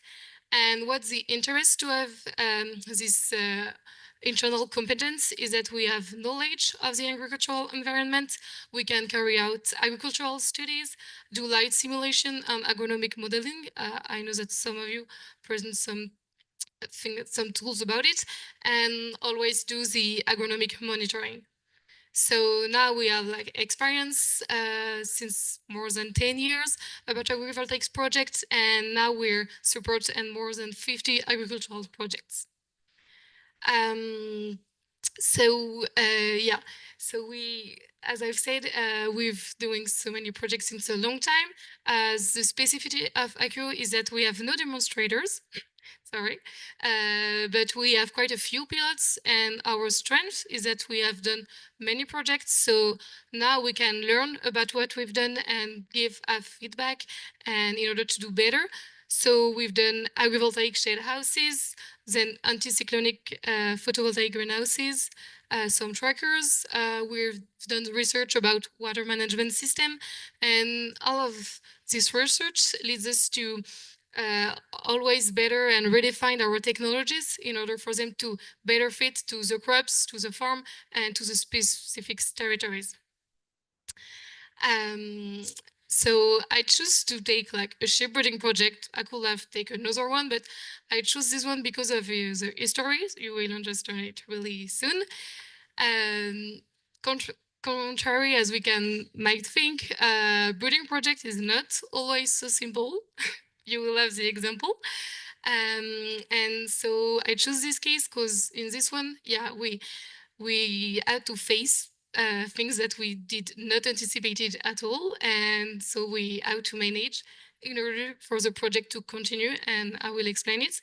Just for context, it's located in the southwest of France in a small village called Lerme.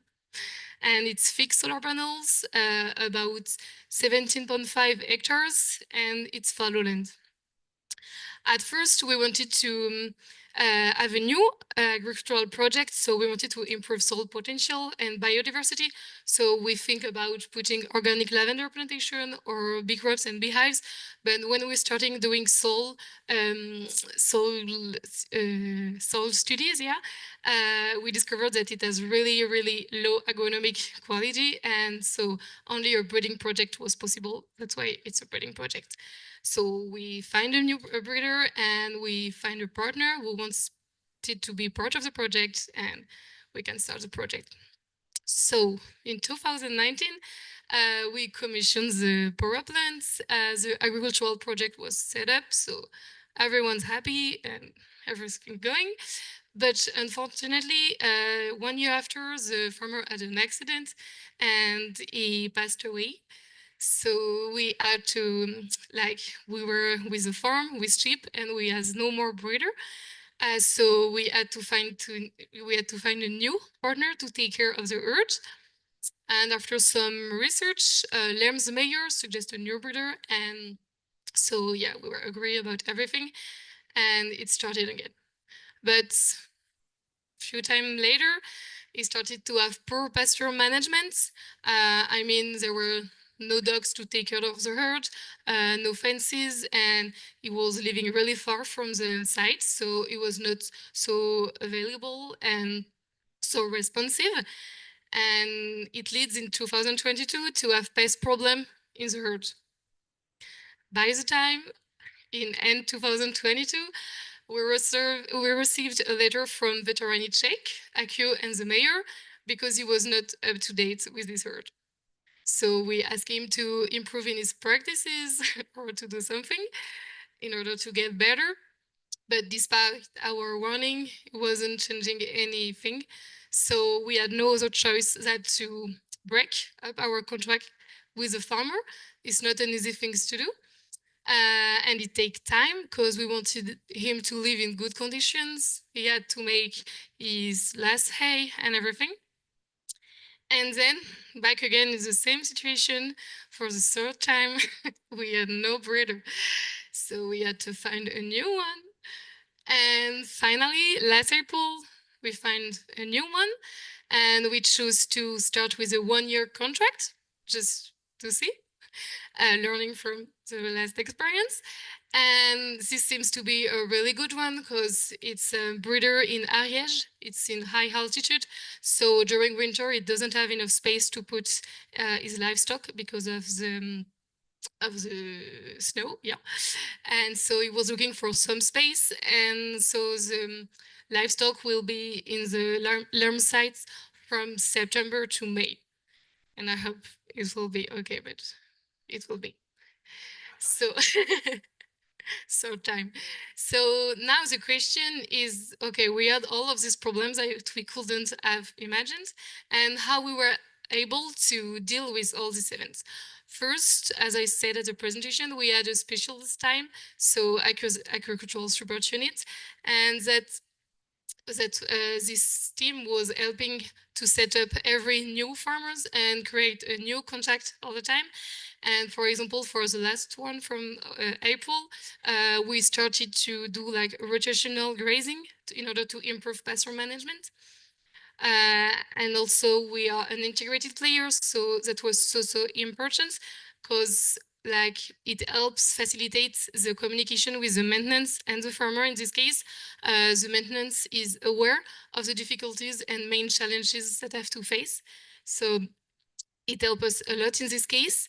Then we had a good relationship with stakeholders. We mentioned it before, it's so important. And for example, in this case, it's the mayor who helped us find the new breeder because he was like fighting with us for the project. So really useful. And then we had experience from other projects that we have already drive. And for example, now for each agricultural project, AgriVoltaics project, we save some money for the agricultural project. And like this, we were allowed each time to buy new fences or help new sheep or water point or everything.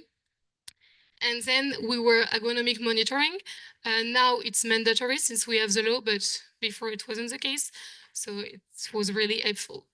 So what we learn about this experience is to not underestimate the importance of human relationship.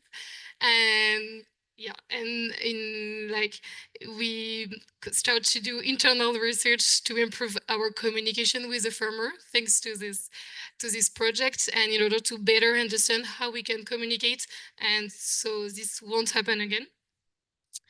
And despite all this problem, we had time, like we had 4 years to do a bit of, to draw some agronomic results about temperature, aerometry, and grass growth. Unfortunately, we were not able to have some results about sheep well-being because of the previous farmer. So what we could see is that, yeah, grass grows later, yeah, sure, but it stays longer under the panel during summer, where in the interrow it is just burning. So it's interesting because it means more fodder for the livestock and less water stressed plants. So we have better resilience to drought. Obviously shade for animals, but when you go into the power plants, we really see that sheep remain sheltered all day long. So it helps avoid heat stress for animal. We also discovered that we had gulling at the bottom of the panel, so lots of water accumulation. We thought that the space between the panel will be enough, but he started to create sometimes wetland in spring and winter. So that's something now we have to focus on. And we get less thermal amplitude, so cooler temperature and higher humidity. So here is just a graph for year 2021 about average soil temperature deep 10 centimeters. So in black, it's control zone, and in green is PV.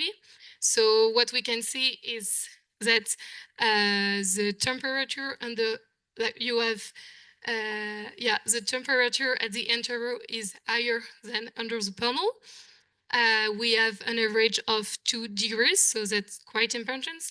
And so it helps to have better resistance of meadows during summer heat. And this one is the same graph, but it's about soil hygrometry. So it means that under the panel, you have higher hygrometry. This is because with the panels, you have less solar radiation reaching out the ground, and so it helps avoid too much water evapotranspiration. And this, like this humidity, is so beneficial, like during drought periods, like you have more water reserve, and it's so important during summer heat. And during drought periods, you have better water efficiency. So just to conclude about these two graphs, so we've said that we have higher water reserve over time, plus lower soil temperature under the panel, and all of this leads to less drought effects and increase of biomass. In the next years, we want to carry out further studies, for example, about water consumption by animal with panel, because I said that there is more water underground. So in this time of preserving the water, it can be an interesting study to carry out. And then we want to do more study about fodder quality and digestibility. So to continue, quite some good practice and points that I really want to share with you. We start to discuss about a bit about it yesterday as a panel discussion, is the importance of having a good relationship with the farmer and to consider them as partner. I like the word partner. I prefer him than clients, because as I said, agricultural project is so important. So you have to co-develop the project together, work together. And if you want to know what you will put under your panel, ask the farmer what he wants to do and what he can do, because he knows better than us. So yeah, first consider farmers as our technical co-development partners. Most of the time we lost so many time like searching on internet, asking, and when we just ask the farmer, he has the key or he has the tool. Then take into account the emotional aspects. Most of the time we forget about it, but in lots of farm, it's a family story. It was from parents, from grandparents. And so maybe with a project, you will change the farm and for a long time. So just have it in mind when you said, yeah, I'm going to put panels here and yes, here, and it's going to be okay. No, just listen to him and find the perfect solution.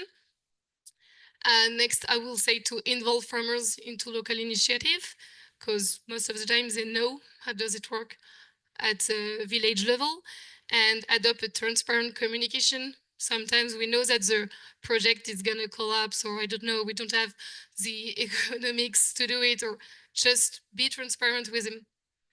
And finally, it seems so logical, but establish regular communication with farmers and set up regular points in your calendar. It seems so obvious, but for example, for our case, most of the time we are like, okay, we're a company, we are working in the paper, and maybe for 2 or 3 months we're just like doing things for having the building permits. But just remember that you have a partner with you and he wants to know how is going the project, like what's happened. So now we try to set up regular points and to call him maybe 1 time a month. It's not so much, and sometimes we have nothing to say, but it's helped create contact. So let's do it. And so to conclude, I will say yeah, to take time to know your agricultural partners, go and visit him, meet his family, meet all his environment, meet his farm. And that I want to just conclude and saying that your success, the success of your projects, relies on the quality of your agricultural project. Thank you for your attention. Thank you, Juliette. Thank you for sharing that roller coaster of a story with us. That made it very, should I say, understandable what kind of dynamics we have. Are there any questions for Juliette? I see a question over here. Question in the middle of the room. Thank you very much for the presentation. Very useful also for our cases where we have a lot of these problems as well. The question is related to the results you show about temperatures and increase of quality of the land. Just to know if you have published there somewhere or if it's just private information, because we are having a lot of problems with fake news now going around about heat islands, you know, that panels are burning bees and so on. So if we could show these kind of results, I think it could help. Yeah. That's true that for now it's like internal data. It's just for us to help define the new projects and just to understand what's happening. So I don't know if it's gonna be public. I don't think so, but I understand your point.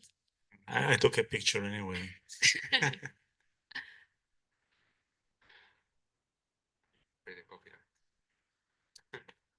Thank you, Juliette. Did you have, with such a roller coaster and different relationships with several people in the community or nearby regional and city officials involved, was there opposition? Was there a lot of community? How did that go and how did you handle that? Yeah, sometimes it happens that, okay, we have a farmer, we have a really perfect project, but the neighbor maybe like they are not getting so well and he is against the project. So yeah, it happens. And so our just solution is, in order to avoid it, it's to go and see all the neighbors as the earlier that we can. Like we do permanent, we do public meeting with neighbors, and we can go and knock at the neighbors. Is not happy, and it can be difficult. And sometimes when we have really difficult projects, sometimes we ask for a neutral person to come and help, because we are the company as it's like on position. So sometimes when you have someone getting in this and is neutral, no interest, it helps. Like a referee? Yeah. There's also an online question, I think. Yeah, go ahead. Yeah. For an online question, as you did on soil hygrometry, did you notice an impact of the structure on air hygrometry? Impact of the structure on what? Oh, no, hygrometry. Can you repeat the whole sentence? Sorry. As you did on soil hygrometry, yeah, did you notice an impact of the structure on air of the hygrometry? The impact of the structure on the hygrometry and the soil? Yes. No, not really, but I know that we didn't really do the research about it. So like we were really, our main goal, it was to understand the impact of the panels and the shadow on the ground and on the grass growth. I'm not sure we have the answer for the structure. I don't want to say bad things. So hand raising in the middle, says question still there? Okay, can we get a micro? Yes, go ahead. Yeah. Thank you for sharing your experience with farmers. Not only good, but also I think it's nice to see that you can learn from the experience, and also the emotional part with the farmers is very special and important for project development. And my question would be, because you mentioned that the grass growth is later in spring, but overall it's longer. And can you guess around how late it is in spring compared to other fields? In the data under the panel, it stayed 1 month more than at the interval, and it was like during a really hot summer. So 1 month more. So that's really important. Okay, so it's basically 1 month shifted below the. No, it was like maybe 10 days delayed, and it stayed 1 month longer. So yeah, more time. Okay, yeah, thank you. Are there any further questions? So the final questions. Thank you, Juliette. And next, we are going to move on to a virtual case study on the potential of agrivoltaics in the Nordics. This will be presented by Francesco Pastorelli, research fellow at DTU Wind and Energy Systems. He will be joined as well by two others, Hans-Severin Limme and Rasmund Bernd Riedal Nielsen. So we should be getting. We get Inception first, and then let's see. Yeah, I think now we see. Can you hear us? Yeah. Okay, so our sound is working. Just great. Yeah. Now for the slides, probably Yeah. our technical team. Will we share the slides or? I think.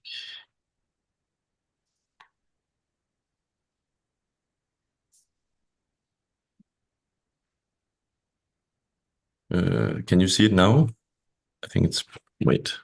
It's black, the screen. Yeah, I don't know. Yeah, we can see, now we can see it minimized, but not full screen. I will just try again quickly.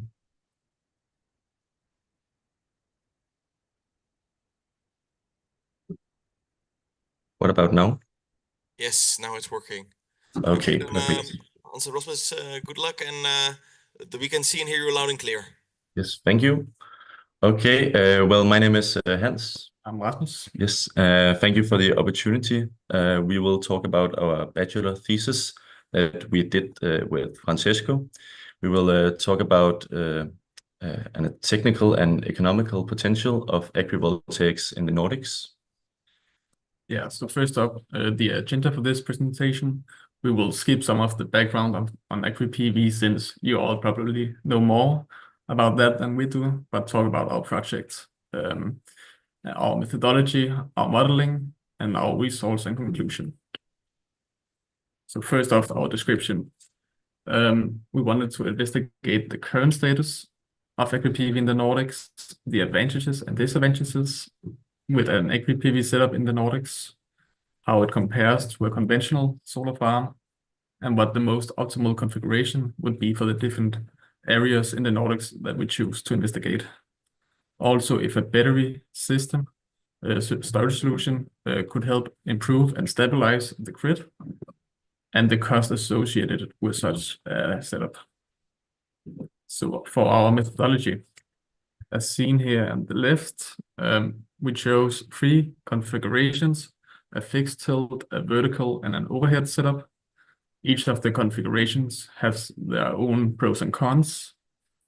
Overhead setup allows for the farming to take place underneath with minimum space for the panels being used.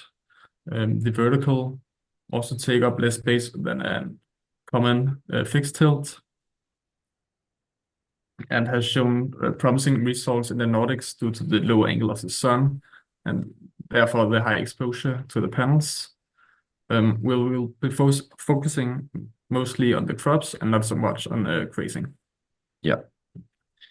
So for our model, we chose 2 years for energy spot prices 2020 because it was a year with a very low spot prices. So it would be like a worst case scenario, and 2023 because it was the year with most recently available data for us. Right, so these graphs show the hourly mean spot prices for 2020 for the different price regions. And as you can see in the bottom right, we have a map with all the price regions in the Nordics. So we focused on Denmark, Sweden, Norway, and Finland.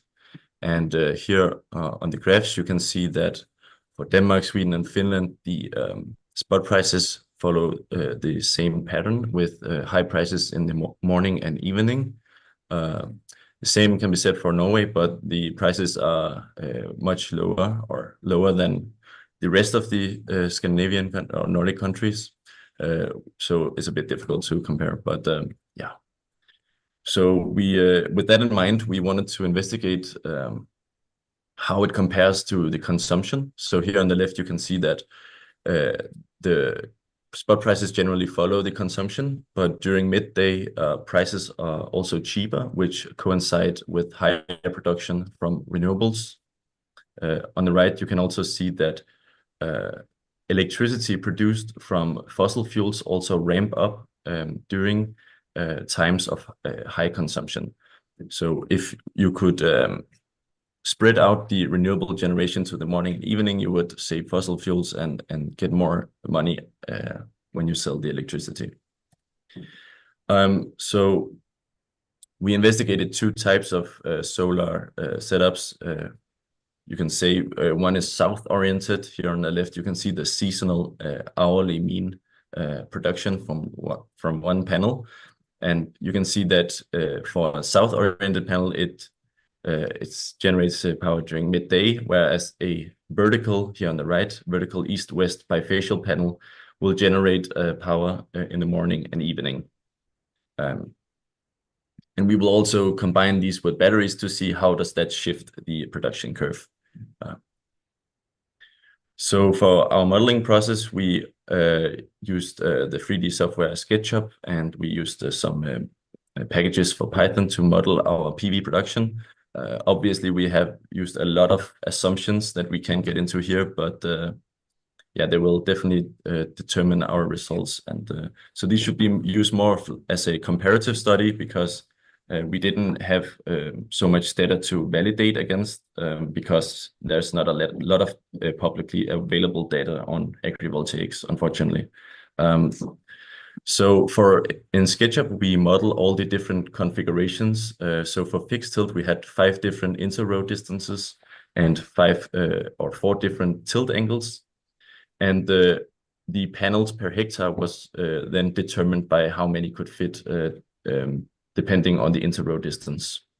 For the overhead, we had 1 inter-row distance, but different tilt angles as well. And then we differed the amount of panels on this row. And for the vertical, we obviously only have 1 tilt angle, but the same inter-row distances as the fixed tilt. And yeah, also different panels per hectare. So here you can see just how it looked in SketchUp, how we modeled it. But in total, that resulted in 444 combinations that we had to simulate. So a lot. But yeah, and this is just a quick sketch on how we modeled it in SketchUp. But I'm going to assume you know what we're talking about when we say fixed tilt and overhead and vertical setups. So in SketchUp, we used a plugin to simulate the shading on the ground to see how much sunlight actually reaches the crops. And here you can see on the left for the vertical. So this is an image from above of 1 hectare. And this is in the middle, this is an overhead, and on the right, a fixed tilt. And so from this, we got a percentage, how much sunlight was reaching the ground for example, in the summer months where the growing season is. And all this was can be shown here in this huge table. So here on the horizontal axis, we have all the different price regions, DK2, DK1, and so on for the other regions.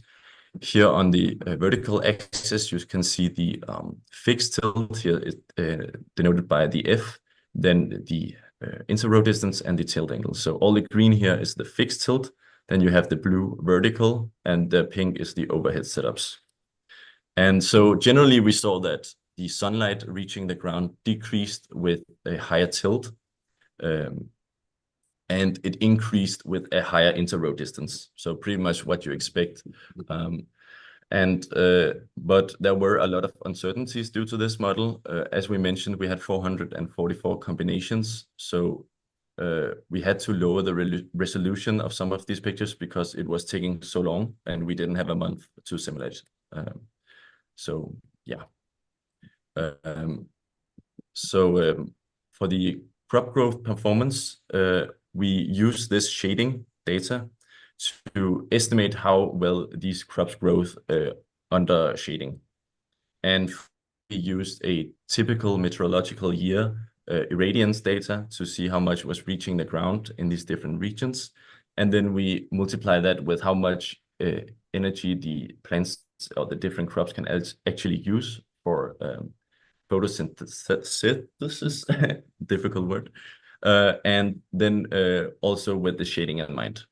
And we used, we looked into 3 different crops, so wheat, potato, and lettuce. And this just shows for the conventional agriculture how many hours were approved. So that means how many hours were did the plant actually get the amount of sunlight it needed to grow optimally, and in shade as well. But of course, our model does not take into account the higher humidity perhaps under this shading, or how it protects it from excessive sun damage. So this is a very simple model, and yeah, and we had no way to validate this as well. So that is definitely something that could be worked on for a bigger project.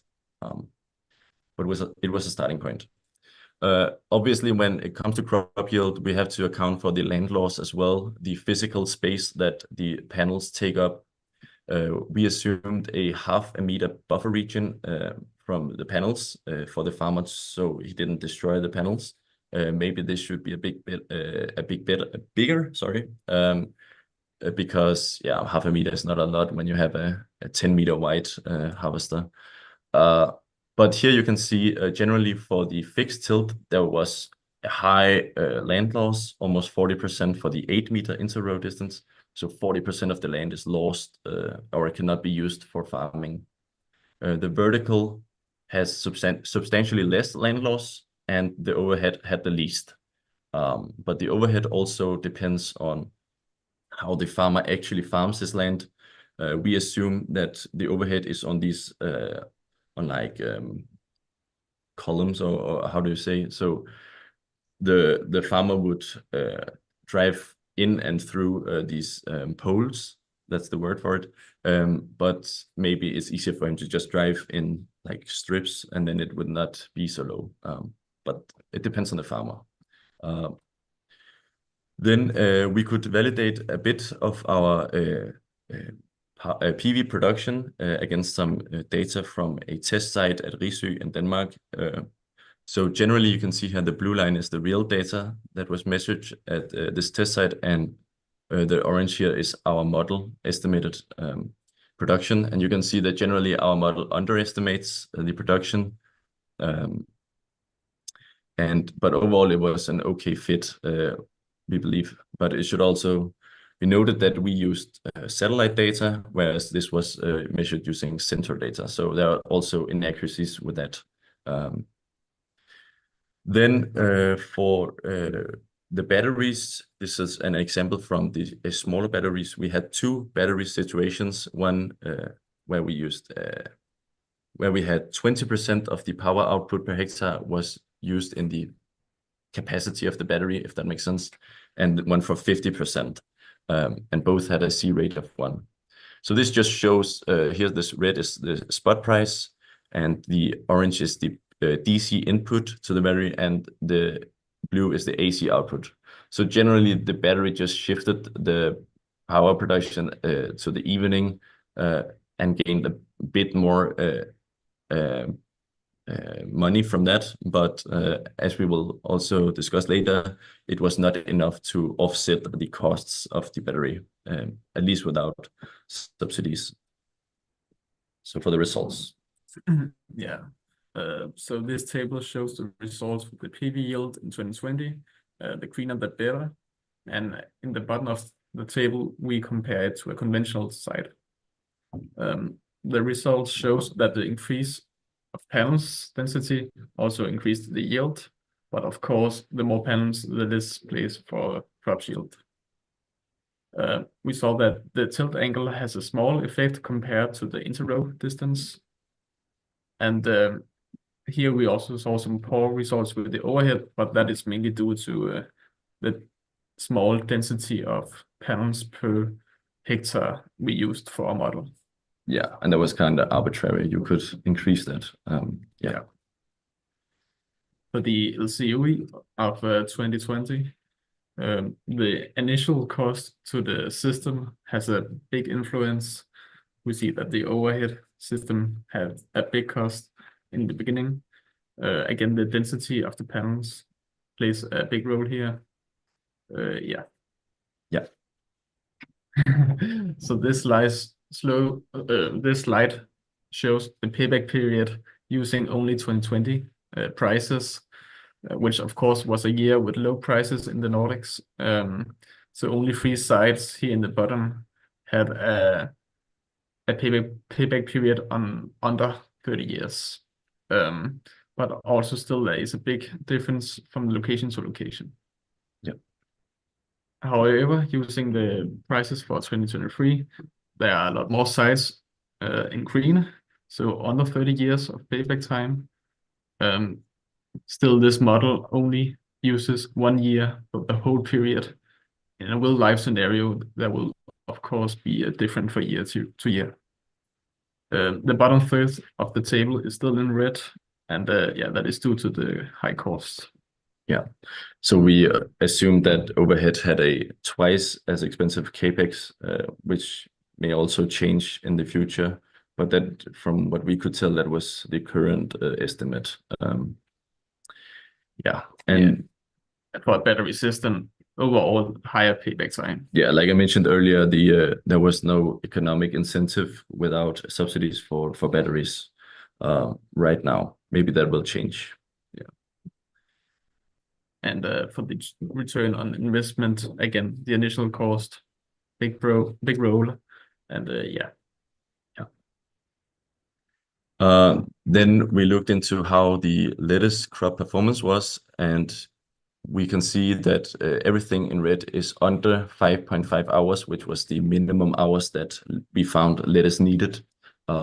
Again, that might change on the soil and the location as well, but it's hard to estimate without a more complex model and without real data to validate against.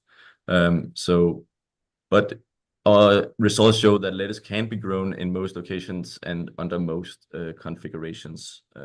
So yeah. The land equivalent ratio is also here. It shows that it's better for the fixed tilt and for the overhead, but for 2 different reasons. So the fixed tilt has the highest electricity yield, but low crop yield, whereas the overhead has a low electricity yield, but a high crop yield. So it depends on how you want to, what the farmer wishes or what the state wants. Yeah. But in conclusion, we found that fixed tilt yielded the best results in terms of electricity productions, the economic incentives, and the land equivalent ratio, if you focus on money only. But then again, if you only focus on money, you would probably just have a field full of PV. So everything should be taken with a grain of salt. Cons, it had the biggest land loss, as we discussed earlier. Almost 40%, 35% was used for the panels or the structures. So that will, of course, influence the crop yield heavily. The verticals, it was a viable option with higher spot prices, and it has a high production around the same hours with high consumption in the Nordics, so it might be better for the grid in that way. And it has a low land loss. It has a considerably lower electricity yield according to our model, but we have also read sources that says that is not the case in real life. Perhaps our model does not estimate vertical panels as well as it should. So more work could be put into that. And again, crop performance was also suboptimal with these configurations, but we've also heard from people who have actually tested vertical panels that their crops grew the same or even better in vertical. So it's very difficult to tell just from the shading percentage. Overhead, again, it was the lowest land loss, so high crop yield can be expected, but currently we didn't find any economic incentives, at least for if the farmer had to pay everything himself. So this just compares the fixed 30-degree tilt 10-meter interrow distance in DK2 without a battery system and with a battery system. So like we said earlier, no economic incentives with the battery. It generally just increased the payback and the LCOE. So again, if we found that the most optimal setup was a fixed 30-degree tilt 10-meter interrow distance, at least in DK2. But again, it will heavily depend on the farmer's wishes and needs. If it's only money, then you will just focus on electricity yield, but that is not sustainable in the long run if everyone chose that. And the most optimal location of all we found was DK2. So just some quick reflections. If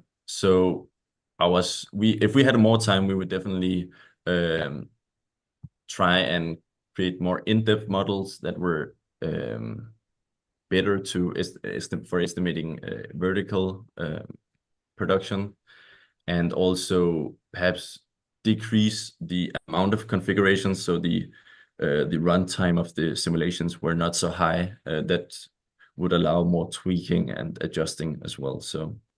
And perhaps a higher quality shading model. I don't think the shading model that we use in SketchUp was the best. I think perhaps a more dedicated software would be better for that. But thank you. That was it for us.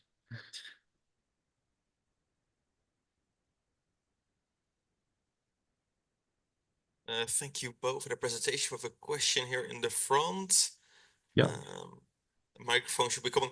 So please let us know if you're able to hear the question through the microphone. We'll try. Thank you both for your presentation. Just a quick question, because I see that as both of us working in Denmark, there is some results in contradiction. That's why I wanted to make sure. As you mentioned, higher LER in fixed tilt compared with vertical. I wanted to ask in which crop, because you mentioned that you have wheat, potato, and lettuce. And I wanted to ask the LER that you presented.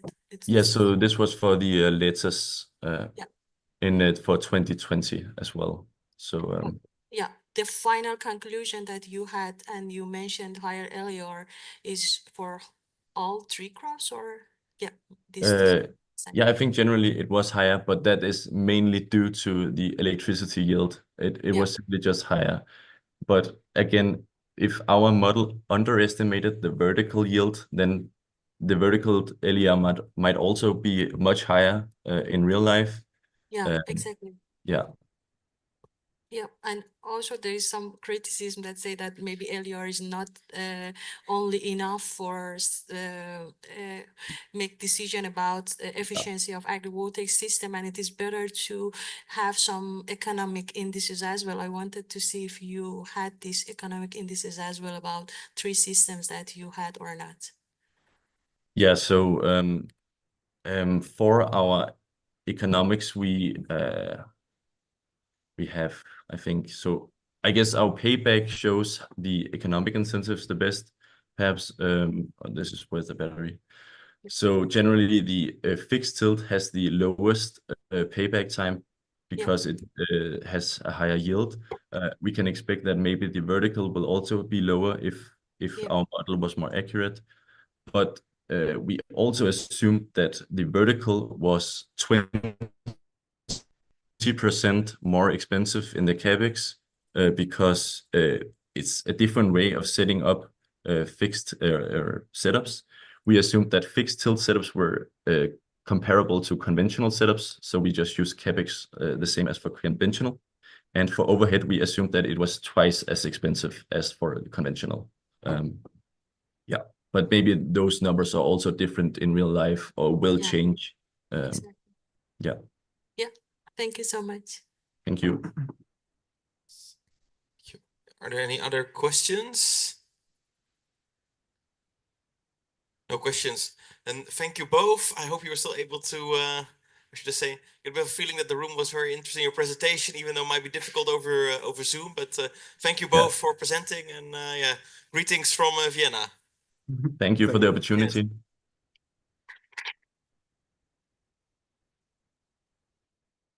Okay, then we're going to head into our last case study before our next break by Gregor van Danwit, Senior AgriPV expert for RE Renewables. He's going to talk about the Bedburg AgriVoltaics demonstration plant. So please welcome Gregor.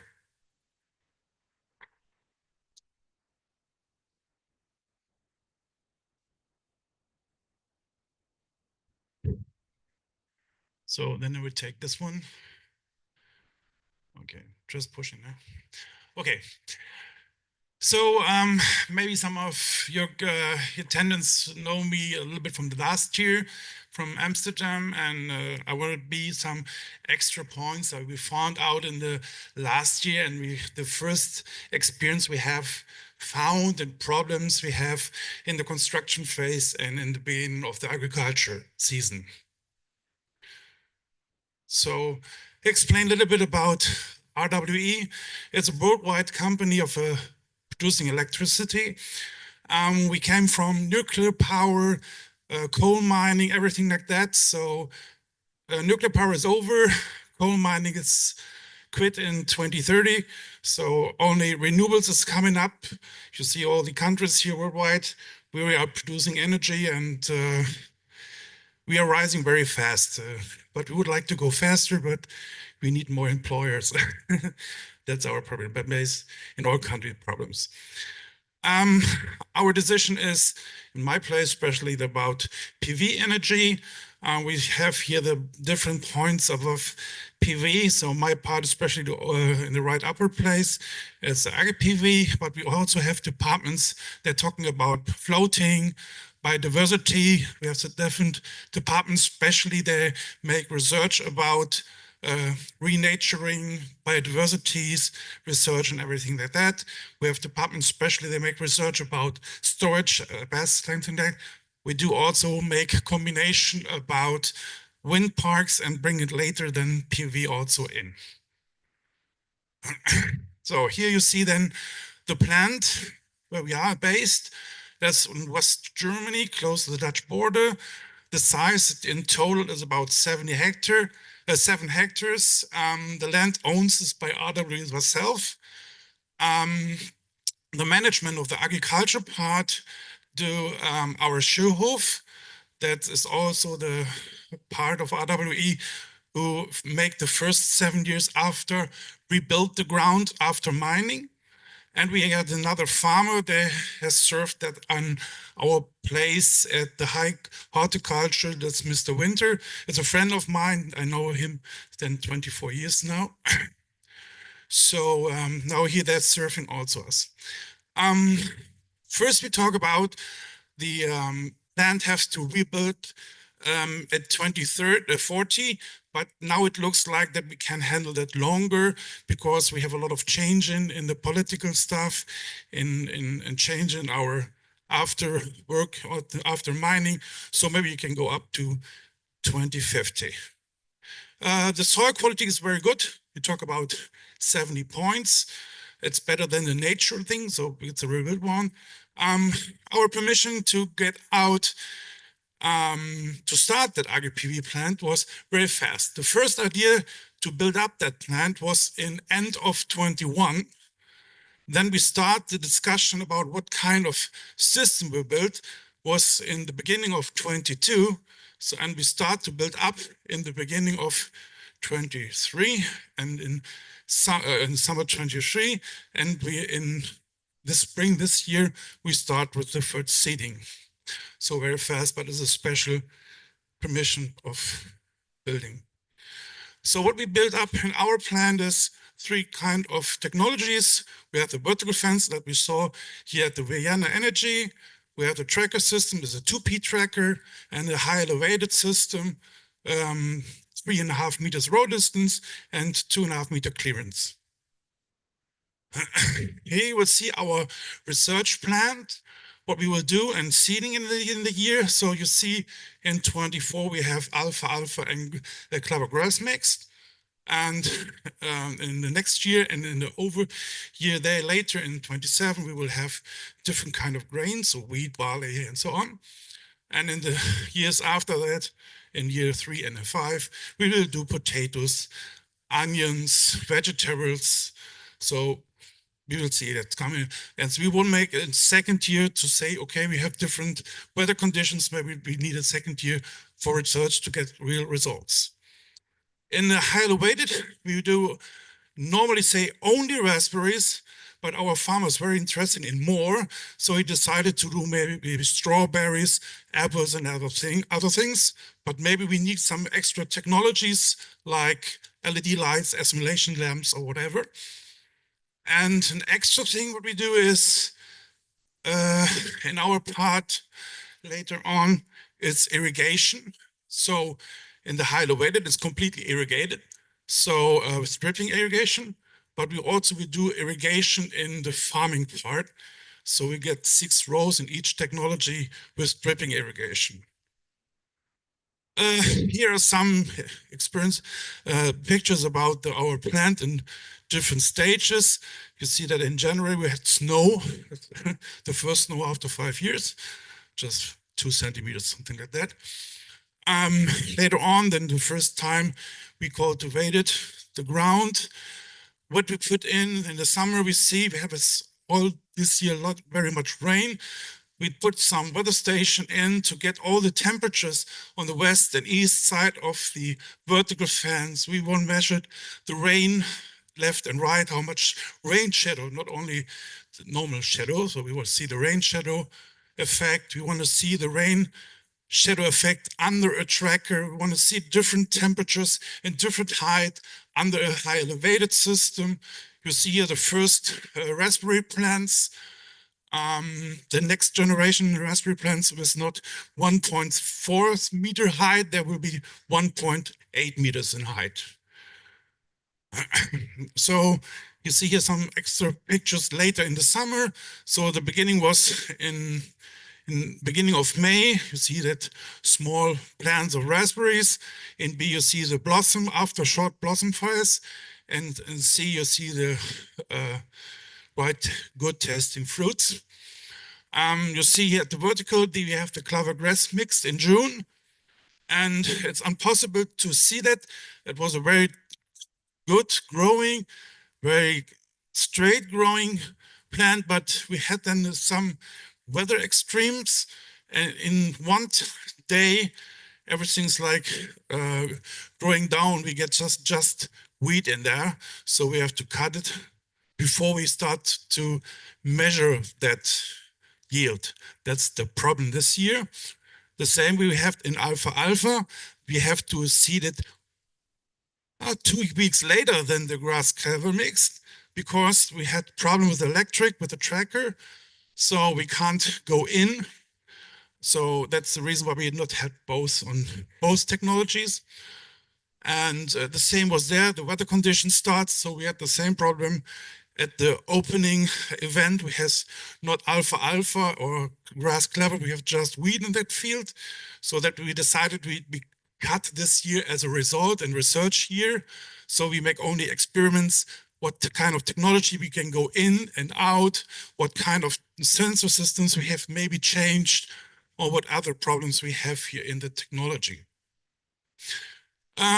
What I always told, we bring in about 5 weather stations on different places with reference places or left, right from that. We have a lot of soil sensors with humidity and temperature.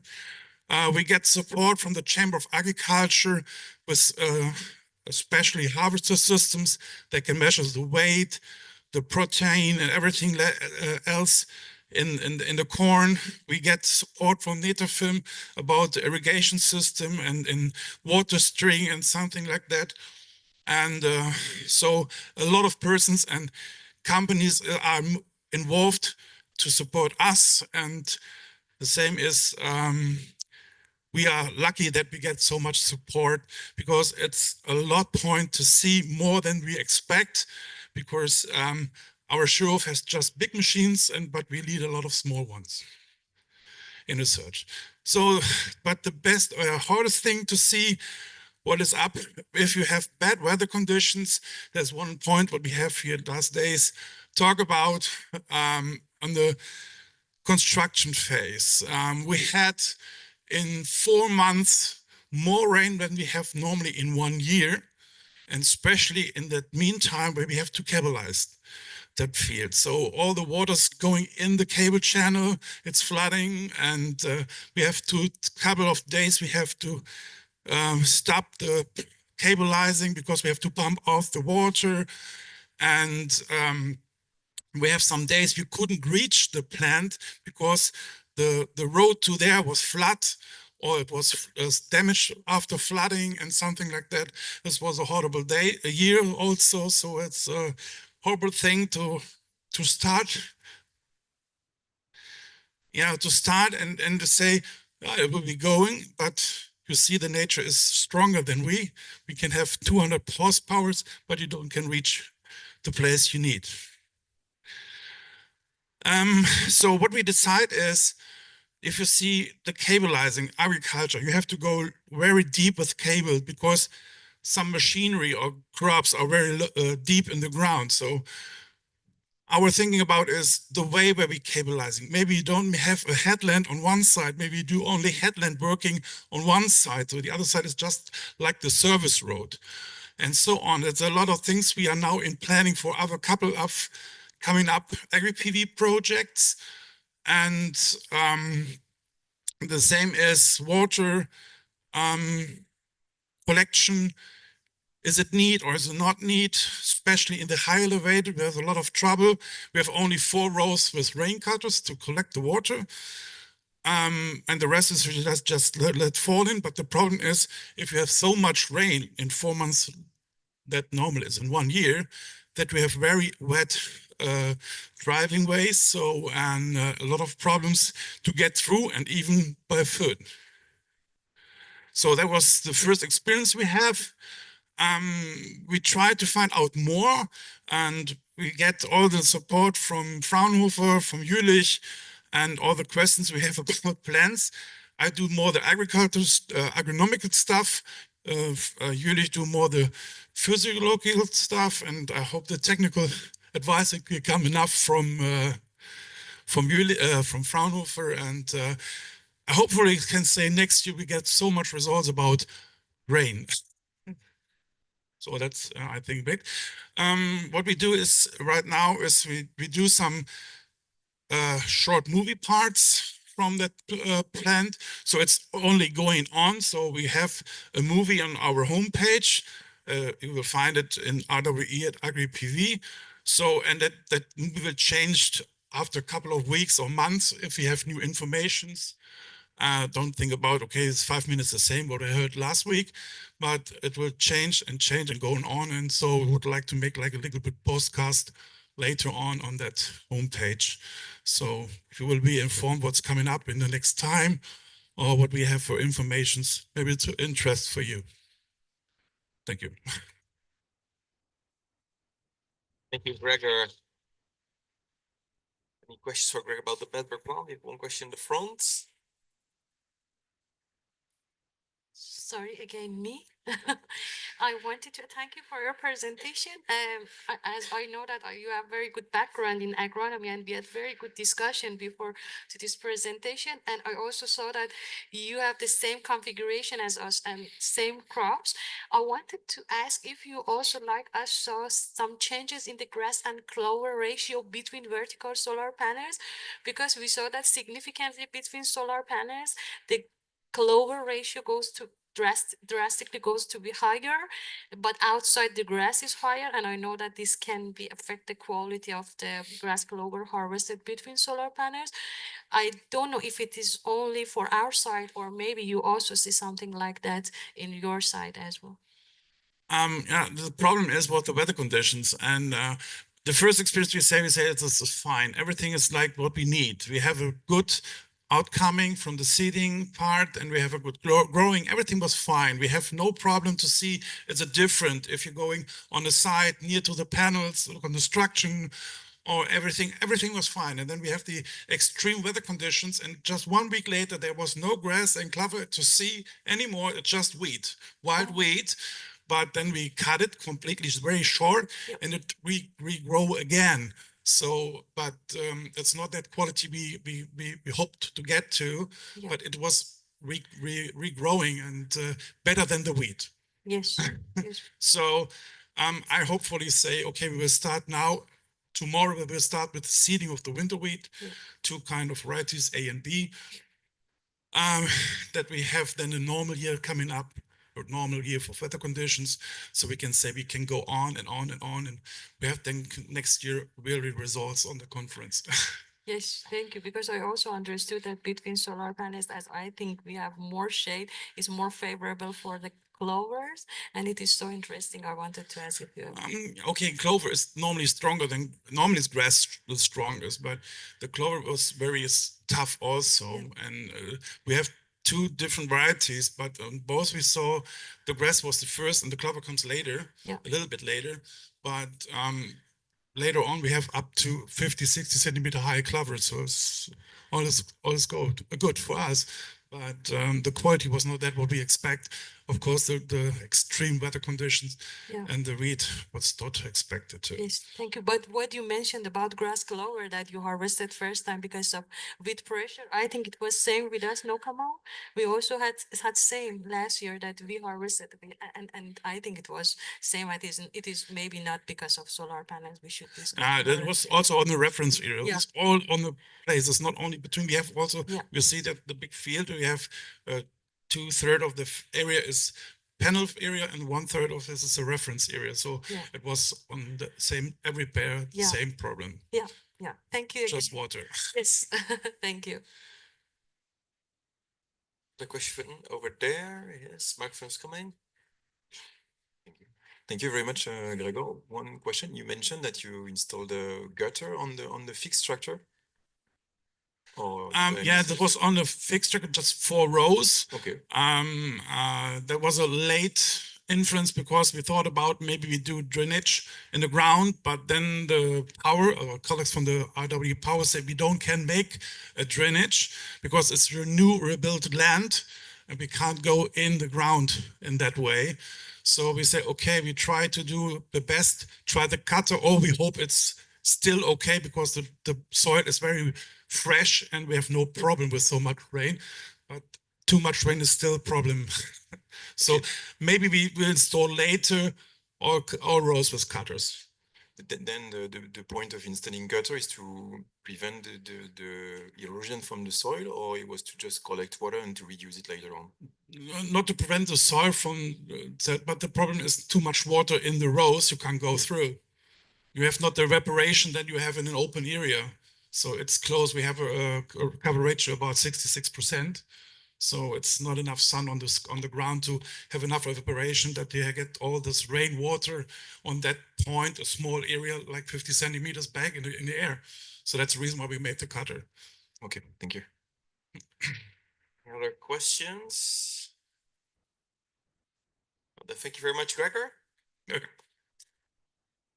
Then we're finished a bit earlier than expected, so we have an extra long break. So drink 2 cups of coffee instead of 1, I would say. We'll be back here at the 4:15.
down.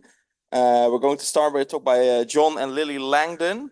Sadly, Dr. Chad Higgins was not able to make it, but John will tell you more. There's a microphone over there if you, Thank you. on the stage. So yeah, please sit down and give John and Lily a warm welcome. All right. Thank you. So, can you grab the hat, Lily? We forgot the hat. So thank you everybody for having me.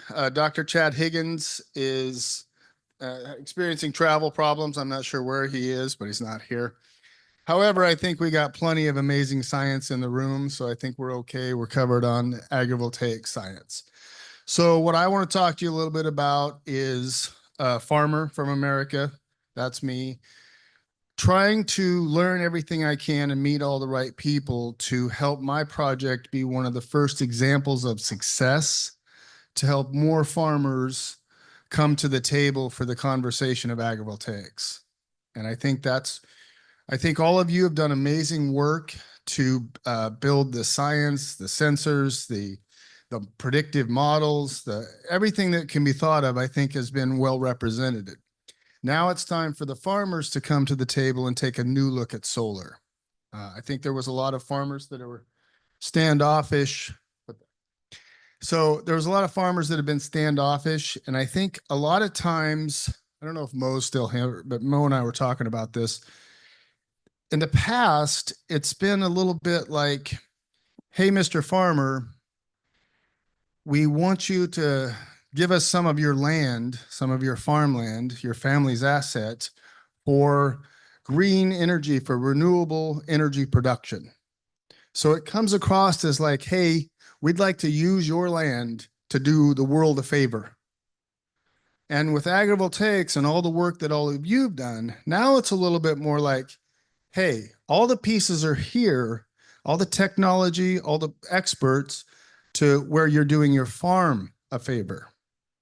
And I think that's a fundamental shift in the mindset of the farmer. Instead of feeling like their land is trying to be grabbed, to their land is trying to be invested in. And I think that is the shift that we've been, okay, thank you, sir. So I think that's the shift that has been needed, but so many of you worked so hard for many years to put all the pieces together to where me as a farmer can say, I have confidence that all the information needed to start larger examples of success is here now. So I'm perfectly willing to talk to any farmers and say that they need to take a new look at solar. So I want to talk about my farm a little bit. It's a little bit of a unique situation, but I think it's a situation where it allows a smaller leap of faith to believe it can work on a larger scale. So I'm from the Willamette Valley of Oregon, which is, if you know Portland, Oregon, we're nothing like Portland, Oregon. However, we're about 100 miles south of Portland, Oregon, and we have a unique microclimate, so we understand microclimates. We grow about 2/3 of the world's and 90% of the nation's grass seed. So we grow grass, but we let it grow to maturity and harvest the seed heads for golf courses, football fields, pastures, parks, clover, orchard grass, bent grass for your golf course greens. My neighbor grows a significant portion of the entire nation's bent grass for golf course greens. Okay, and he's adjacent property owner to my project. So you see in this picture, they are swathing or windrowing grass into rows. So we already have a row mindset, okay? And then Chad's usually the slide guy, so we're gonna do the farmer version today. All right, so Lily put together some pictures for us for our slideshow. And so this is combining those windrows. We swath the standing grass into a windrow, and then we use a regular combine like corn or soybeans or anything else. I've seen them here in our time in Europe to harvest. So we can do one row of grass seed crops between panels with minimal changes. The land that's proposed for my solar project, we've had in my family for 122 years. So we're familiar, it was David that sat up here and said, the farmer generally knows what the land will do and won't do. However, if you look to the future, there's combining a row and then conventional tillage. We looked at the future and we said, we have to do something different. Because in America, you're headed for two types of farms. The giant corporation farm, okay, and the niche farmer that has some other way of earning income. 89% of the farms in America rely on off-farm income. Could be the wife works, could be government subsidies, could be lots of different things. So what I see is agribusiness or agritourism. That's very popular for the smaller farms, but you need some kind of a niche that makes more income than just your acreage. The size of your farm can no longer be what keeps you in business as a small farm. You have to be very creative and very innovative on how you use that smaller farm. So as we go forward here, my brother and I, we've had the same neighbors for 100 years. So we thought we would give them something to laugh at. So we've been trying to drain the excess surface rainwater for 80 years with marginal success to grow better grass seed, namely ryegrass, some fescue. And with marginal success draining the rainwater, we decided if it wants to be wet, let's just let it be wet and we'll figure out a new plan. So my brother and I, my brother Tony, we are the only production rice growers in the state of Oregon. We're like, if it's so wet, let's just plant rice, almost as a joke, but it's worked. The neighbors think we're crazy, but we think that's probably a good thing because we have to do something different and very different. So this is what the rice field looks like. It used to look like, you see those yellow and big green patches, just flat open fields, like a lot of the beautiful fields we see around here. And now it's, they're ponds, rice paddies. So as we go forward, there is a rice harvest. Again, we had to adapt. If you notice, there's large tracks instead of front tires. We had to figure out, we had to innovate who makes the biggest tracks in the industry that we can bolt on this combine. And we put a weed header on it and figured out how to do the whole thing. So Jana here is the bagging operation for Oregon wild rice. And so when we looked at a niche market, it's what we wanted to do something completely different than it's done for the last 80 years. And have a niche farm situation where we can make a unique product and then sell it to the people in Portland. Because when you buy a bag of Oregon wild rice from our farm, essentially 3 people have touched it. And so it's very much a farm to table product. So a lot of the trend in our valley was to put in hazelnut trees, okay? So this is a younger orchard, and there's plenty of room to navigate equipment between these rows of trees. But as the trees get larger, which they do every year, unless they die, which is another problem, it becomes more and more of a challenge geometrically to farm between the panels, or sorry, between the trees. So in an orchard operation, which you have plenty of orchards and vineyards here in Europe, you have to manage the tree or the bush or whatever, the vine. You also have to manage the ground or the floor. So you have to manage both. So this is my nephew harvesting at night between solar panel trees, I've got solar panels on the mine for some reason. So between hazelnut trees. So as far as solar panels, we think we can do a lot of our operation at night and not affect the PV at all. So when you look at growing grass between trees, I'm telling you, it's more difficult than growing grass. I've never seen apple trees like this. We saw this all over northern Italy. And the shade cloth, the trees, the narrow spacing, very different than we see. But some farmers and scientists, research people figured out a better way. Either less labor, more production, healthier plants, something, or how to deal with the changing climate. So this is me, and there's Dr. Chad, and you can see these are single axis trackers at his facility. That under that tarp is a row of blueberries. But what I'm trying to do here is show these similarities in farming practices between vineyards, orchards, and panels. I'm telling you right now, for the farmer, this is not that big a leap. And what I want to talk about is, we're going to be careful here because I'm going to use numbers. These are example numbers only. Okay, everybody remember? So don't run around saying, Langdon said this or that or the other. But I've got my PowerPoint here. So as farmers, it doesn't matter if you're pumpkins or sheep or whatever, we sit around and we look at what is our net profit per acre. Sometimes with animals, it's net per head, but generally, let's just, or hectare, acre, whatever. So in our example, let's say it's $50 or euros per acre. Any business, your job is to figure out how to increase net profit, correct? Or at least maintain profitability. So we sit around as farmers and we wonder, what can we do to advance that profitability, to elevate the profitability? Is it more fertilizer? Is it new fertilizer, different type? Is it monitors? Maybe we don't know what's going on out there. Is it more efficient equipment? Or maybe a crop change? Maybe we should do something completely different.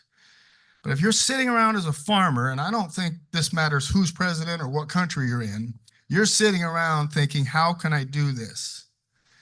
And you have choices. You can go to the bank and get a loan. You can put your house or your farm up for collateral and get a loan. But if you make those moves, switch crops or something, and you're wrong, if you're not right about your ROI, you're not going to have to worry about it anymore because it won't be your farm, right? So what we see is when solar comes along, if you're lucky enough to have interconnection and be one of the right locations of farmland near consumption and have the check marks, right? Which I happen to have a site that has all the check marks. It's the most favorable location in all of Western Oregon. And we know that because we get approached by solar every year or more than once a year for the last 18 years.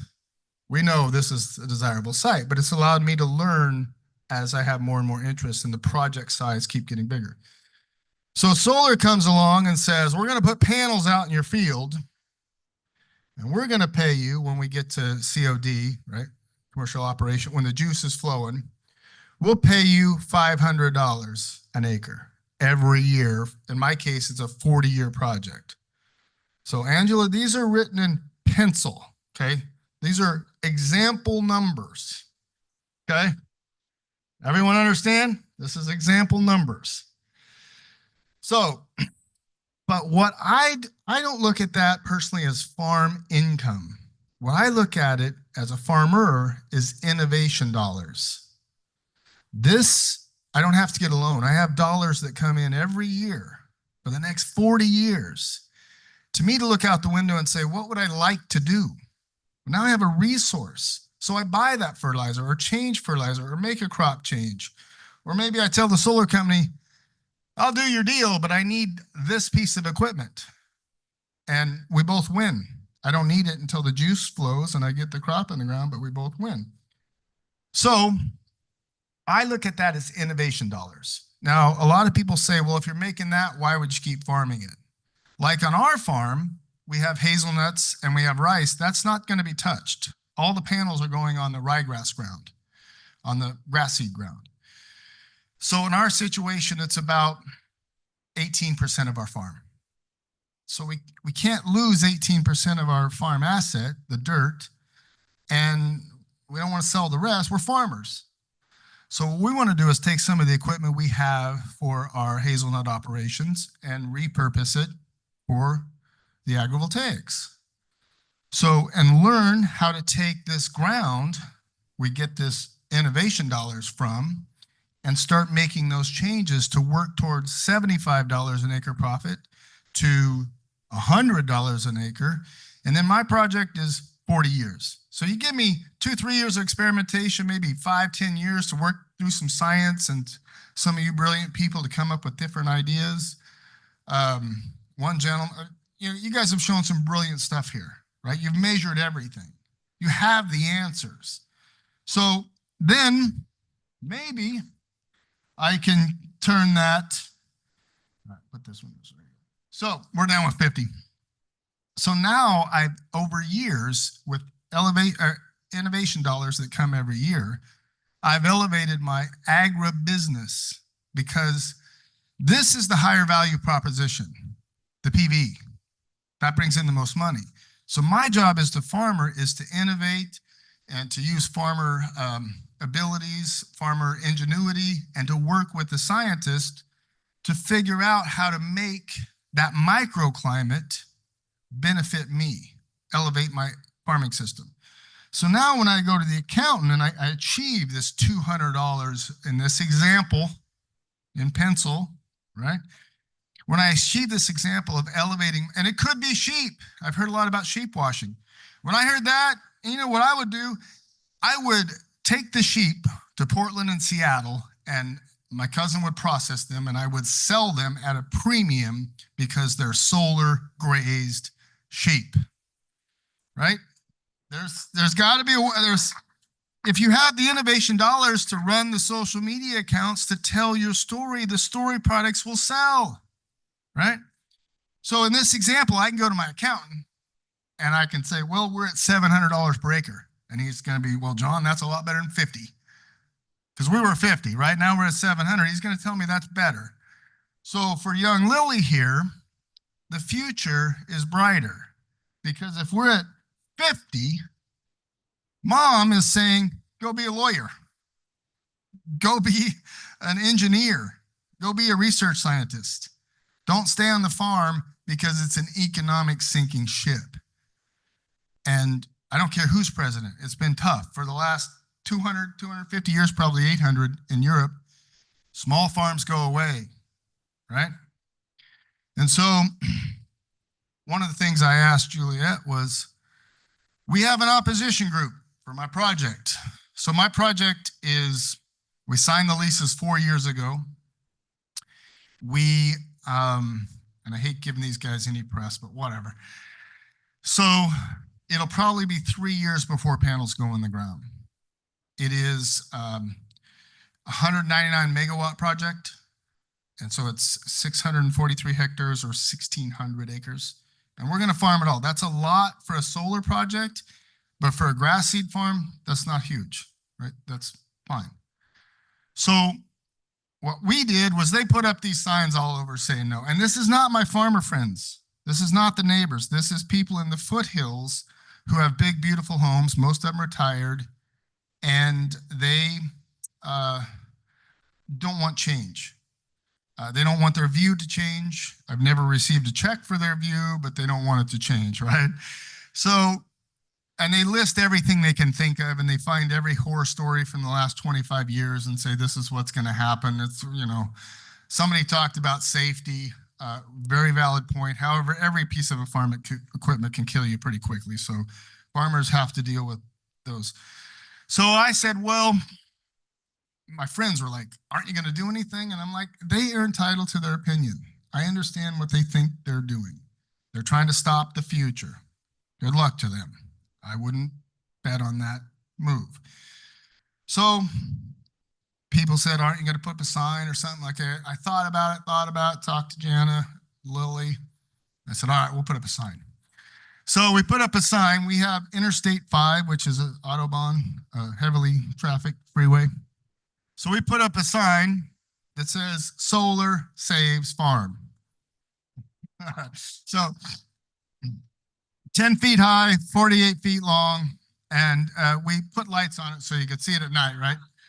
So, and I wanted a greater mission than just to rebut them. I wanted to get involved with helping farmers that have gone through the same thing that I'm going through. The learning, the people. Think about this. If we were going to put greenhouses on our land, we could cover the whole place in gravel, put pipes under it for the water reclamation. We could put hoop houses all over. It's farm use. So I wouldn't need to ask permission from anybody.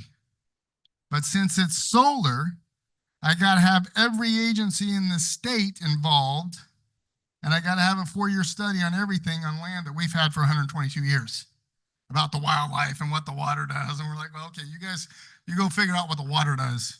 That's cute. So one of the things I want to help is these projects. Some of the, I've heard a lot about collaboration, you know, Juliet working with the farmers. And I think the right people are here with the right spirit. And I want to help some of you smooth out the process, because complication cost, right? The longer it takes, the more steps, the more expensive it is for everybody, and lawyers make money, but yeah, I'm sorry. So, but you know, really, so I believe we do need regulation. I'm a big fan of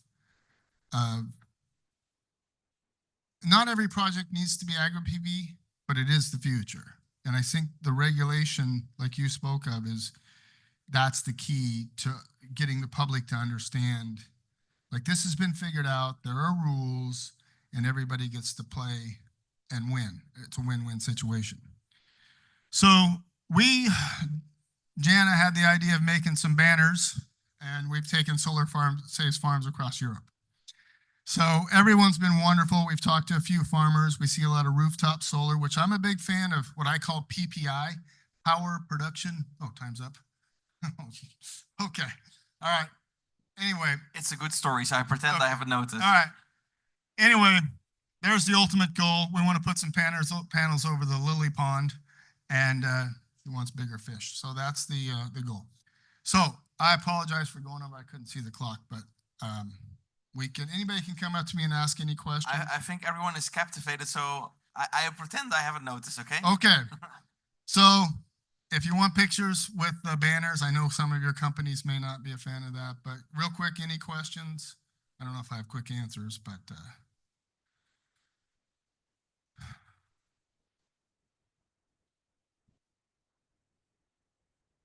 Thank you for the story.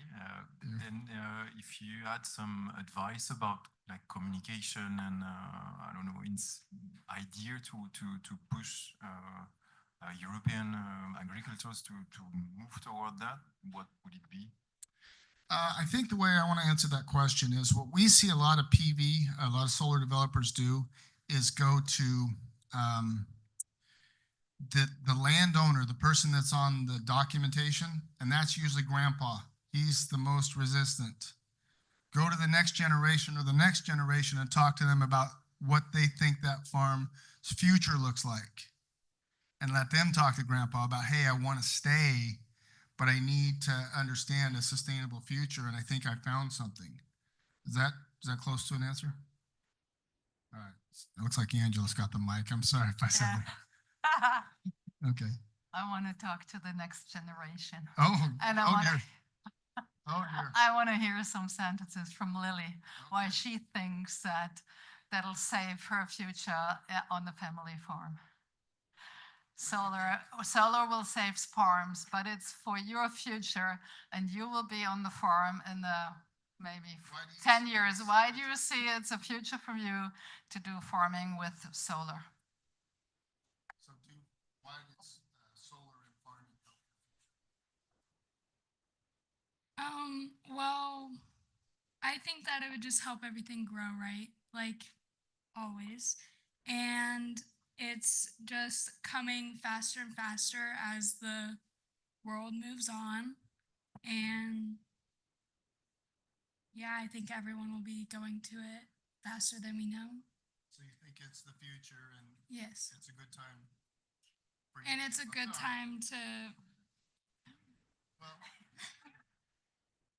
I know she doesn't do a lot of stage presentations. 17 and a half. But I know she knows that this is the future for people who are Please speak in the mic so online can hear. Is the microphone on the stage turned on? Okay, so she knows that this is a future renewable energy. The grandpa might be against solar, but this generation is not. So they think it's kind of a natural fit, is what she's saying. It just helps everything work better. No, I understand. I just think I'm myself from a farm, and my grandfather was a farmer, so I understand it's not only the young generation who says, I want a solar on the farm, but it's always a discussion between one generation and the next generation. It's not only at one moment. You have that discussion over years and years. You go back from Germany and you have that discussion, and you have to like talk to her and convince her, and she has to decide on that. And it's a big step for the young generation to really be able to and continue with the farm, because she sees all her friends being lawyers and being engineers, having an easy life and going wherever they want to ever nation. And now she has to stay in Oregon on the farm. Maybe she thinks it's boring or not. And she's in this mindset where she doesn't know what to do. And we all have to help her to make up her mind, to think it's a beautiful future to have this farm, and solar is just going to help me to keep it. So I'll move this along. The danger with her, she's for solar. The number of animals that she wants to have on the farm, every time we see another animal, we got bells on goats, and you know, we've lost track of how many animals are going to be on the farm in the future. Any more? I got a lot of questions. Yes. Okay. Hi there. Yeah, thanks for the presentation. It was really interesting. I'm also a farmer, and sorry, I'm over here. Okay. And I wanted to get your thoughts on farmers who don't own their own land and the possibility for them. So, sorry to cut you off. Like my opposition, I see this a lot. Save the farmland. We got to save the farmland. We got to save the farmland. Well, save it for who? I mean, Bill Gates or Amazon, who are we saving it for? So sometimes it may not be a farmer that's the landowner, but a person that wants the farm. And then it's the best vegetation management contractors for AgriPV are a farmer that's right there, that knows the land, that knows the area, that knows the cropping system, that knows the people.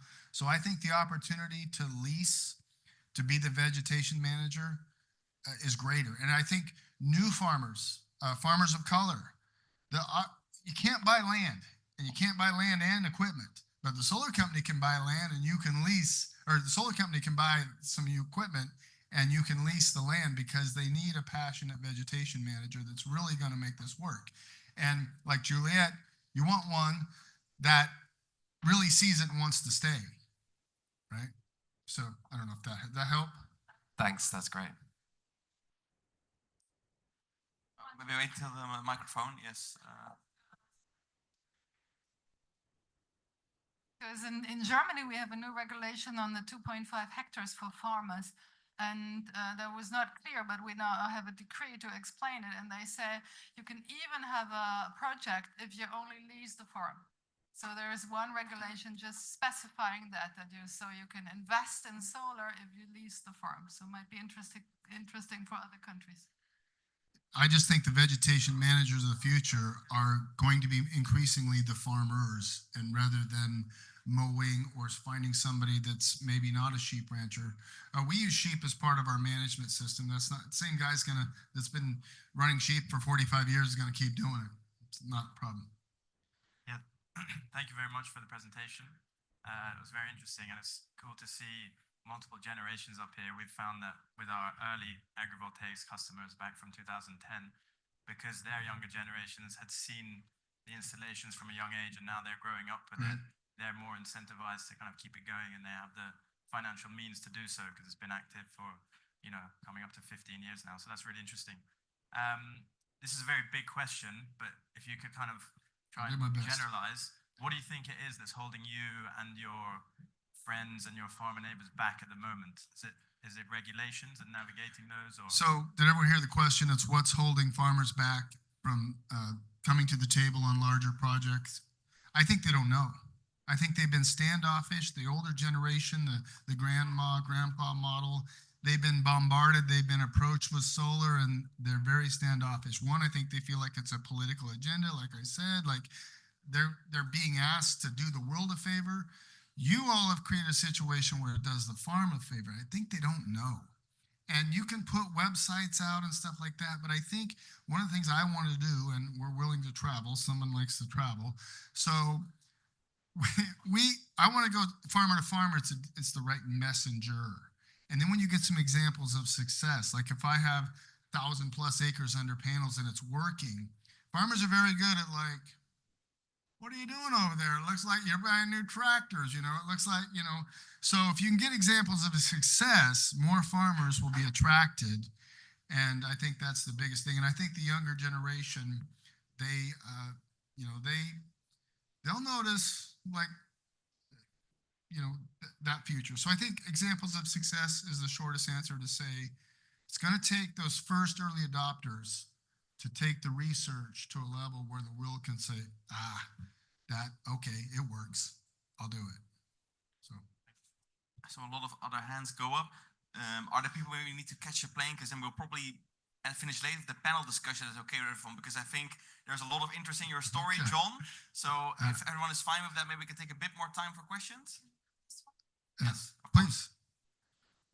I grow avocado underneath a working solar system, what Hanani talked about in Israel. And I'm interested in your thought about what incentive do farmers have to keep growing in excellence underneath these panels when the cost to build the solar system is 10 times and more the cost of building a running orchard? And why wouldn't we just take it easy on ourselves and just grow grass or anything easier and not excellent in growing avocados? Excellent question.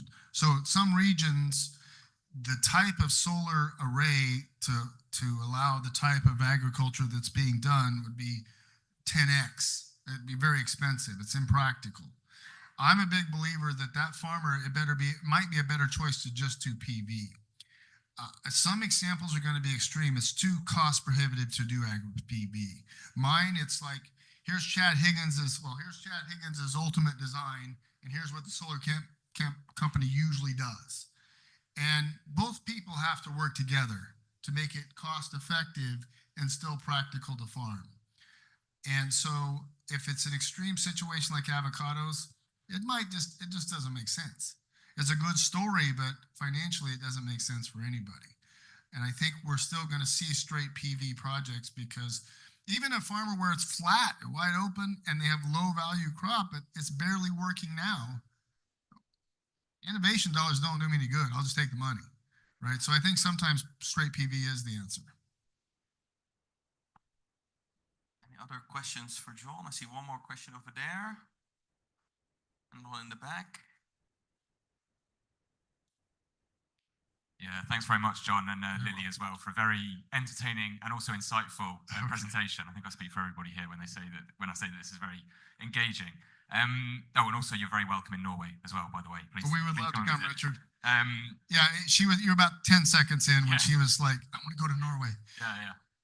We could do with some conversation with the farmers. It's interesting that you're saying that from the farmer's perspective, more farmers coming on board, your farmer friends, neighbors coming on board, and the differences in generations.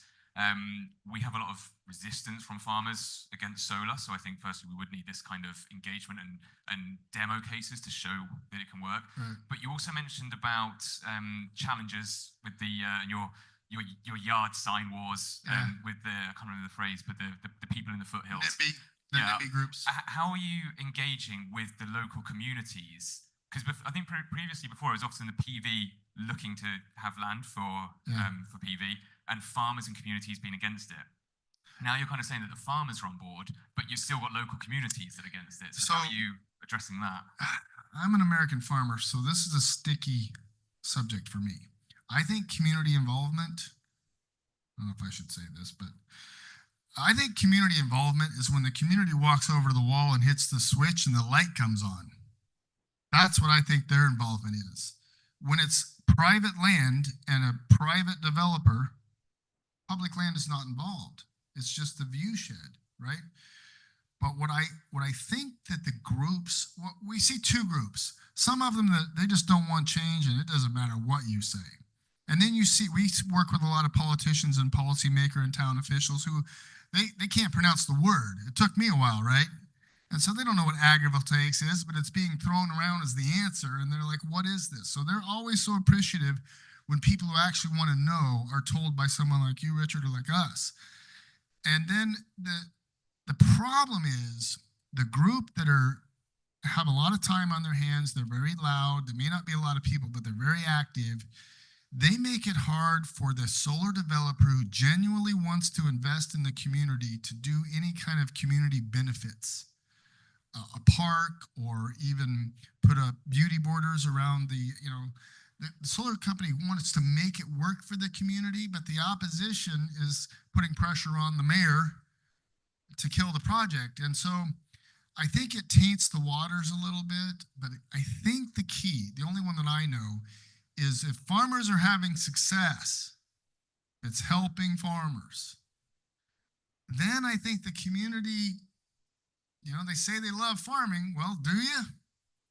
Because there was a time when we didn't have hazelnut trees and now we all do. They changed the view too. We didn't have a town hall meeting to see if we can put in trees, right? So I think success is where we get used to seeing it and the community calms down and says, okay, it's actually a good thing.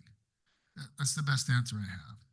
Thank you. I'd love to talk to you more about it because we're searching for that answer too. Yeah, let's do that in Norway. Okay. In June. I heard that part, June. Okay. Anyone else? I feel like I hijacked the... John, I have the mic here. Just a very quick question. Oh, so I had the pleasure seeing you on different occasions actually already in the US. And I know you as a big advocate, for AgriPV obviously, as a big engager among the people in the community. So I'm wondering if you already see an impact of you going around, a movement forming maybe around your logic and your message. Yeah, I think we have seen a positive impact. A couple things. I think genuinely, like I was telling Richard, most people don't know. And they're like, oh, this sounds great. Is it real? And we take them to Chad's facility. Our first move is you got to come to Chad's and walk through the panels, and he does a great job. Someday you'll get to see him. Some of you were in Chicago, you saw him. And, saving farmland is the asset. You have to save the people. So Jana said something that I don't know if Lily's ready to hear, but my project is 40 years. I'm 58. She'll be 58 when it's concluded, right? So it is a future. When you put it in that way, it's kind of like the people are like, oh, okay, I see why you're doing it. I see how, so I think that when you explain that to people, I think it creates more acceptance from the community, from officials, like, okay, you're giving this person a future in agriculture. Everybody says they want that. Well, this is one of the ways we can do it. All right. Thank you very much, John. Thank you. I think everyone was really engaged, so thanks for answering all those questions. And indeed, if you have some destination, the travel itinerary, you can reach out to John and the family afterwards. So might be some new destinations after today. And Picture with this. exactly. For the opportunity, then we're heading into the last part of our day, a bit later than expected, but I hope you will forgive me. Then we're going to head into our last and final item today, our panel discussion on exploring the differences between different regions of Europe. This will be moderated not by Cristiano, but by myself, because Cristiano sadly couldn't make it due to unforeseen circumstances. But on the panel, Jerry Bim, Velizar Chokolov, Michael Salvador, and Alessandro Migliorini will join me. So please come onto the stage and we'll have our final panel discussion.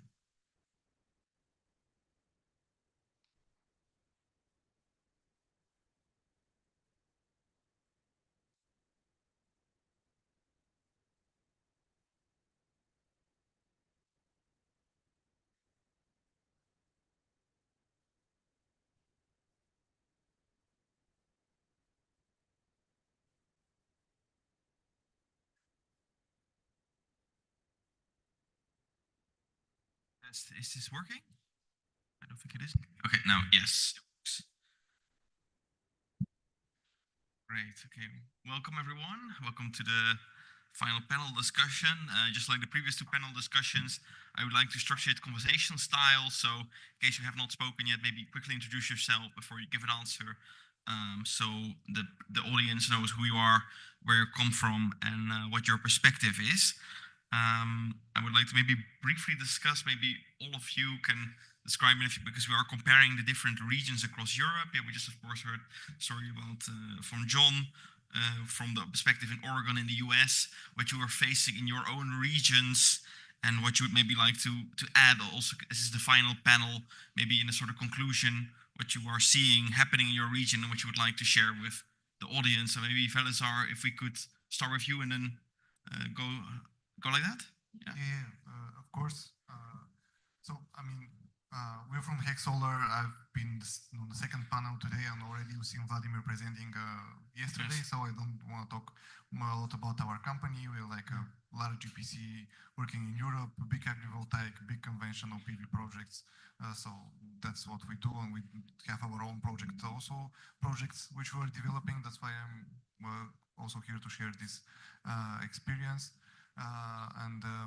Yeah, just to begin with, I just want to share one thing is that I see the one big mistake, I mean, or an omission we have made as an industry is communication. We didn't communicate enough what we do and why we do it and why do we want to do it.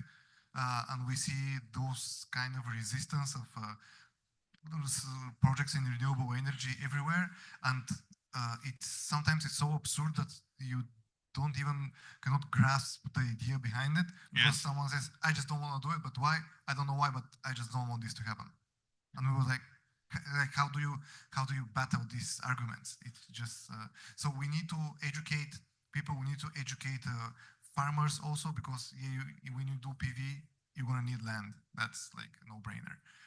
And what John is doing is I admire what he does, and that maybe the best communication strategy is exactly showing the best practices and the best examples and the successful ones. And then when you see that someone who is like similar to you is doing it, then you start to think a little bit, not to getting pushed like as an agenda or some outside people or some opportunities. Because, for example, as far as I know, in Germany, almost every farmer has been approached like 20 times.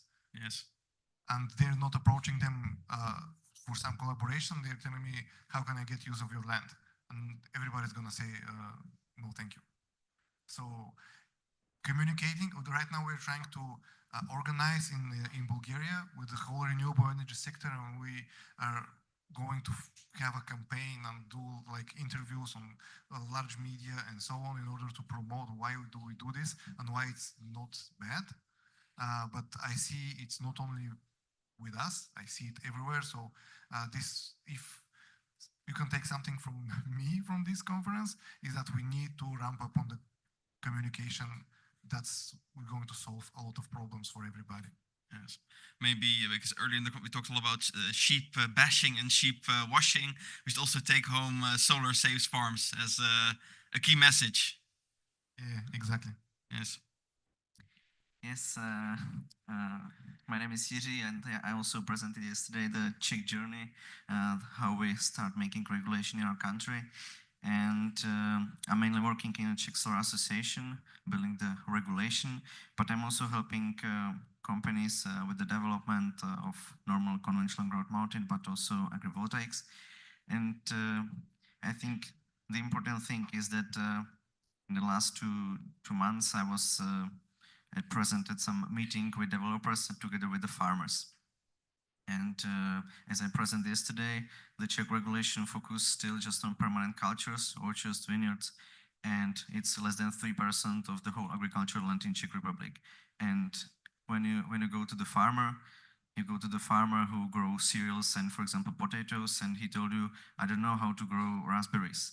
And I think when we want to really see, the real boom of agrivoltaics, I think we need to make a freedom with the all agricultural cultures, make possible to build in agrivoltaic system what each farmer want, And then I think we can be successful, because if not, I think we will build just conventional solar, or like it will be agrivoltaics, but it will be agrivoltaics just because of a legal definition and not what the farmer wants. So I think that's important thing what we need to focus. And yeah, now I think finally also in our country, the agriculture chamber and agriculture associations start thinking about this, and I hope that we can also extend the second level regulation with other cultures and to make it possible and start building real and good agrivoltaic projects. Yes, so look at the crops, the context, and go from there. Yeah. Yes.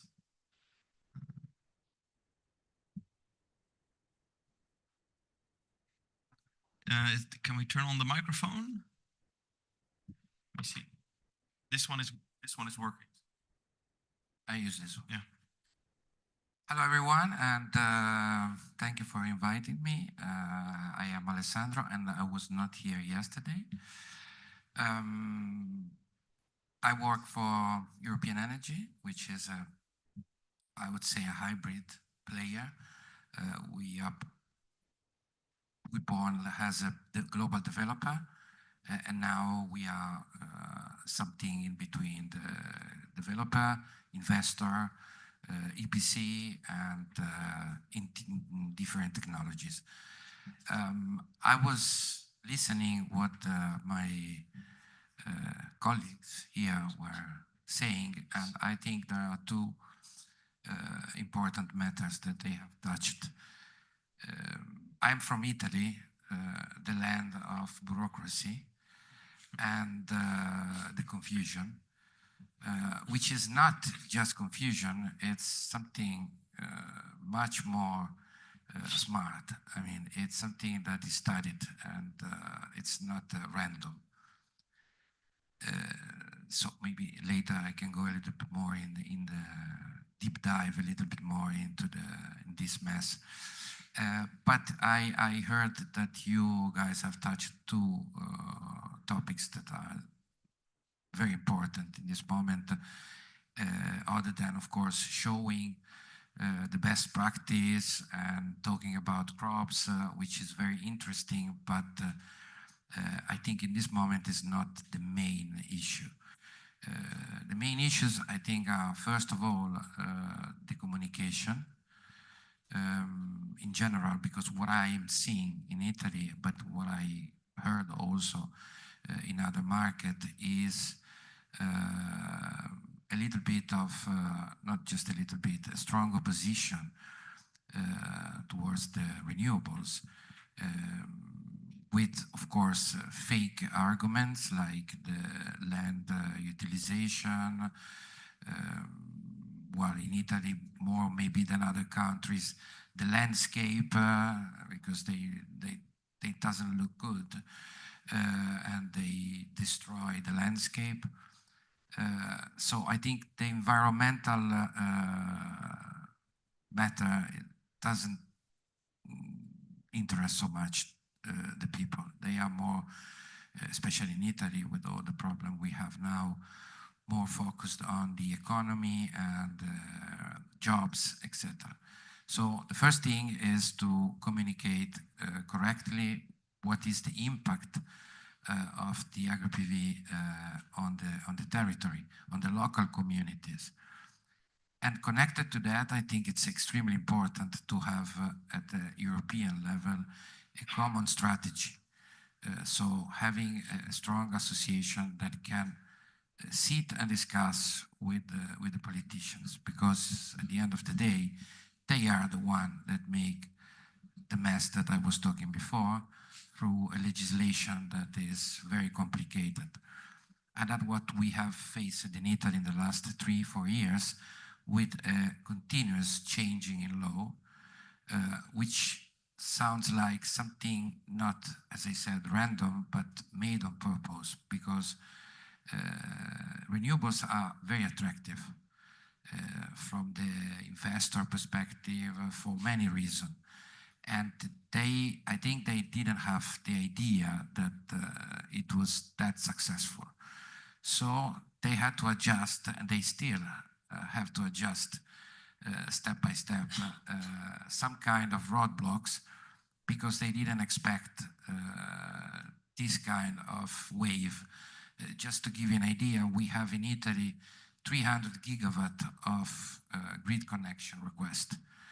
And we have to build to be compliant with the agreement at European level,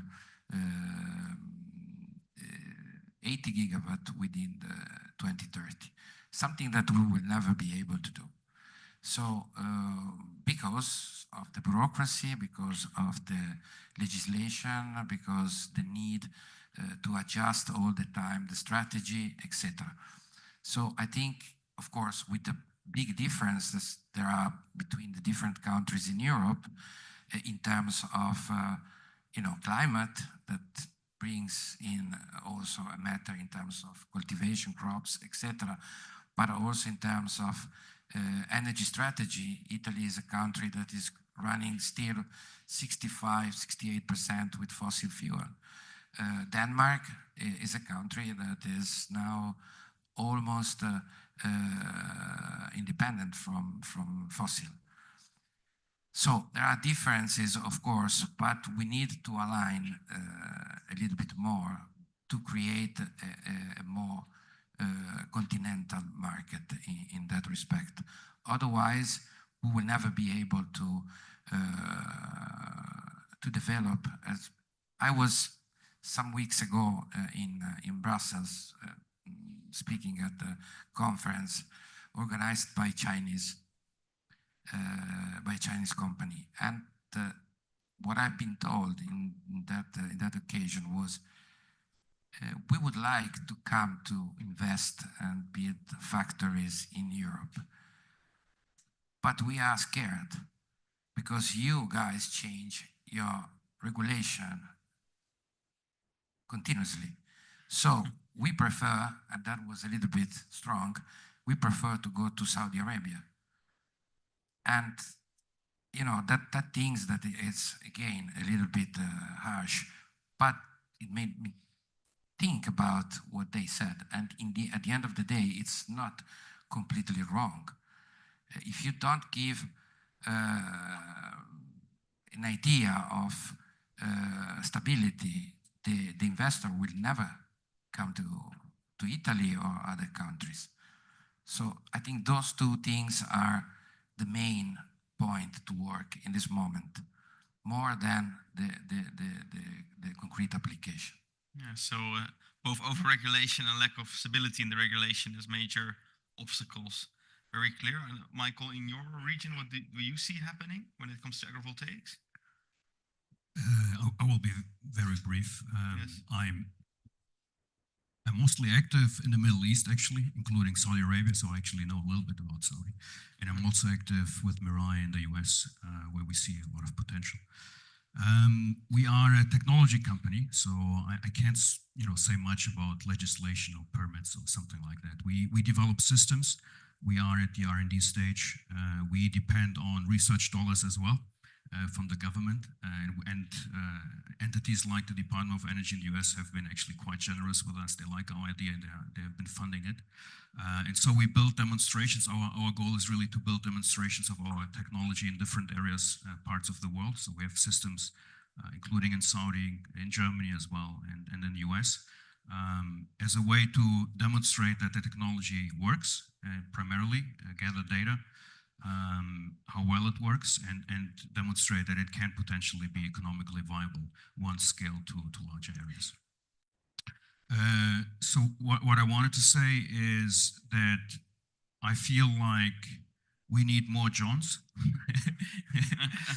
we need more scenarios where we, technology developers and PV developers, come together with farmers and legislation people, and where everyone shares his vision, and maybe come to a certain common ground to see how we can develop and move this forward. It seems to me that people don't know really from each other. As John was saying, farmers don't know about PV. PV don't really understand farmers. Legislators are in their own world anyways. I think there's space for improving the communication among all these entities. Yes, so again, communication is a major challenge across jurisdictions. So let's say that is, I think, a challenge we have, and indeed John has made it so very clear that's something we need to focus on. So I think maybe on that we have already covered it a lot in the conference. But we can also talk about some other things about the technology moving forward, because in an earlier panel discussion, where I talked about that we should look at agrivoltaics, let's say, in an integrative way. So we need to move forward while also developing the technology. This is a question for all panelists. Also, when it comes to the further development of the technology in the coming years, what do you feel is important there? What should be focused on in R&D and such and so forth? We see some constraints even in technology right now. And as you already said, we've spoken about Italy a lot. In agrivoltaics right now, with the new requirements, we need to have like a ground clearance of meter, 1.3 meters or something like this. So that means that you need to build like the whole system would be like more than 4 meters high. Yes. And you don't have, or almost none, proved suppliers of structures that would be able to make like a tracker system. Or if there are some, you don't have it too much proven and run through years that how it is going to behave.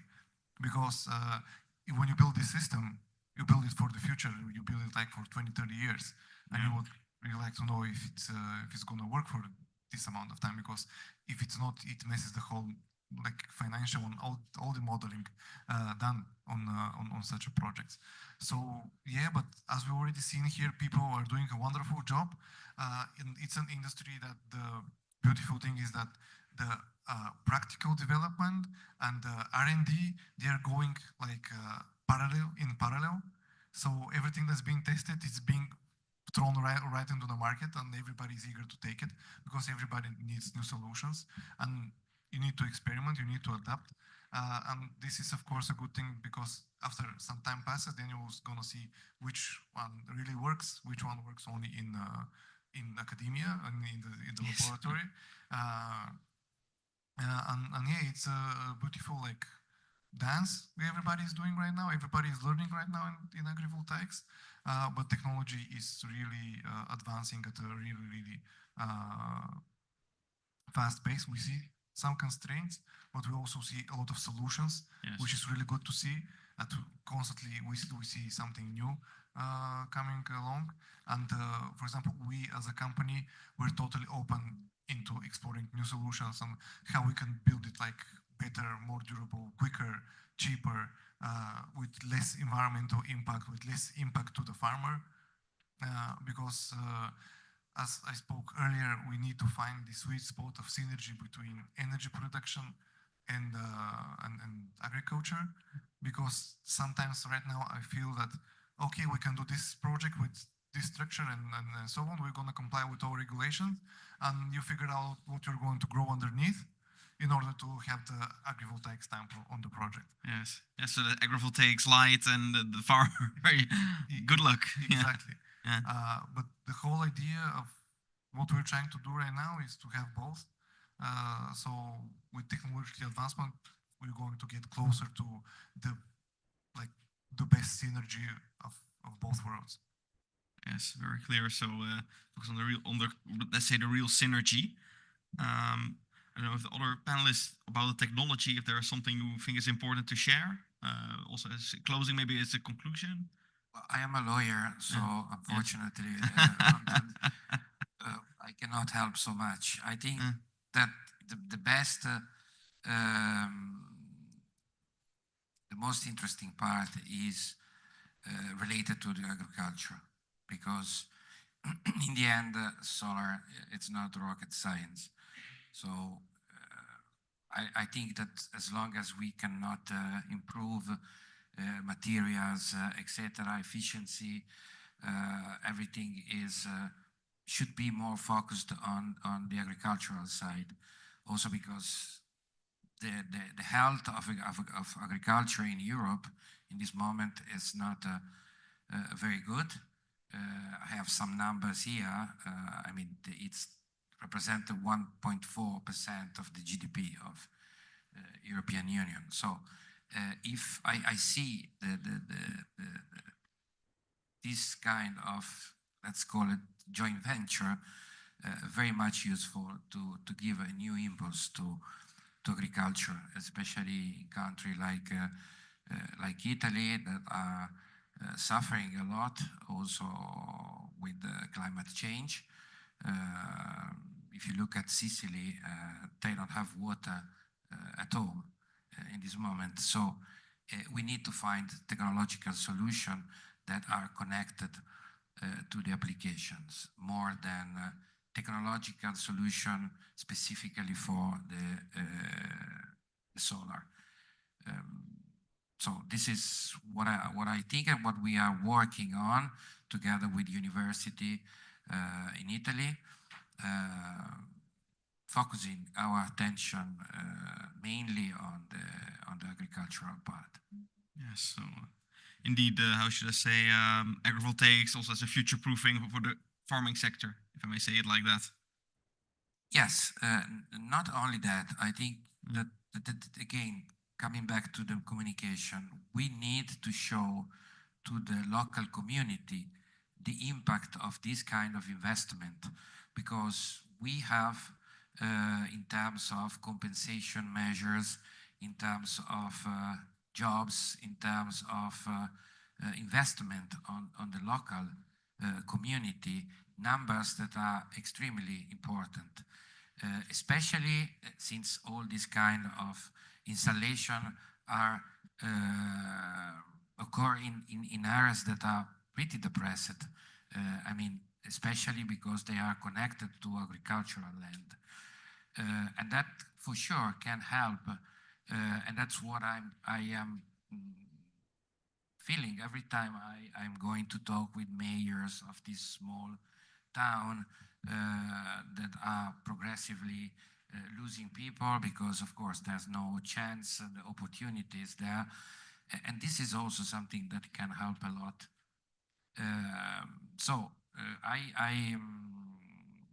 I prepared, I don't know if it's possible to see, but a video with our project in Sicily, which is 215 megawatt project, advanced agri-PV, which has been really to go to the mental hospital because we got originally an authorization for a traditional PV, but then since in Italy it takes 5, 6, 7 years to get the permits, in the meantime the story of the agri-PV became very trendy, and then they said, okay, you have to change now and using this kind of approach, and then we did it. So we are now at the end of the story. We should start to build the solar park in the coming months, and it's gonna happen in a municipality of 5,000 people. Yes, a very small community. Yeah. Yes, that was 20 years ago. There was 20,000 people, and it's a very historical place, really nice, and we are gonna do a lot of compensation. We are gonna pay the municipality something between 6-7 million euros, which can help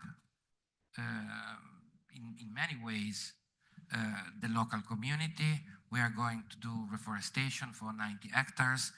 We are doing a lot of stuff there. So if we can show the local communities and the local administrators this kind of impact on the territory, I think we can solve also this problem of the so-called NIMBY, or we don't like.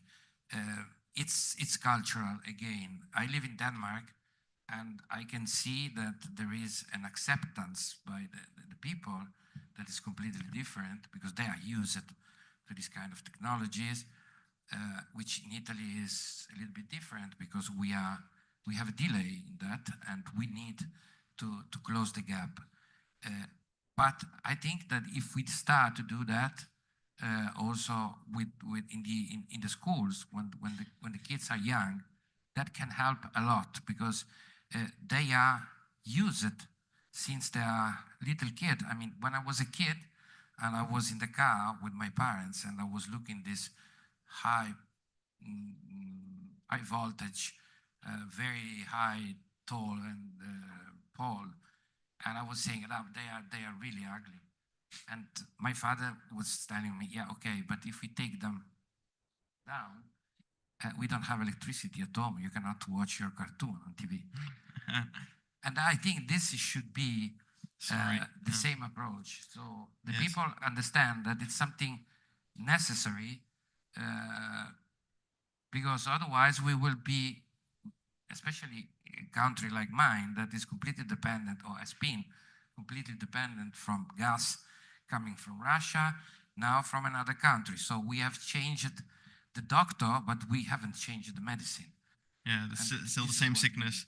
And maybe we can pull up the movie you were talking about, Alessandro. Is that possible to show Alessandro's short clip? So it should be pulled up. I think indeed that is a good message what you are also talking about, where again, solar saves farmers. We should also say solar saves communities, where, you know, in the agriculture sector has of course been consolidation, like Don was saying, for 200 years, the small farmers disappear. Now we can maybe reverse it a bit, where the farmer also becomes, let's say, an electricity farmer. And we are able to turn, let's say, a sector that is slowly going down the drain, let's say, we can reverse it, say now you can generate far larger incomes, save these dying communities in Italy or Spain. Yes, because today the farmers in Europe, they live off subsidies. Yes. I mean, the 30% of the expenses of European Union are subsidies, yes. The so-called PAC, to the farmers. And that, of course, does not give them.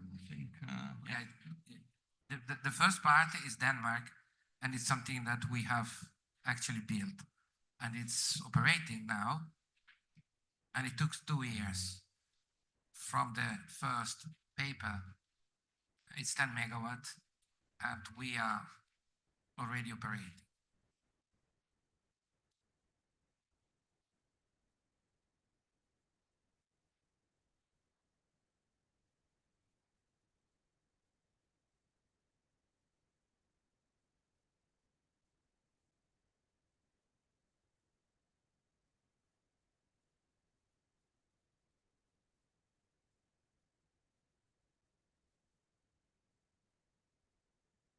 Italy.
It was a little bit long, but I think it gives the idea.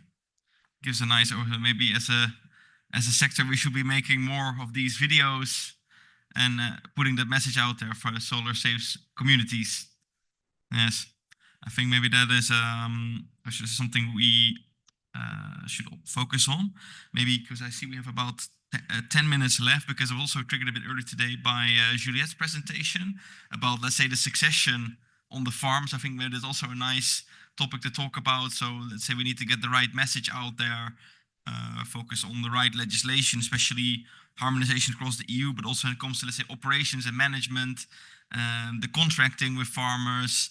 How do we ensure, let's say, there is also sustainability on the farm, in that the farmer is there, the operations are being carried out. How do you see that maybe happening in the different countries or regions where you are active, that we can, let's say, ensure long-term stability as well when it comes to farming operations being carried out? Well, I don't want to talk all the time. Just to give a couple of examples, in Italy, we have this specific contract, or let's say in Italy, for this kind of application that is called a surface right, which is a land lease. Yes. But it's a different from the land lease, because if the owner changed, the contract cannot be cancelled. So it's something that gives stability to the investor. And it was something that only our sector were using, nobody else. Last year, in the financial law at the end of the year, they put a tax, because in the beginning it was not taxed. They put a tax at 40%. So all the landowners, they came back to us saying, guys, it's not anymore very convenient. And the problem is that this legislation was retroactive, so also all the contracts that were already signed.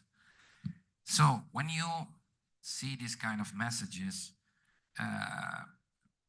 you get a little bit suspicious, because it seems that they want to put some kind of roadblocks in the development. And so I think also in that we should find out a way to have a common legislation in Europe. What is applicable for Italy should be applicable in Germany, Spain, everywhere. So we also have a better understanding wherever we go that the rules are the same. Because just to understand the legislation in Italy for the contracts, you get a headache, and some of the people just say, okay, it's not my country.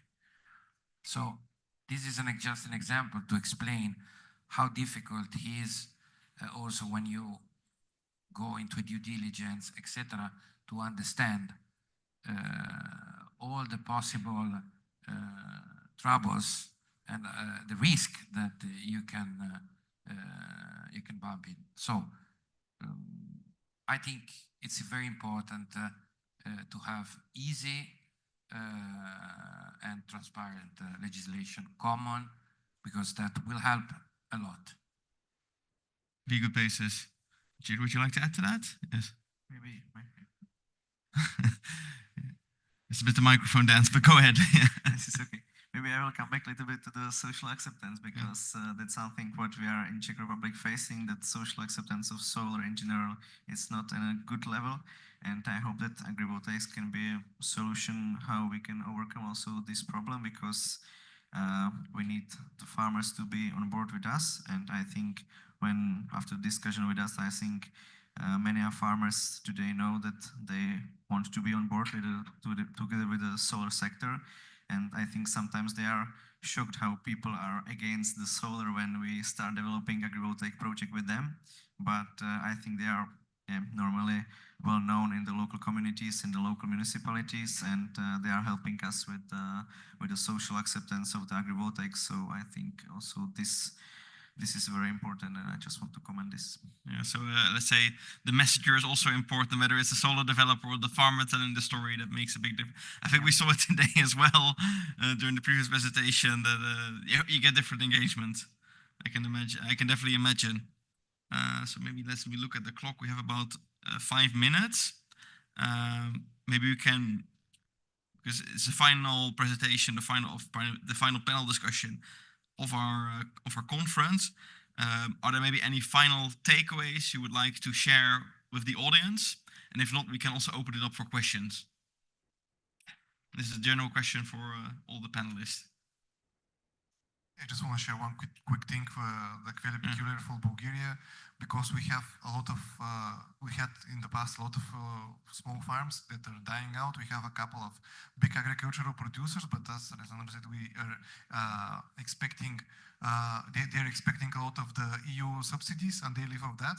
And we have like the wheat sector is attracting in Bulgaria around 80% of all the subsidies, and we have 20% for all other industries, and we've almost killed all our vineyards and so on, but that's a different question.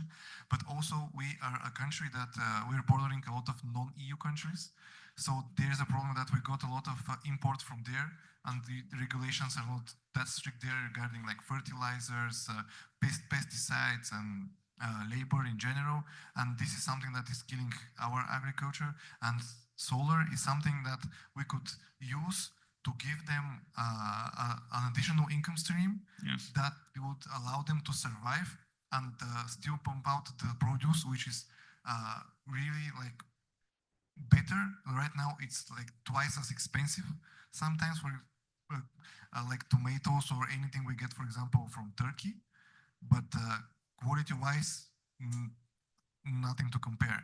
But if you don't have something additionally, as John said, to compensate on your farming activities, you're going to die out. And that's why it's a good slogan at Solar Saves Farms that we can use and replicate and try to show people that if we can do this, you can still keep your good produce, and there is a market for it right now. We are a very price sensitive one as a market, but if we manage to do something else, it could be better for everybody. Yes, AgriVoltaics can allow for the, how should I say, the innovation dollars. Yes, that's what we need. Okay, I think that's a very good takeaway. And if the other panelists maybe, or would like to maybe open it up for a few questions from the audience, if there's no final takeaways. Maybe just a word regarding technology. The concept of agrivoltaics goes back to 1980s, so it's fairly old. It was never implemented because PV was just too expensive, and the reason we can do agri-PV today is because solar panels cost like 12 cents per watt peak or something. So PV was not, I would say, primarily designed to work with agriculture. It's quite although it was invented, let's say in the 1980s, it's quite a new trend. It's not working perfectly. It's not ideal. It probably will never be super ideal, but it shouldn't inhibit us from implementing it. It works reasonably well. There are models that point really that both sides can work well from it, the energy and the farming side. So I hope there's an interest from all the stakeholders and also a willingness to implement it. We as technology company, our goal is to actually work at the moment with reputable research institutions that can validate the results and hopefully with that create confidence in the technology and have it implemented that way. All clear. We'll focus on the technology. With that, I would like to maybe open up to the audience. Are there any questions from the audience for the panelists? If not, I realize it's a long day, so you are forgiven if... Yeah, exactly. That means all the problems have been solved. No, oh, never mind. There's still a problem.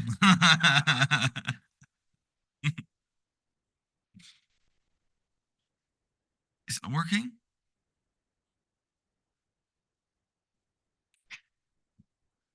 Yeah, even the microphones are dying out. Exactly, they've been working very hard, those microphones. No, but just a quick remark, like coming from academia, I think it has been very encouraging to see the leadership being taken also by the industry here in this conference, and I hope we can collaborate both across industry, but also with academia and research in the future. Yes. Yeah, I think very good conclusion.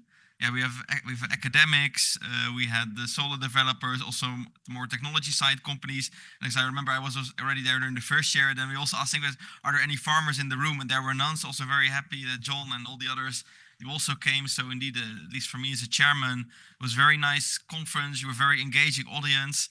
For all the presentations, I actually had backup questions prepared if there were no questions from the audience, but I needed none of them. So I want to thank all of you for being so engaging and all of you for coming out. And yeah, indeed, I hope, I should say also after this conference, we will stay in touch. We will, of course, all go back to our own countries, our own work. But I hope, yeah, we can take back, let's say, the hopeful message of solar saves farms back home, use that to inspire people with our own work and continue, let's say, with the same motivation we have done before. And I would also like to maybe already ask you to mark your calendars because the dates for next year's conference are already known. So there will be the 4th, 5th, and 6th of November, essentially the same days as now. So I hope somebody in Madrid is also listening to prevent scheduling conflicts, but at least you can put those in your agenda. And yeah, I hope to see you next year. And with that, yeah, I won't keep you any longer because it's been a long day. We've gone a bit over time. I'd like to thank you again also for panelists for this final panel. And yes, I hope all of you have a lovely weekend, a lovely Friday, and hope to see you next year.